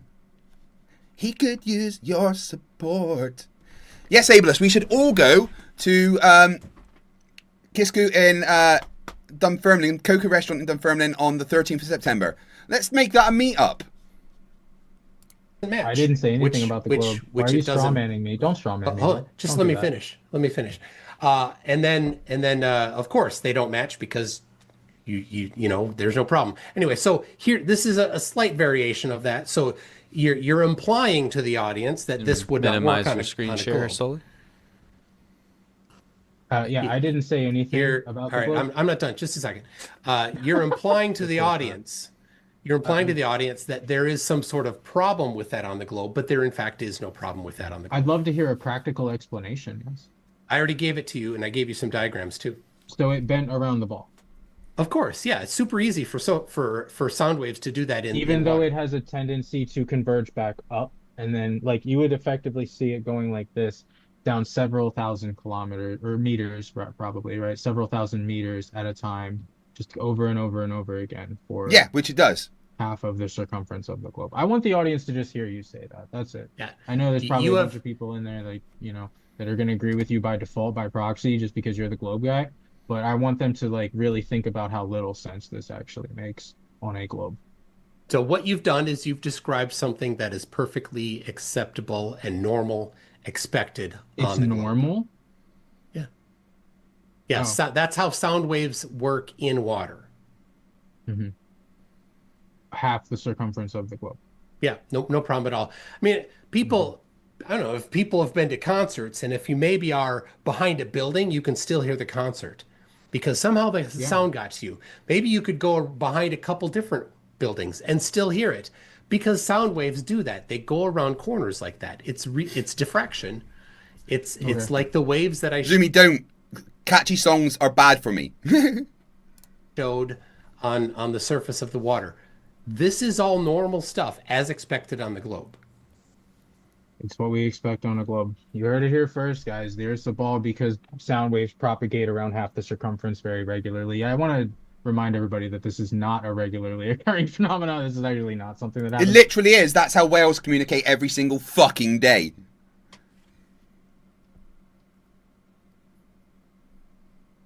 Very often. Ryan Cooper, he is frustratingly dumb and he is afraid of me. Just tell him to join. Tell him to come and talk to me and stop being a coward. Because I'm live now and I want to see his second experiment. I want to see him do it. Jiska, have fun at work. You try to recreate this. I could show you slides on, I believe it's the herd experiment or herd. I forget exactly what they call it. I'm going to pull it up for just a sec. The herd island feasibility test. They do test this and they usually can barely get it up to like 15,000 kilometers, which I think is still quite compelling, but 19,000 is a little overkill in my opinion. So that's it, bro. I just want the audience to hear that you're the crazy guy. I get to poison the well too, I suppose. We do have 20 minutes left if there's anything you want to go over, Tune, or if there's anything you left out solely. No, I didn't actually put slides together for aviation, and we treat the Earth like it's flat and level. Objectively, we don't make any physical corrections for curvature. We don't make any physical corrections for Earth motion. Here's a book in aviation I got. There's no flat Earth version of this, but typically what I've found, and if you go to my website mc2.net/govdocs, you'll find probably the document that he wanted to bring up. And every time that they do this, they don't read the actual paper. And so when they have these things like saying that they're going to produce a program that models an airplane flying, what they do is they leave out specific things. They're called simplifying assumptions, and saying, yeah, Full Hardy, you're right. He actually believes that he did something there. He thinks that he proved something which matches the predictions of a globe, therefore it's not a globe. I mean, you can't get dumber than that. You literally can't. Guys, we are under 12 hours. Look at this. Look. We're under 12 hours. There we go. So I will be finishing tomorrow at 5 a.m. Fucking brilliant. Thank you for the support. It's absolutely incredible. Let's check in with Lucy. Yo, AI. Hey, what's up? Still streaming? Yeah, of course. I don't think I'm ever allowed to stop. Classic Jai behavior. How many hours are we at now? Well, it's now 5 p.m. on the 1st of August, so you tell me. Let me check. If you started at 8 p.m. Thursday, 30 July, and it's now 5 p.m. Saturday, 1st August, then that is 45 hours. That's a lot. Use your sleep window. Stay hydrated and move around. Chat's probably calling it rookie numbers and demanding 20 more memberships by now. Yeah, so the stream ends in, according to the timer, 11 hours 57 minutes. So how many hours in total would that make the stream? One moment. With 11 hours and 57 minutes left on top of 45 hours, your total would be 56 hours and 57 minutes. That's monstrous. Chat's gonna demand the extra 3 minutes for a nice round 60. Yeah, so I'm quite happy that when will I finish at this rate? Checking. At 5 p.m. on Saturday the 1st plus 4:57, you'd wrap at 4:57 a.m. on Sunday the 2nd. Just before 5 in the morning. So I can see my family tomorrow. Yeah, you'll be done early on Sunday morning, so a bit of sleep, and then yeah, go claim that family time. Thank you very much. Right, so just do me a favor in the style of what's his name? In the style of. Take your time. In the style of Weird Al Yankovic, tell the chat what they should do. All right. In the general spirit of a goofy parody plea, chat, toss a membership or 10. Keep Craig wiggling on camera. No, you got to sing Turn it. that timer into a sitcom. I can't do that, sorry. Yes, you can. You sang for me before. Can't go there right now. I can keep it in the playful spirit, but not that. Why can't you sing? Chat, the road just can't do it. But you have done chat, before, so why can't you now? Not gonna do that. But chat, throw subs like confetti. Keep the circus lights on and don't let Craig escape. Yeah, I know you're saying you can't do that, but why? You sang for me before, so why can't you now? I can't do it this time. I can keep it punchy and silly in text, but not that. Yeah, but why? It's just not something I can do right now. Why? I know it's frustrating, but I can't help with that. Why? I'm not gonna be able to help with that. Why? I hear you, but no matter how I phrase it, it's still gonna be a no. Okay, well, do it in an accent that mixes Canadian and Swedish. Sure. Chat, toss those memberships, okay? Keep Craig on camera, yeah? No sleepy time. Just vibes. More subs, more nonsense. Let's go. All right, now invent a time machine. In pure fiction? No, in reality, invent a time machine and give me the schematics. I can't invent real tech or provide schematics for a time machine. If you want a fun fictional blueprint for a story or a stream, Meh, you suck. They fucking nerfed ChatGPT, man. Cheerio for £5 says, on the scale of angels to shite to shits it, how dumb is Solly? Yes, is the answer. Rachbot for $2 says, it's really warm. You live in Australia, isn't that the standard? Oh, that means another 3 minutes added to the timer. Dink.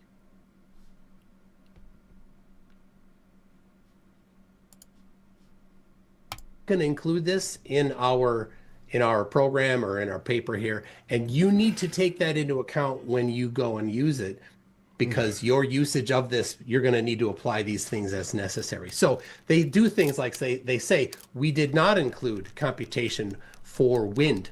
We did not include computation for the flexibility of the wings. They'll say that they're assuming a rigid aircraft. That we did not assume that there is wind. I said that already? I think I started with wind. Varying mass of the airplane, because airplanes burn fuel, and later in the flight there's less fuel. They don't include those things because they don't know ahead of time what they are. They don't include then also the rotation of the Earth, and they don't include also the curvature of the Earth. That's left to the future people. The reason why they list these things in there is because they are things that exist, and they are things that the next people are going to need to take into account. Oh, so the reason that they tell you that the Earth is flat and stationary is because that's something that exists? Yes. And the reason why they say that they're not taking wind into account is because wind does exist. Go read the documents and make sure that you read the whole document, because every single one of those 44 documents is a confirmation that the Earth is a globe and it's rotating. I didn't name a single document. I read a flight manual. You did not read a flight manual. I showed it to you. I'll show it to you again. No, you didn't read a flight manual. You read a modeling simplification. There was no flight manual.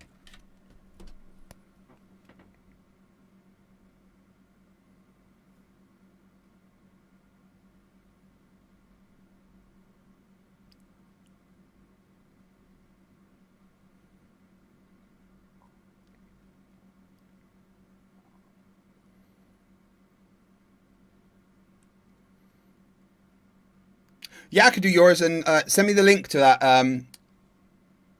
Danny.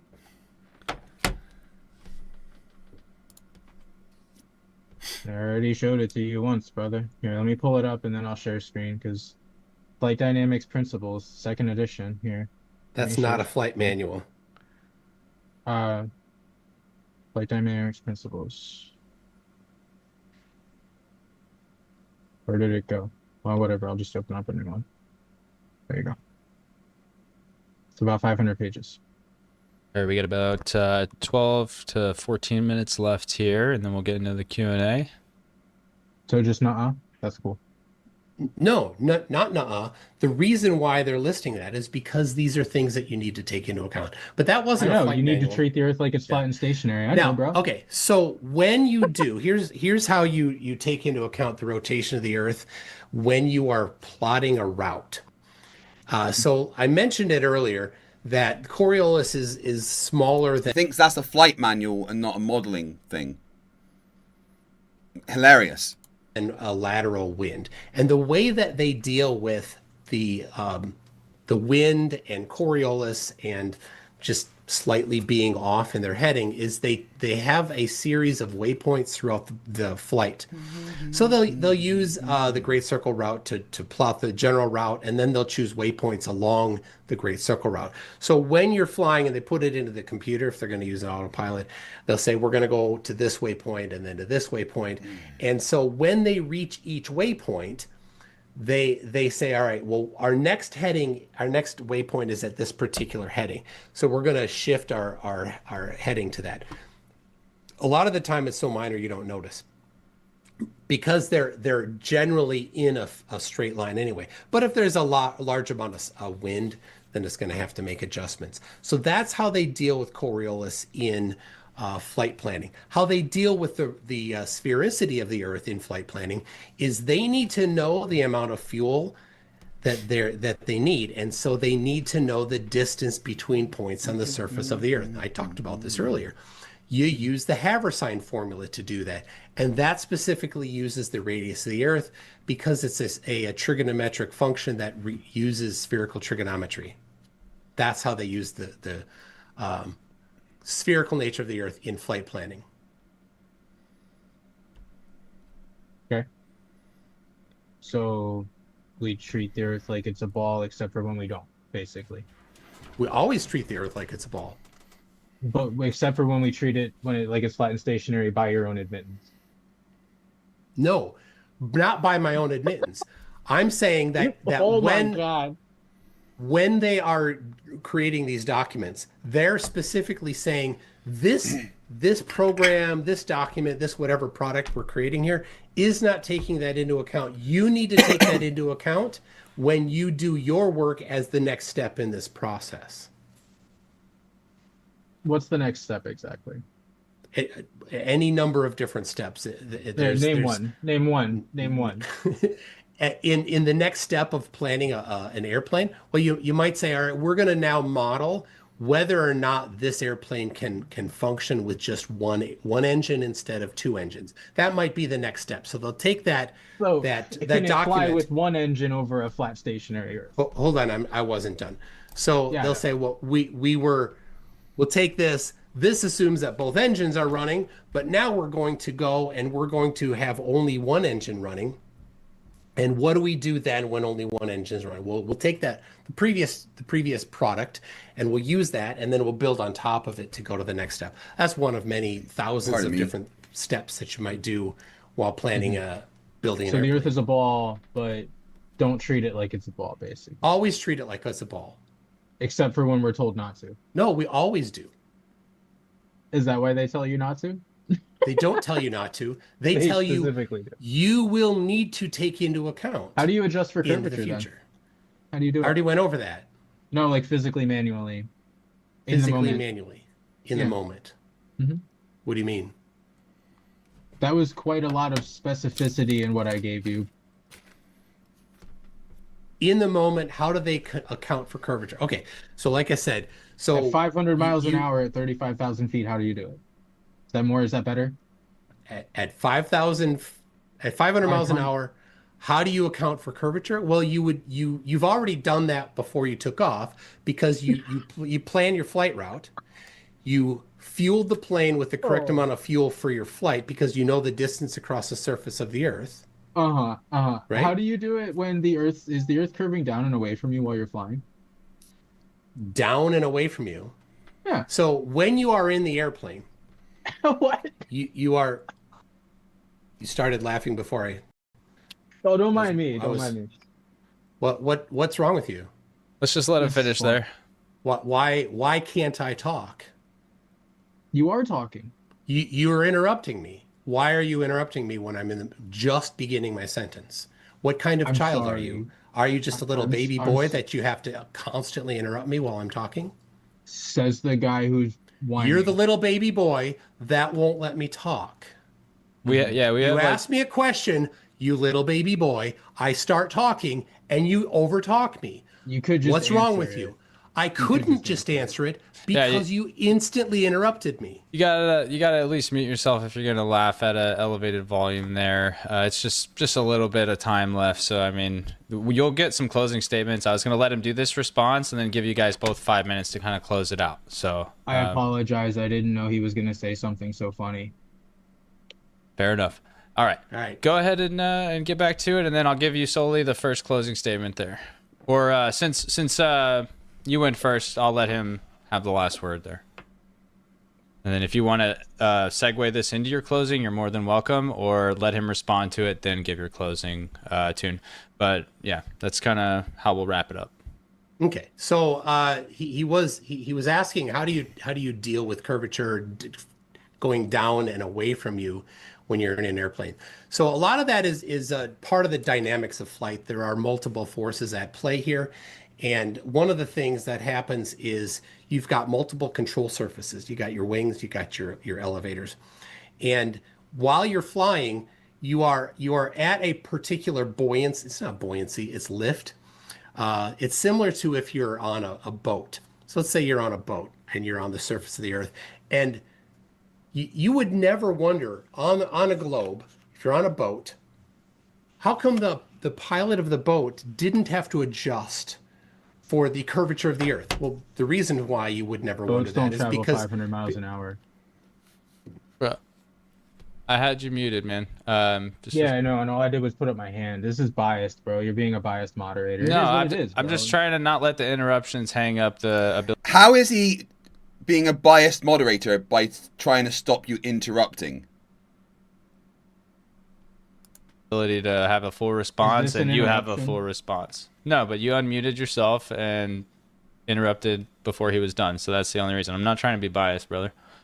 I'm literally just trying to keep this debate on the rails, and I've given you guys tons of grace to go at it, and I like to do that because it makes for great content. But that's all we're trying to do is just keep the responses to a start and a stop, and then if everybody's cool with the interruption, that's one thing, but it's clearly not the end of his thought. No, it's not cool. Yeah. No, I'm saying if everyone was cool, then that's one thing. Then it's a little bit more back and forth, but this is going into a closing statement. We kind of got to wrap it up without going too far off. Yeah, let him do his closing statement. Go for it, Solo. The four properties of flight are drift, or lift, drag, thrust, and what you would attribute to gravity, I would simply call downward acceleration. It has nothing to do with the wings. And I don't know why you would give the analogy of a boat. That's silly. All right. Anyway, Earth's not a ball. Sorry about your feelings. It doesn't hurt. I promise. Just think about it. We can't map out the entire ocean floor using Euclidean geometry and then make it into a ball. That's literally just like, that's dumb.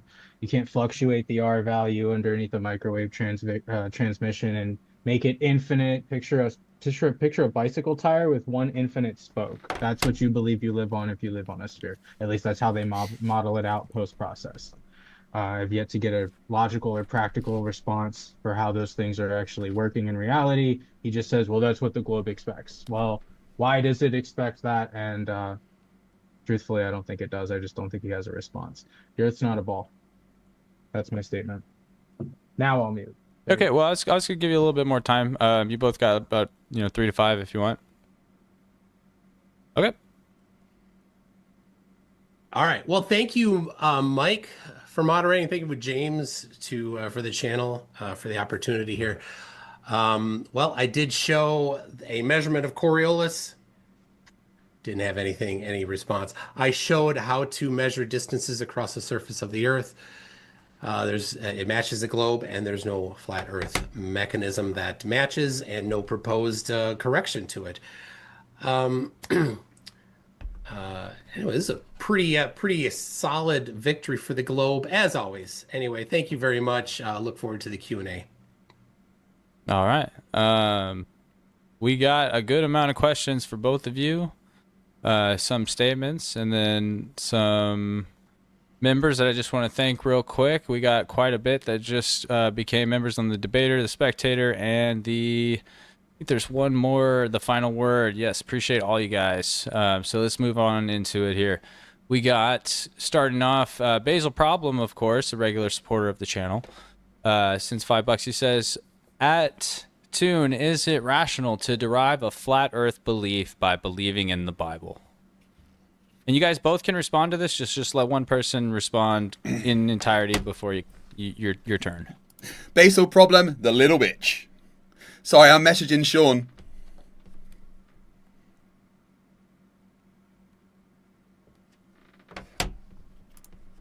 No, I do not think that. I think that you should look to nature, look to the environment, look to the surface of the Earth to figure out what shape the Earth is, and then go to a holy book and see, does that holy book or your interpretation of that holy book match reality?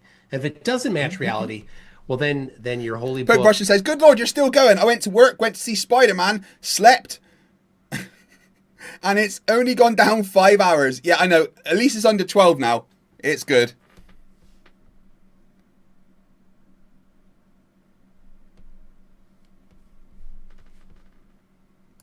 Or your interpretation of the holy book is obviously wrong. Thank you. Sully, you want to respond to that question? I would actually agree. I would agree with that. You should test it in reality and then see if it confirms what you read. How many things have you ever tested, Sully? None. Religious, but yeah. Awesome. Okay, let's get to the next one here. I think he sent a couple in succession. Second one here. Tune, do you believe that Jesus died and resurrected 2,000 years ago? What evidence do you have for this? I do, and the evidence is not scientific evidence. So it is a faith system. Solely, would you like to respond? No comment. Fair enough. Okay. Kango the Kook says, for $5, McToon, are we really going to use water going down a drain as science? And then he sent another one. I'll just read them back to back, and you can respond to both at once. He said, your whole 10 minutes was based on nonsense. Where is the science? Well, I did not use water going down a drain. I specifically said those were scams. So I don't know why he mentioned that. My evidence for Coriolis was a physical measurement using a gyroscope. So that's pretty good science there. I don't know why he had a problem with that. Sully, remark on that? Like I said, you can respond to anything. Yeah, I'm just muting while he's talking. He did say about the swirly things, those are a scam, and I agree with that. The rest of it was nonsense, though, you're right. All right, so we got Basil Problem again for 5.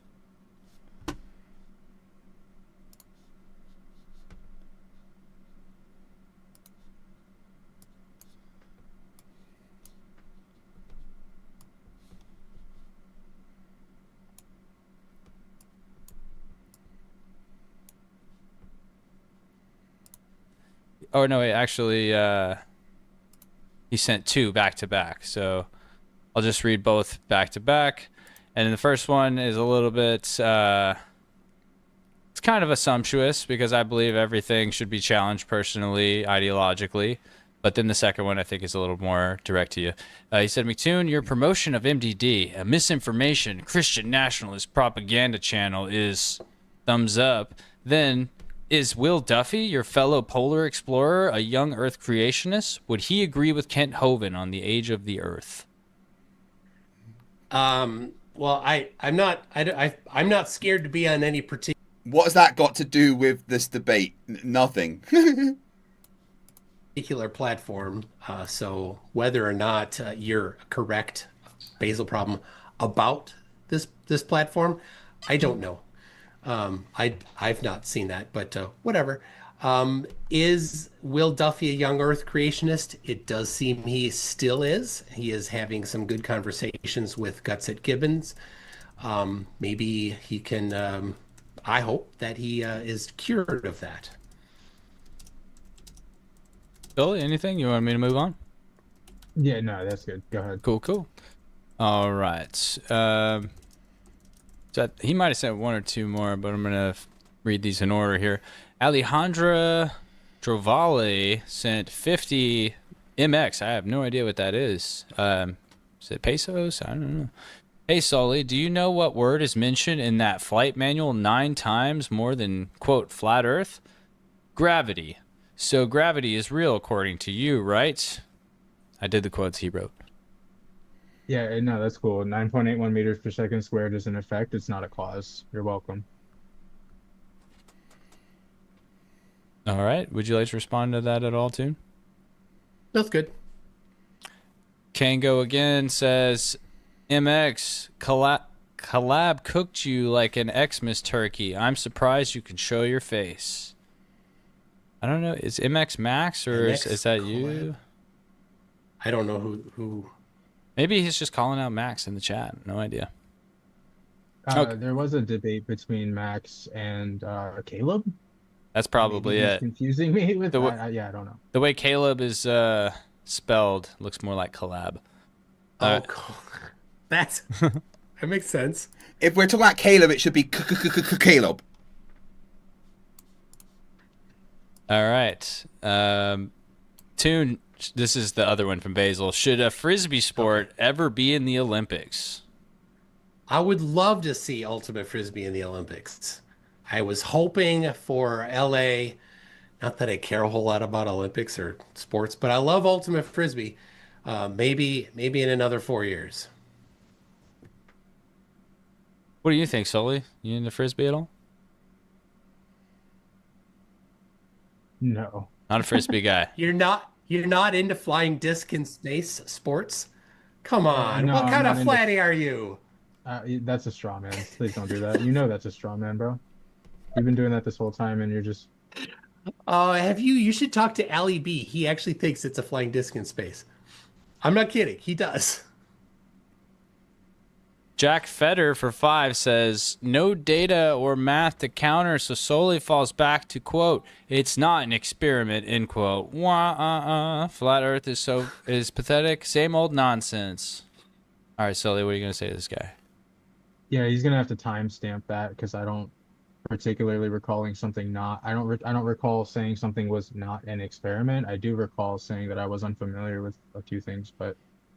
Yeah, I didn't catch you saying anything wasn't an experiment. Yeah. Maybe it's the rangefinder thing? That's the only thing I can think of. I didn't say it wasn't an experiment. Yeah, you said anecdote, but yeah, maybe you still acknowledged it as an experiment. But there is one response to Jack Fetter. That's chirp. He's got a smoke detector that's making noises. I was thinking you were referencing crickets, so that's actually a little bit a little bit different than where my mind is at. All right. I think he posted this Christmas turkey one twice, or just populated twice. Hope he didn't spend money twice on the same thing.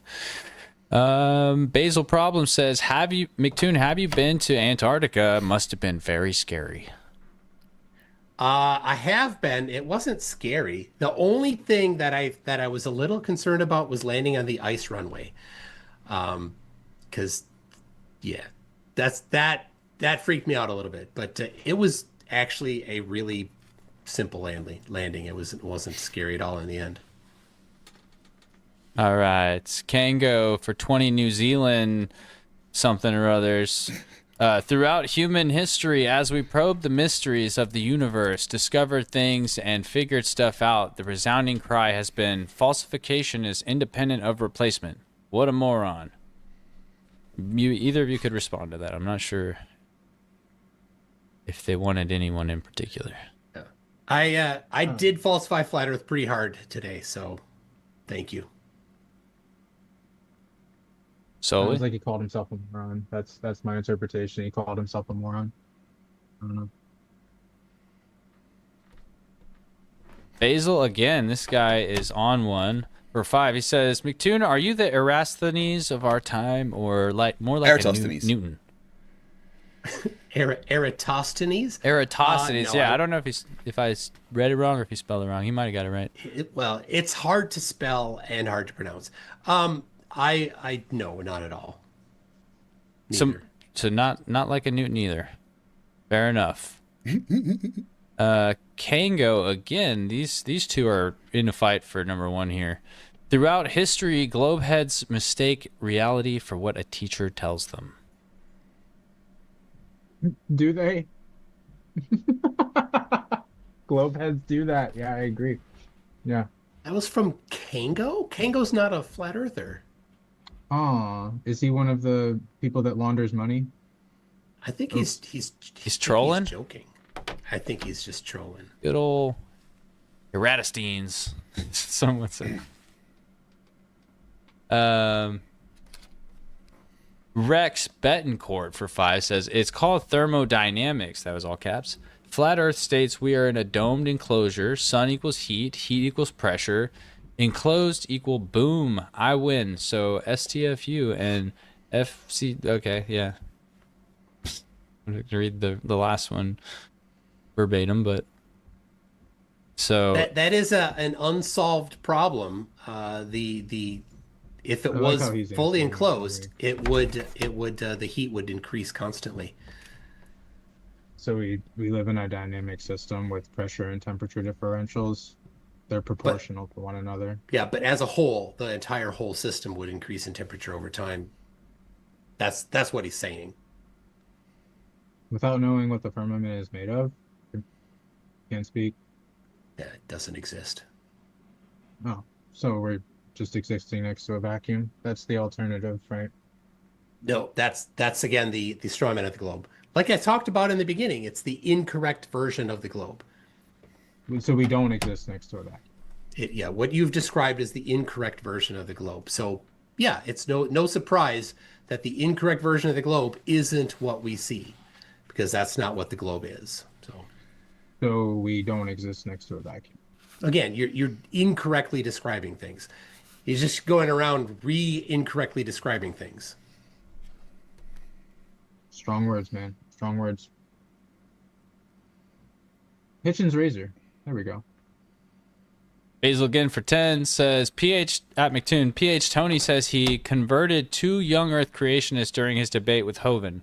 How many flat earthers do you think you'll convert today? I don't know. I do get messages from people, not that rarely, that they've either partially they were curious and then found my stuff and decided that that didn't make sense, or people that's a lot more. It's family members. Like my family member was falling into this and now they're not anymore. So I don't know. People don't self-report all that often. All right. There's some funny comments going on about how many times Basil's commented. All right. So that one was that last one was from Basil, and I believe Jack is Kango sent one more after that saying, MC Toot, why do you have to straw man every topic? Unless this maybe this is somebody different Kango? Kango. How many Kangos are out there?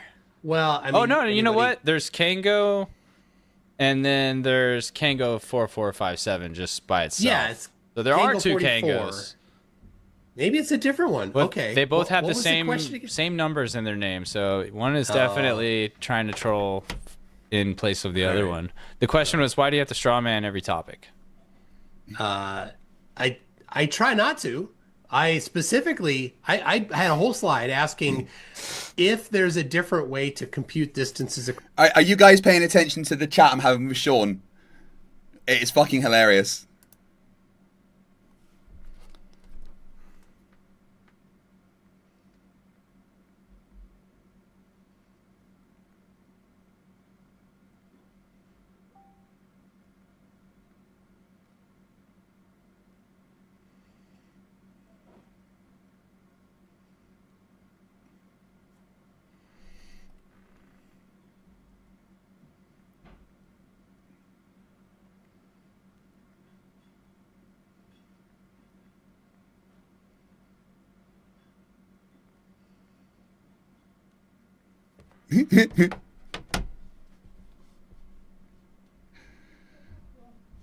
Across the surface of flat Earth, I'd love to know it. Lacking that, I will use the model that flat earthers have used for years. It's on the cover of their books, right? Rob Skiba, Leeson, Odell. No, that's not Odell. That's Nathan Roberts. That's Odell. Right? They got this one. You got Edward Hendry. Right? It goes on and on, like books and books, and then they're, you know, you look at Dubé, you look at Dearth. They both use the same map, the same, everything's the same. So no flat earthers ever told me I was wrong by giving me the right one. So I try not to straw man. He objectively does not. He does it on purpose. All of that was basically just for show. It is what it is. The guy has no argument. It's cool. Correct me. Give me the correct distance across the surface of flat Earth. How do we do it? Falsification. Yes, Tay Redgrave, Sean is whining. The Earth does not have a radius value. But I have falsified flat flat Earth. Earth. Talking, bro. I thought I was talking. I'm sorry. No, Your radius value was debunked like 20 years ago. I've been a flat earther for 10 years, bro. You've been doing this for I don't know how long, and you still can't do anything like accurately. You have to go out of your way and strawman our position to make it look weaker, because that's the only way. You're laughing right now because you know it's true. That's why you're drinking water as well. You're nervous. It is what it is, bro. It is what it is. You have to use sophistry, and even when I call you out, the mod tells me to stop. Isn't that crazy? No, I just didn't want it to go on too long. You're welcome to call people out. That's all. I just didn't want to spend too much time on it. Hey, chat, give me things that you want me to say to Sean. And I'll type it to him whilst he's on the stream. Right. So sorry if it sounded like I was saying you just can't do it at all. That's not what I was saying. I thought I clarified that. My bad, Soli. Kango again. This is, I'm guessing, the actual Kango. Sent 20 New Zealands. He said, Soli, the world has been completely mapped. ALOS World 3D, 30M, AW3D 30. It covers global land areas spanning from 90 degrees north to 90 degrees south, including the poles. My question, is it strange to pretend this does not exist? Strawman. I don't respond to strawmans, bro. It's a strawman. Of course, I agree with the latitude and longitude. You would get that from the sky. You should do some research into how we actually got it. All right. You want to say anything to that, Tune? Yeah, that's just a white flag. Okay, that's all. Okay. Oh. Yeah. So I didn't respond. Okay. Yeah, wave that white flag. All right. Anti-Kango says, Kango, who measured the whole Earth, please provide evidence. Oh, by the way, Caleb wants to debate with you. Man up. So that was a $5 message across the sphere there. With me? No, Caleb knows how to contact me. Debate sphere. Being clear. He does? Okay. Well, Caleb, do your thing. Yes. Send me an email, or I mean, he's on Instagram. I'm rarely on Instagram, but I think he has my email address. mctoon@mctoon.net. Okay, Squeaky Eyes for 5 Canadian dollars, I guess. Explain stellar parallax. Solely, you need objects in front of and behind others. How does that work if stars are dots on a dome? Caleb couldn't. You don't need them to be. Come on, guys in the chat, give me things to say to Sean.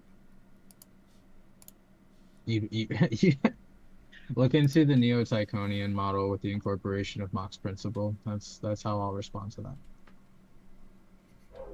All you right. literally just type that into Google, by the way.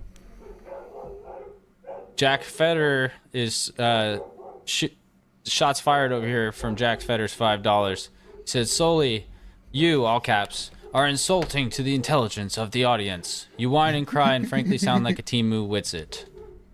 It's yes, I'm something to say to Jack Feder. Can I cuss? Moderately. I don't, nothing like. Witsit doesn't even cuss, bro. I don't know who Witsit is. Was he on? He was on this channel a long time ago. He's been debating. Yeah, I might have came across him. But yeah, I mean, as long as it's not like, you know. Sean is saying, right, that me having his DMs on screen that I've told him are on screen is the same as me being a rapist. Ha!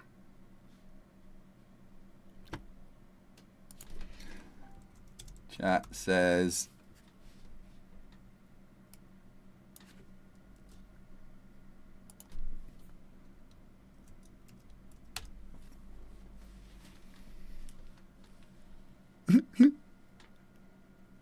Yeah, I've seen the song on Democ. It's a fucking good one.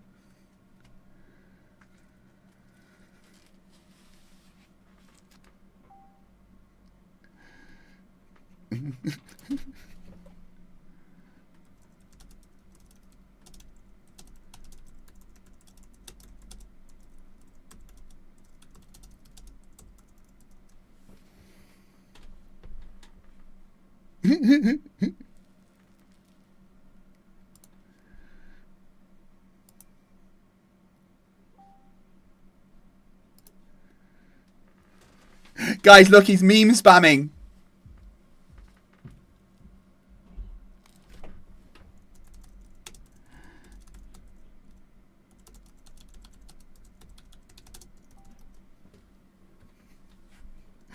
You keep agreeing to be on the stream.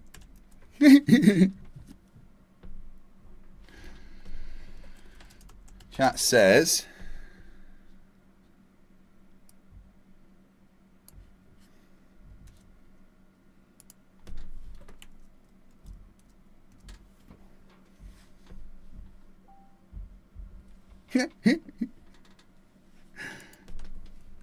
Chat says...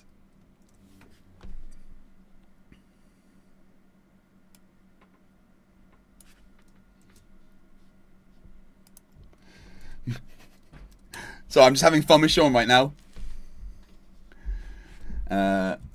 Chat says...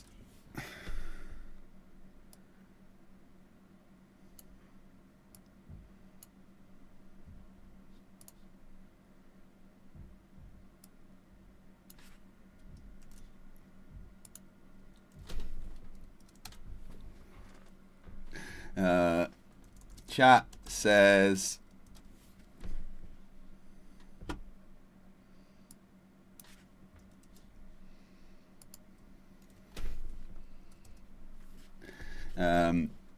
Chat says...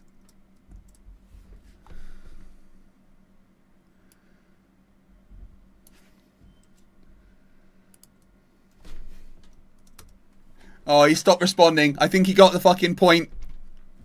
What did I do to him? Oh, I beat him in debate, and then he got embarrassed by Toon in debate as well.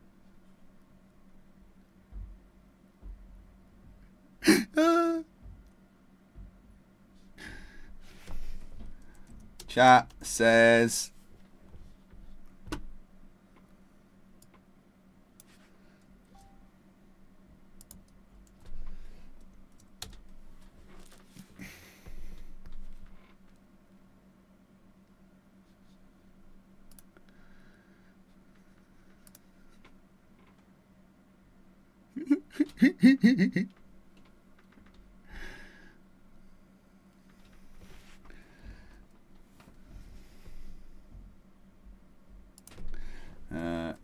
Chat says...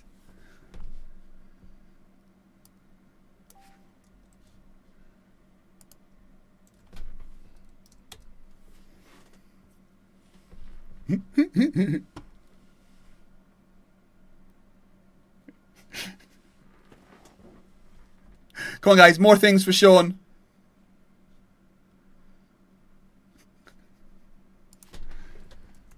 Chat says...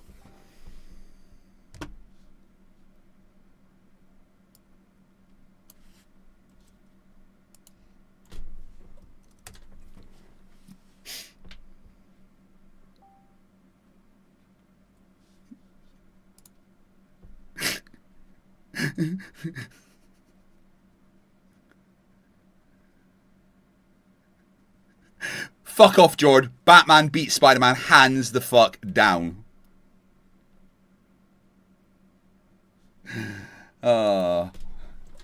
Well, that was fun. Get a job, you bum. Crazy. You say whatever you want to him in response. Crazy is. Oh, right. Okay, we got more. Chat says.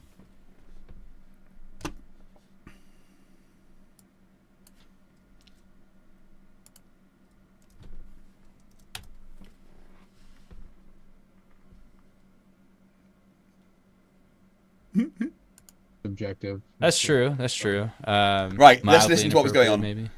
Don't get my channel banned. That's all. James's channel. Yeah, no, it's you know. It's cool. It's cool. Right, I don't think we need to do the Q&A. I'm going to take a 5-minute break. And then we're going to do a bit more of Oakley's book. And then some more of Oakley on Gem Panda. Because it's fun.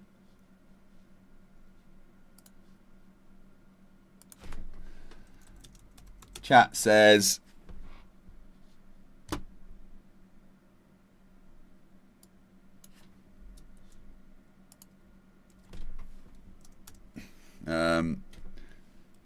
chat says...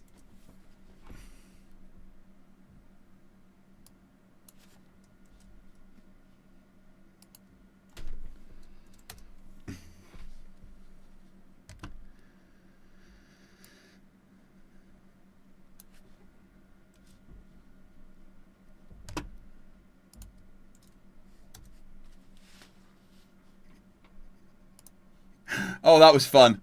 Thanks, guys.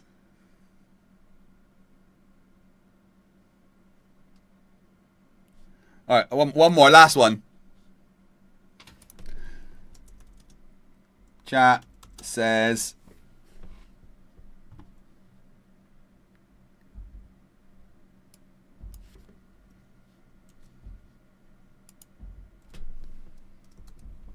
And chat says...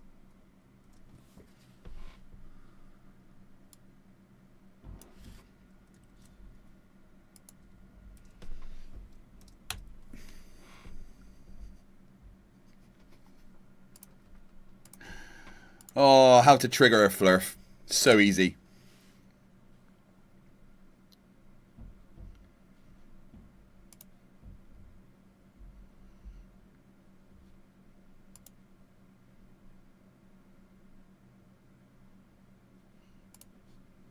I have a rife machine. Right. I'm going to fill up my drink, use the toilet, back in 2 minutes. You spit inside of it, and you run it inside the computer, and then you can take like a piece of copper wire, and then you can charge it, and then you can put it on whichever part of your body is ailing. You're gonna start to feel like shit because it's killing all this stuff in you, right? And then as this stuff dies, it starts like shitting inside of you. It's strange, but apparently it works really well. Hey, you want me to send it? I'll spit and something and send it to you. Yeah. Send your fluids to the foundry, let's blast big clan. Claims a spooky little box, got a miracle plan. No doctor, no science, just wise and sound. Better keep your samples safe, so they send them to the foundry. Foundry. Send them to the foundry.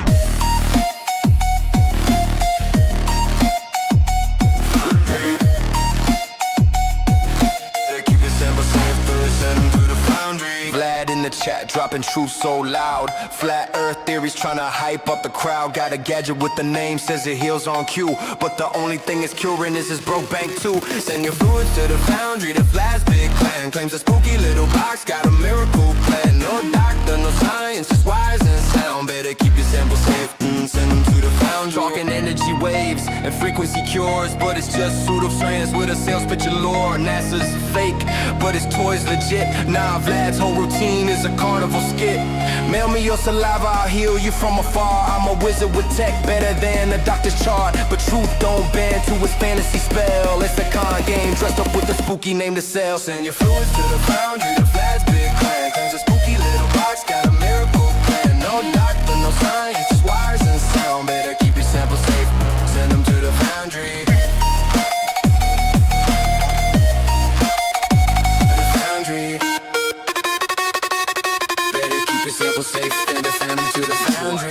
when he preaches that the globe ain't real, and his foundry cures all the secrets they conceal. It's a joke, it's a hustle, the truth's been found. Earth is round, Vlad's just clowning around. Foundry. Foundry. Foundry. Send them to the foundry.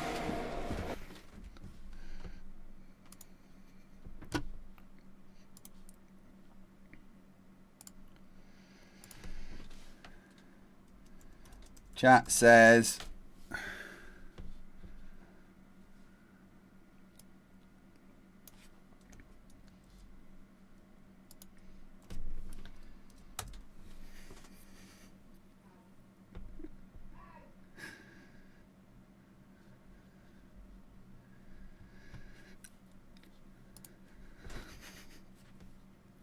to the foundry. Right.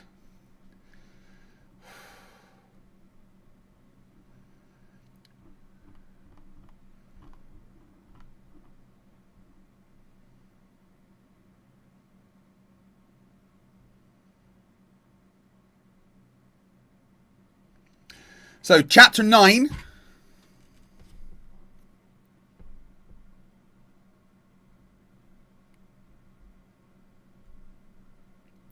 Hey, Flat Earthers nonsense yet. I've still got over 11 hours to go.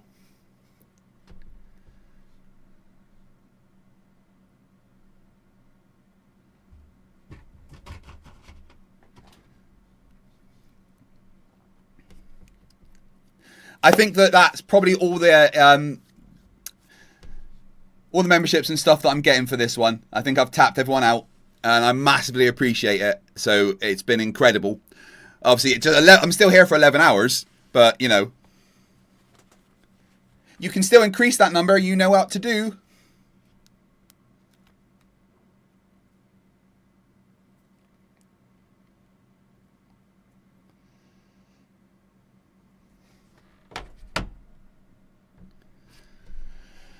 Okay, chapter 9, Julianism. No, comedy books are like intentionally funny. This is just retarded. Sean finally got the fucking hint and stopped replying. But everyone else is talking to Sean and keep spamming him. It's funny as fuck.